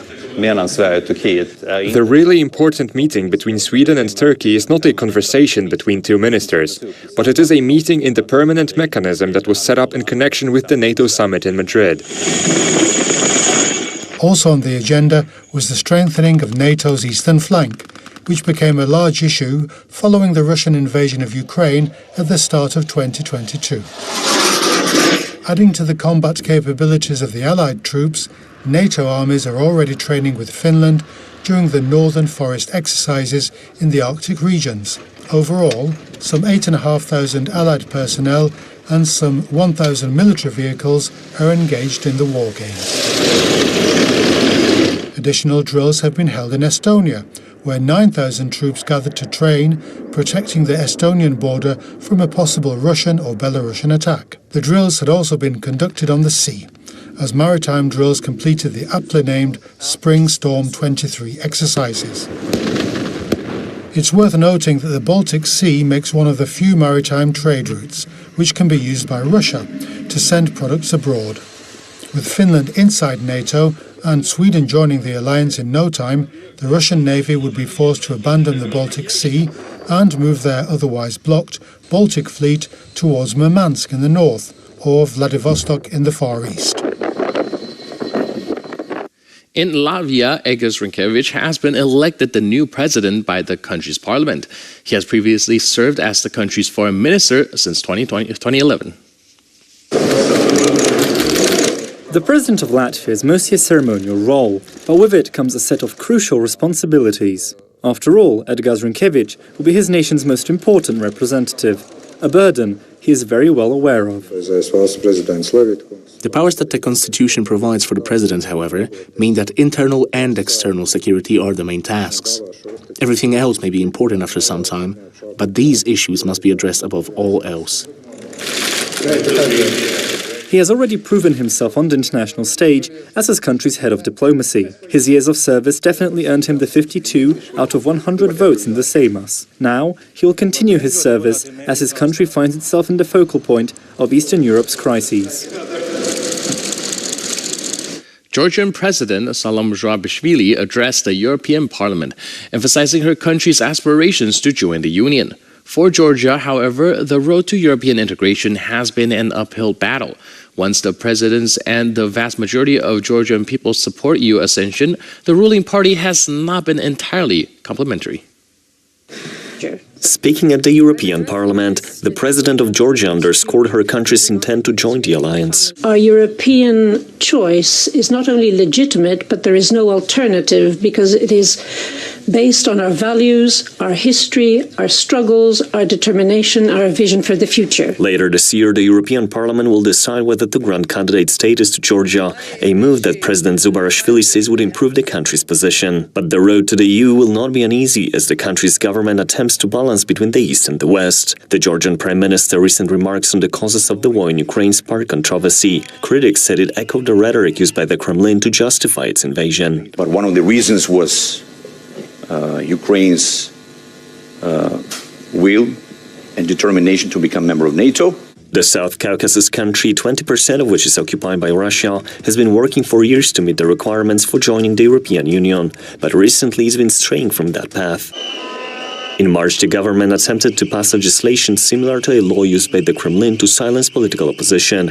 The move sparked massive protests. Recent developments, like last 2-3 years development, has shown that this development towards democracy or European integration has somehow stopped and even backsliding in democracy. Parliamentary elections are scheduled for fall next year, but whether they're free and fair hinges on Georgia's receiving EU candidacy status later this year. We might thinking of asking European Union to help us in making, this transparent and democratic elections in the future. But the only thing that we must focus on now is to get this candidate status, because the time is short. 85% of Georgians support European integration, but with a strongly polarized opposition, the path will not be an easy one. The Kosovo Olympic Committee appealed to the IOC for the body to ban Serbian tennis player Novak Djokovic for his view on the unrest in the region. The tennis player, however, has strong supporters, including the Ukrainian Olympic Committee. Recent clashes north of Kosovo shook not only the political world but also the sport industry. One tennis player native to the region voiced his opinion on the matter, which drew appeals from the Kosovo Olympic Committee to outright ban him from future events. I feel the responsibility as a public figure, doesn't matter in which field, to give support. Especially as a son of a man born in Kosovo, I feel the need to give my support to our people and to the entirety of Serbia. Djokovic's comments drew ire from Kosovo's authorities as the Serbian legend stated that the country is in the heart of Serbia. From then onwards, Novak Djokovic had the backing, among others, of the Ukrainian Olympic Committee and the Ukrainian tennis player, Elina Svitolina. I feel like if you stand for something, you think that this is the way you should say. Although Djokovic's comments quickly became controversial in Kosovo itself, the Serbian tennis player said outright that he does not support any kind of warfare. My stance is clear. I am against wars, violence and any kind of conflict, as I have always stated publicly. Despite appeals coming from Kosovo, the International Tennis Federation swiftly stated Djokovic has every right to voice his opinion and will not be penalized for his views, however controversial they may be. And that's all for now on World News, but for more news, update, and commentary, please stay tuned.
The International Space Station has had a constant human presence in our lives for more than 2 decades.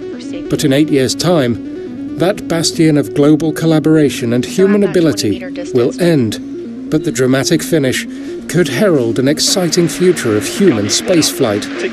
The giant space station weighs more than 400 tons, orbiting our planet at nearly 30,000 kilometers per hour at a total cost of $150 billion. Thousands of scientific experiments have been conducted on the ISS across both the US and Russian sides, and in European and Japanese-built modules that were also attached. However, the station's hardware is aging, so in 2031 it will be deorbited, brought back through Earth's atmosphere, and crashed into the ocean. The ISS project began in 1998 with the launch of Russia's Zarya module, the first component of the station, and it has since seen dozens of countries work together to build the largest human-built construction in space. What will succeed the ISS is, however, already underway. The hope is that new commercial space stations will take its place. NASA has already outsourced the transportation of humans to low Earth orbit to companies SpaceX and Boeing in the US. For NASA, freeing up the $3 billion spent on the ISS each year will allow the agency to pursue other human spaceflight goals, namely sending astronauts back to the Moon and eventually to Mars. One way or another, the ISS project will come to an end, whether that's in a fiery inferno or dismantling the station for other uses. But it will leave behind the notion that despite our obsession with nationalism and borders, we are capable of overcoming differences to work together globally.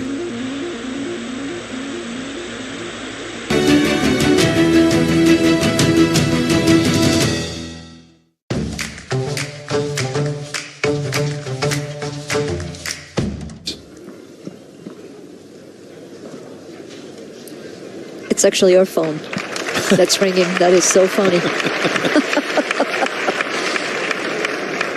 Who could possibly be calling at this time? It's one of those you pick up and you say, I told she you can't not to find call it. me. She doesn't know what it is. Oh, this is really funny. This is really good. Who are you calling me? She's not supposed to have a phone, I don't think, even in her bag.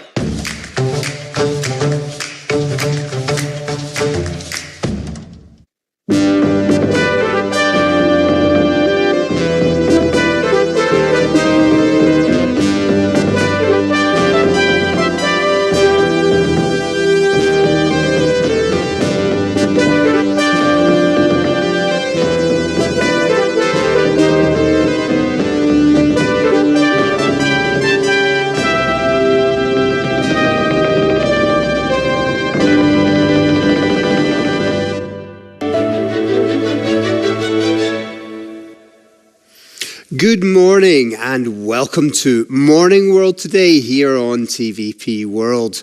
I'm your host David Kennedy and we've got quite a busy programme coming up today and one of the most important things is our press review. I'll be joined by Benjamin Lee, but before that let's take a look at what's been going on for the last 24 hours.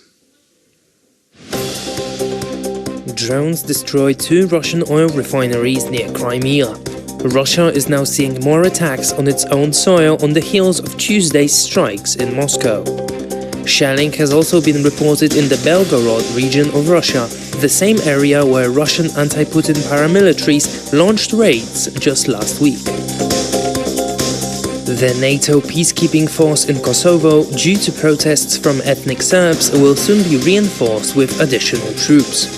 Meanwhile, European and Western officials are calling for peace and diplomacy to get the situation back under control.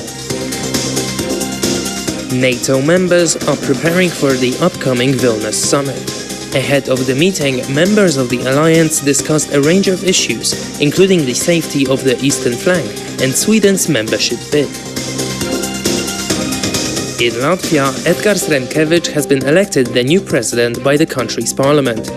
He had previously served as the country's foreign minister since 2011. he will represent Latvia at the NATO summit in Vilnius. Georgian President Salom Zurabichvili addressed the European Parliament, emphasizing her country's aspirations to join the Union. For Georgia, however, the road to European integration has been an uphill battle. While the president and the vast majority of Georgian people support EU accession, the ruling party has not been entirely complementary. Well, we're going on to our press review, and I'm joined by Benjamin Lee. Ben, good to see you. Good morning. How's it going?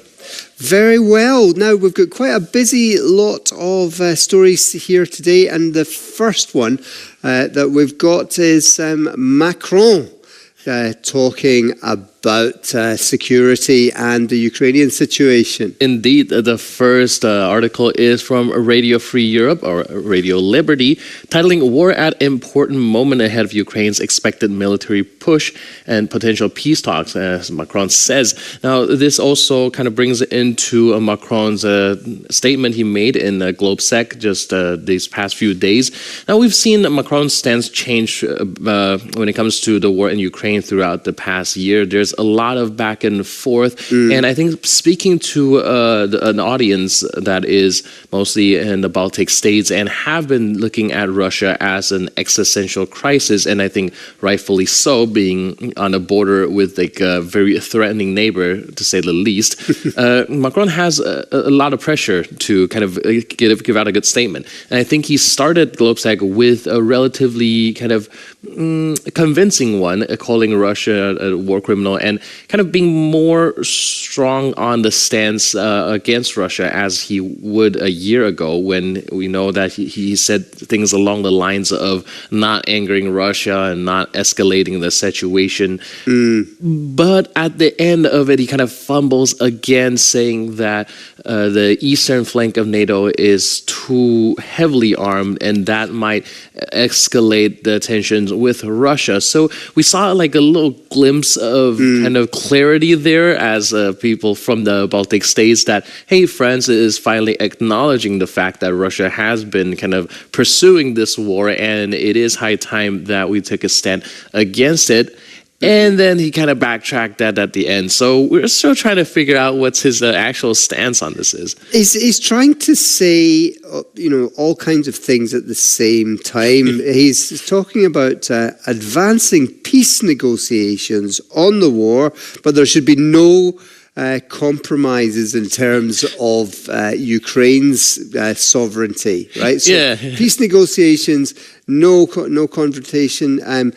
And he says the counter-offensive will not create de facto acceptance from the Russians to negotiate. So there's all kinds of things going on there, and you wonder exactly what it is a bit confusing where his stance lies, and I don't know if it is whether or not it is designed, because it does give him some wiggle room to lean on one side or another depending on how the whole thing goes. So, being a politician himself, there is like a possibility that that's his way of kind of not taking a firm stance on anything, just so he would have the space to kind of wiggle in one direction or another. Now, was it here or was it somewhere else where he actually said something about, the prosecution of Putin would have to be put on the back burner if there were going to be negotiations with Russia? I don't think it's this particular summit, but it was last week. I do remember saying something along that line. And again, when at the same time he's saying that Russia is the one that pursued this war, they are the sole aggressor, and Ukraine should not compromise their territorial integrity. And on the other hand, he's saying things like peace negotiations that does involve some sort of compromising, and calling him a war criminal, and at the same time saying that he should not be prosecuted. So this guy's all over the place. It's still kind of hard to put a finger on what his actual stance is. Well, maybe it's just called diplomacy, isn't it? Ticking all the boxes when you say something. Okay, let's go on to the next one, and the EU Parliament President talking about the drone attack, saying it won't change the EU support for Ukraine. Now, what's her justification there? Well, of course, we know that during the war between Russia and Ukraine, one of the caveat for U.S. and the NATO providing Ukraine with weapon is that Ukraine don't hit inside Russian territory. But with the equipment, exactly, but now, of course, we saw actually drone attacks in Moscow, and of course, we saw some attacks in Belgorod. Of course, these attacks is still shrouded in the fog of war. We don't know who really conducted it, and there is a very good argument to be made that these could be either false flag attacks or attacks launched by the Russians who are just not happy with the way things are going. And we can't see evidence of that in the recent footage released about on an attack on Moscow. A lot of these drone footages, if you look closely, because we only have footages coming from inside Russia, right? And even if you look at the footage that we presented, you can see that the footage coming out from Russia is heavily doctored. The most kind of obvious one is the drone footages that shows the drone flying backwards. And if you look closely, you can see that it's actually kind of rewounded, because I think for various reasons they might want to kind of conceal the kind of silhouette of people involved, and they don't want the voices were doctored, the sounds were kind of changed because they don't want it to be kind of chased to whoever did the recording. And of course, one of it could be for security reason, but there's also an argument there to be made that these videos are kind of sketchy. They're trying to obscure something is very obvious there, and what that thing is of course something to be discussed. And I think the European Parliament President has made a very good argument in saying that just because these footage exists and the fact that Russia has been hit, one does not prove that the Ukrainians were the ones that did it. And second of all, it could also be a way that Russia is trying to deter the supplying of a weapon support to Ukraine. And until this whole situation, the whole picture is clear, just kind of pulling out all the support because of these incidents that are still kind of shrouded in the fog of war isn't the brightest move, right, as of the moment. Well, exactly. You can understand there are plenty of reasons why the Ukrainians would carry out such an attack. Primarily because the war is now being brought to the Russian citizens of larger towns such as Moscow, for example. And these are people who have sort of seen it as a sideshow, something that's happening to other people. If there are attacks on Moscow itself, then they will actually realize that people are dying and that this is a real war. Right, it is a war, and these are the kind of things that happen during the war. And of course, we have to go back to that the conversation about NATO and America kind of providing Ukraine some of these long-range weapon and a caveat of them not hitting inside Russia. So this kind of blurry, kind of blurs the picture a little bit. Exactly. Water, but again, the facts are still shrouded, and before anything is kind of surfaced, it's too hasty to make an adjustment according to it. Exactly, can't conclude that. And the drones were, some of them at least, were apparently Ukrainian production. Right, exactly. So that's another aspect of it. Okay, so what's our next story? Let's go on to that. All right, next piece we have from The Guardian, saying Kosovan Prime Minister says that he would consider early elections in North if violence ends. Now, we have been talking about this off air just now, like about the term early election, and it seemed a bit confusing because they just had one. And I think that's a more kind of polite way of saying, oops, we messed up, let's do it again, because the last one stirred up a whole lot of controversy. Of course, yes. So the Serbian Kosovans in the north of the country had basically not voted at all in the elections, and the turnout was around about 3.5%. Yeah. And so the mayors that were brought in, and they were brought in under armed guard to take over the running of these towns, these municipalities, which are primarily ethnic Serbian towns. Right. This then stirred up the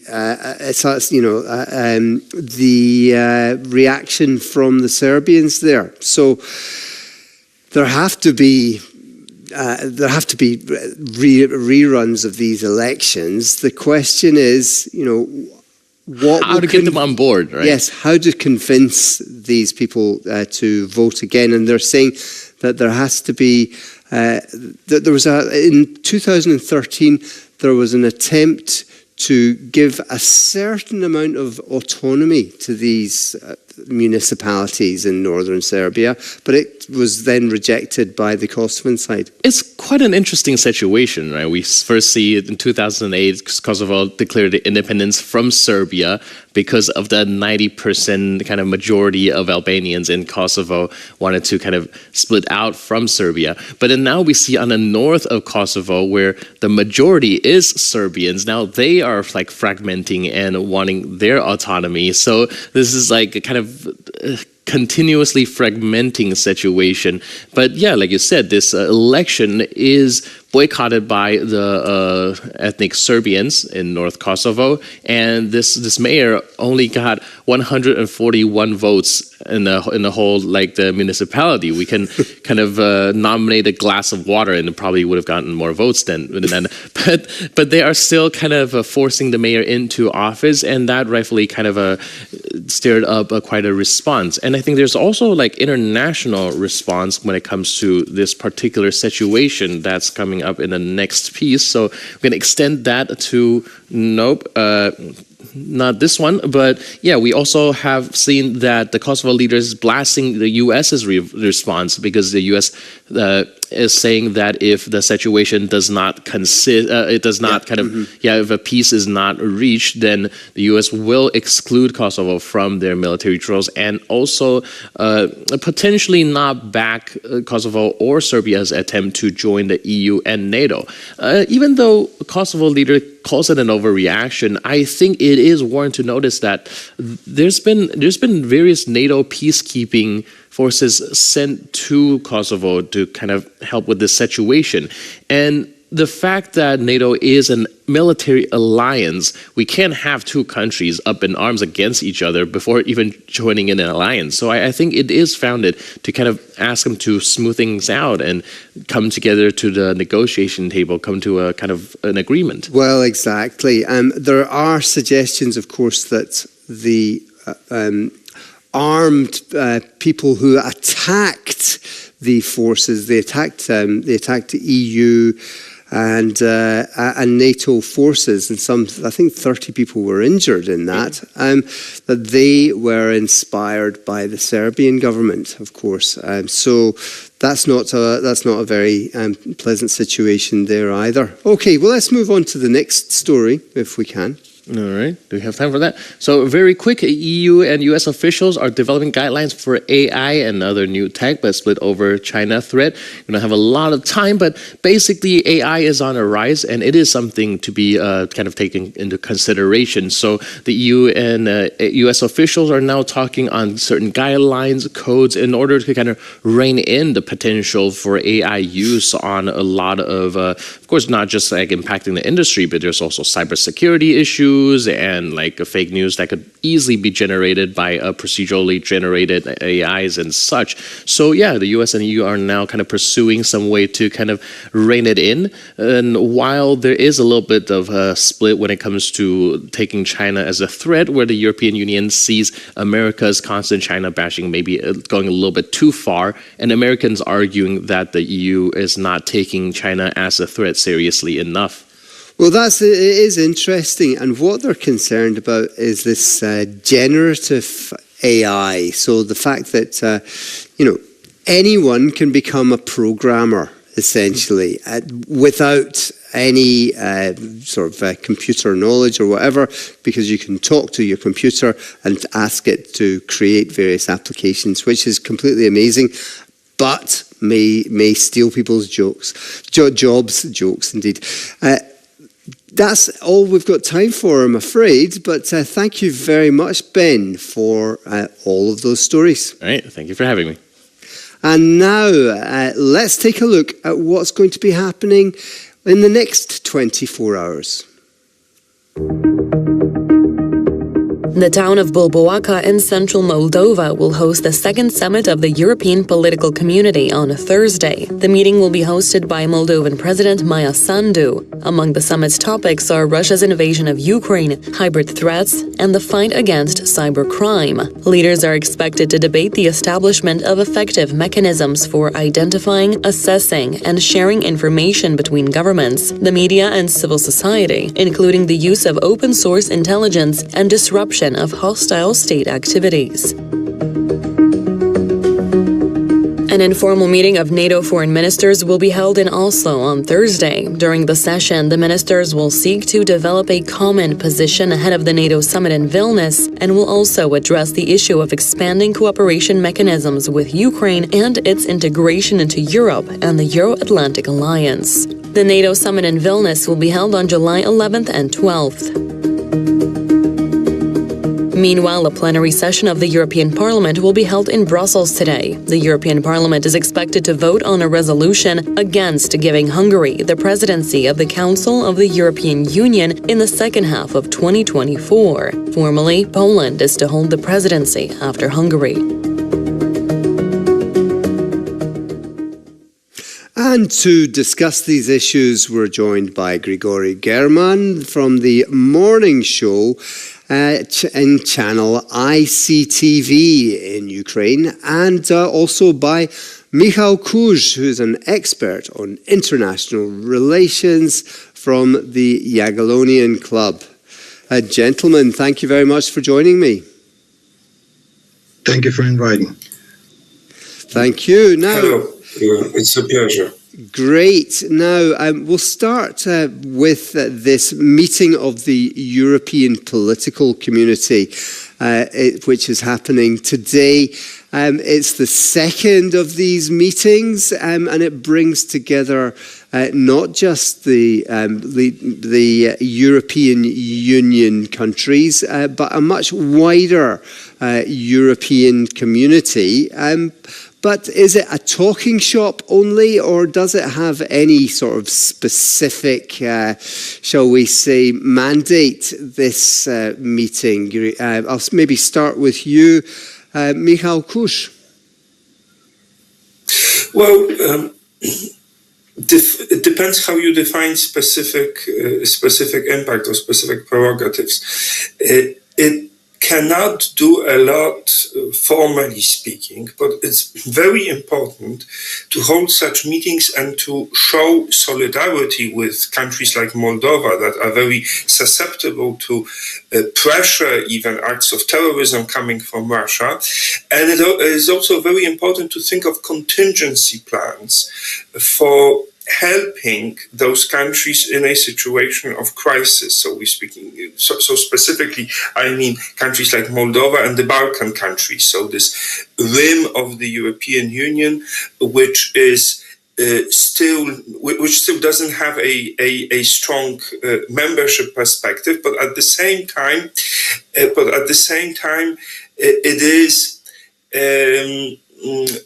It is very susceptible to the current volatile situation, and indeed, European countries need to think of ways to deal with this situation. For instance, we remember when gas supply was very short because of decisions made in Moscow, in Moldova, and then the European Union managed to deal with that crisis. Further such crises are with all probability coming. We need to assume a long-term perspective of a very hostile neighborhood with Russia, and therefore we as a European political community need to strengthen the rimland between the European Union and Russia. Now, invited to the meeting this time are Armenia and Azerbaijan. How important is to remind those countries that they are part of the European family, Grigory German, especially with the situation in Ukraine? First of all, I would like to remind you that tonight, we have another terroristic attack on Kiev, on capital of Ukraine, on capital of European country, and about the 10 ballistic rockets was sent from the Bryansk region of Russia, and we have 3 people dead here. One of them is a 12 years old girl. Tonight, and this is very important for us. Do not lose this focus on this, because we can discuss something that happened in Moldova, something that happened, but here we have the war and we have dead people, dead civilians here in Ukraine. Because of this forum in Moldova, we have to understand, is it real? Some movements, is it real movements to ignore, to encapsulate the Russia's terrorism in her own territory? And of course, that Armenia and Azerbaijan, it's less Russians' influence has on its territory. Armenia has more Russians' influence in its territory. But all these countries, for now, have to see in Moldova too, what happened when the Russia is not encapsulated in their own territory, and what's happened when the terrorism is on his way. Right. This is very important. Now, President Zelensky is also going to be attending this meeting, so I'm sure that we will also get that message very clearly from Zelensky. But it's a very good point that you're making. And in terms of the fight against the Russians, there's various parts of this that they're going to be talking about, including hybrid threats and fight against cybercrime. These 2 issues are very key as well, aren't they, Michał Kus?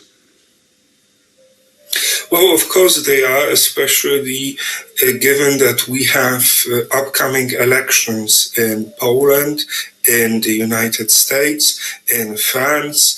We recently had elections in Turkey. So there's the political situation, and of course the political situation is tense in many countries. German economy is right now in recession. We have radical pro-Russian nationalist parties like the AfD, Alternative für Deutschland, practically leading in Eastern Germany, leading in the polls in Eastern German lands of the Bundesrepublik. So all this means that there's a very fertile field for Russian disinformation, cyber warfare, and illegal involvement in the voting procedures all across the Western world. And well, since this involvement and those nefarious cyber practices are so prevalent on the part of Russia, we're slowly entering a phase in which this becomes something of a cyber arms race, where practically with every election, with every significant political process, we in the West have to assume some sort of Russian hostility, and we need to prepare for that. And this is an ongoing process. This is no more a one-time situation. We are entering into a logic of similar to the Cold War. That's a very good point. And talking about security, there's the informal meeting of NATO foreign ministers in Oslo today. Now, this meeting is taking place after the elections in Turkey. Turkey has shown that it wants to buy F-17s. The Americans are maybe closer to providing those aircraft. Will President Erdogan now be more likely to allow the accession of Sweden to NATO? What do you think, Grigori German? Yeah, I think so. Probably. Yeah, we never don't know what's happening in the head of the dictators, and we never know this. But I believe so because I've heard that the President of the United States, Botos, said he has some discussions about the F-16 to Turkey that changed this decision. To allow to Sweden. Be the NATO country, and I think so. Yeah, I think this is the new part. This is the new page in this long and dramatic story.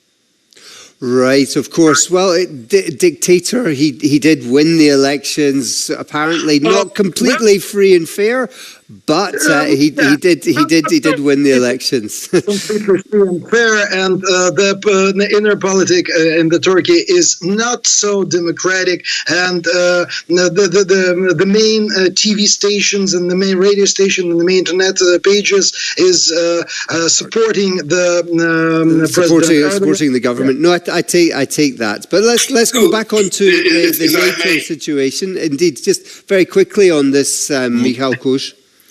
No, what I wanted to say is that this is the inner politics in Turkey obviously does not provide a level playing field for all contestants in a democratic race. Nevertheless, this was a very close race.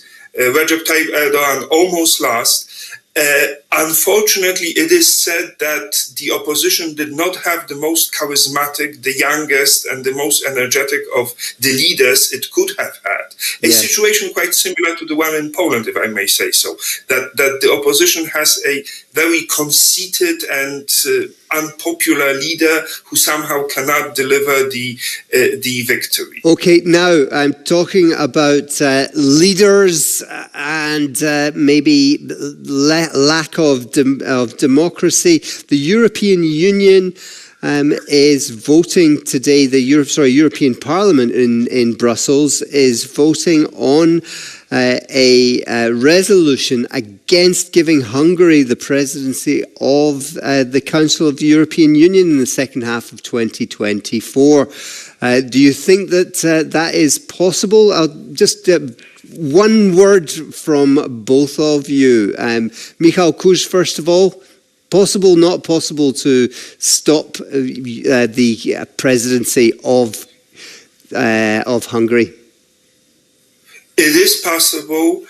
Unfortunately, this is a very bad idea. Hungary, of course, is a country that creates many problems for also its close neighbors who try to cooperate with that country. But at the same time, trying to find the Black Peters, trying to find internal scapegoats in the European Union is not the way to go, especially in the times when the Union is facing so many external threats. I think this is a very bad idea. Okay, and very briefly, Grigory German. My answer will be emotional. I remember all the bad words that Orban said and the Hungary officials said about the war in Ukraine, about the Russia's aggression, and I think this bad boy have to be punished. Only this. Well, on that note, Grigory German and Michał Kusz, thank you. I understand your point of view. Right, okay, reached a certain agreement there. Michał Kusz as well, thank you very much, both of you, for joining me. Thank you.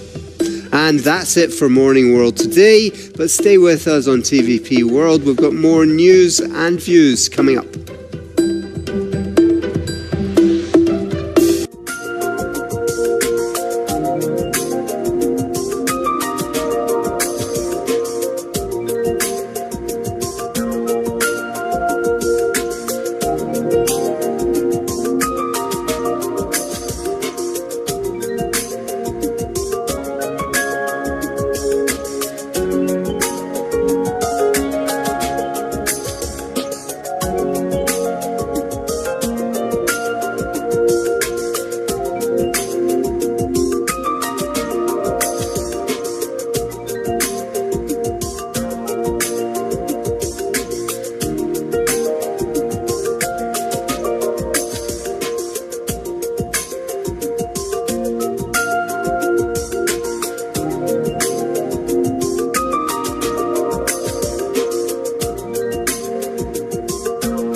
Good morning, this is TVP World. You're watching World News. I'm your host Benjamin Lee, and these are the latest headlines.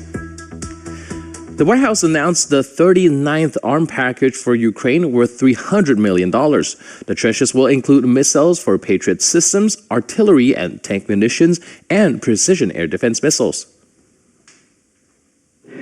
We've got an upcoming package here, which will be the 39th drawdown of equipment from the Department of Defense inventories using presidential drawdown authorities. We will use that package that we're announcing today to provide Ukraine with additional munitions for Patriot air defense systems, which Ukraine has been deploying quite effectively, as well as more Avenger air defense systems, Stinger anti-aircraft systems, and ammunition, of course, for the HIMARS, artillery, and anti-armor systems that the United States continues to provide to Ukraine. At an informal meeting of NATO foreign ministers in Oslo, Secretary General Jens Stoltenberg stressed the importance of maintaining an open-door policy and continuing the dialogue on Ukraine's future accession. The main topics of talks ahead of the Vilnius summit in July revolve around the alliance expansion. All allies also agree that Ukraine will become a member of the alliance. And all allies agree that it is for the NATO allies and Ukraine to decide when Ukraine becomes a member. It's not for Moscow to have a veto against NATO enlargement. And therefore we need to have in place frameworks to provide guarantees for Ukrainian security after the end of the war, so history doesn't repeat itself. And now, ladies and gentlemen, I invite you to watch the footage of Zelensky in Moldova on the second day of the European summit. Let's take a look. And of course, we support the initiative to create the special international tribunal to deal with those who are committing crimes of aggression in Ukraine. Please do invest in our countries. Please do believe in our democracies and in our EU future. This is your contribution to the stability and peace on the continent. Mr. President, please. Thank you very much. Morning, everybody. Thank you very much, Madam President, that you invited us, and I'm happy to be here. It's not simple to come to Moldova, but like I said to you, that is the message from all our Ukrainians that we really support Moldovan people, so salute Moldova, and we're really happy to go historically together, shoulder to shoulder. Thank you for Moldovan people. first of all, that you really you hosted all our people, all the refugees from the first days of full-scale war. Thank you. We never forget about it. Like Madam President said already, that we spoke about our bilateral relations, about, I think, some infrastructure very principal priority projects, and we will sign in the closest future. It's and I think what is very important, our future.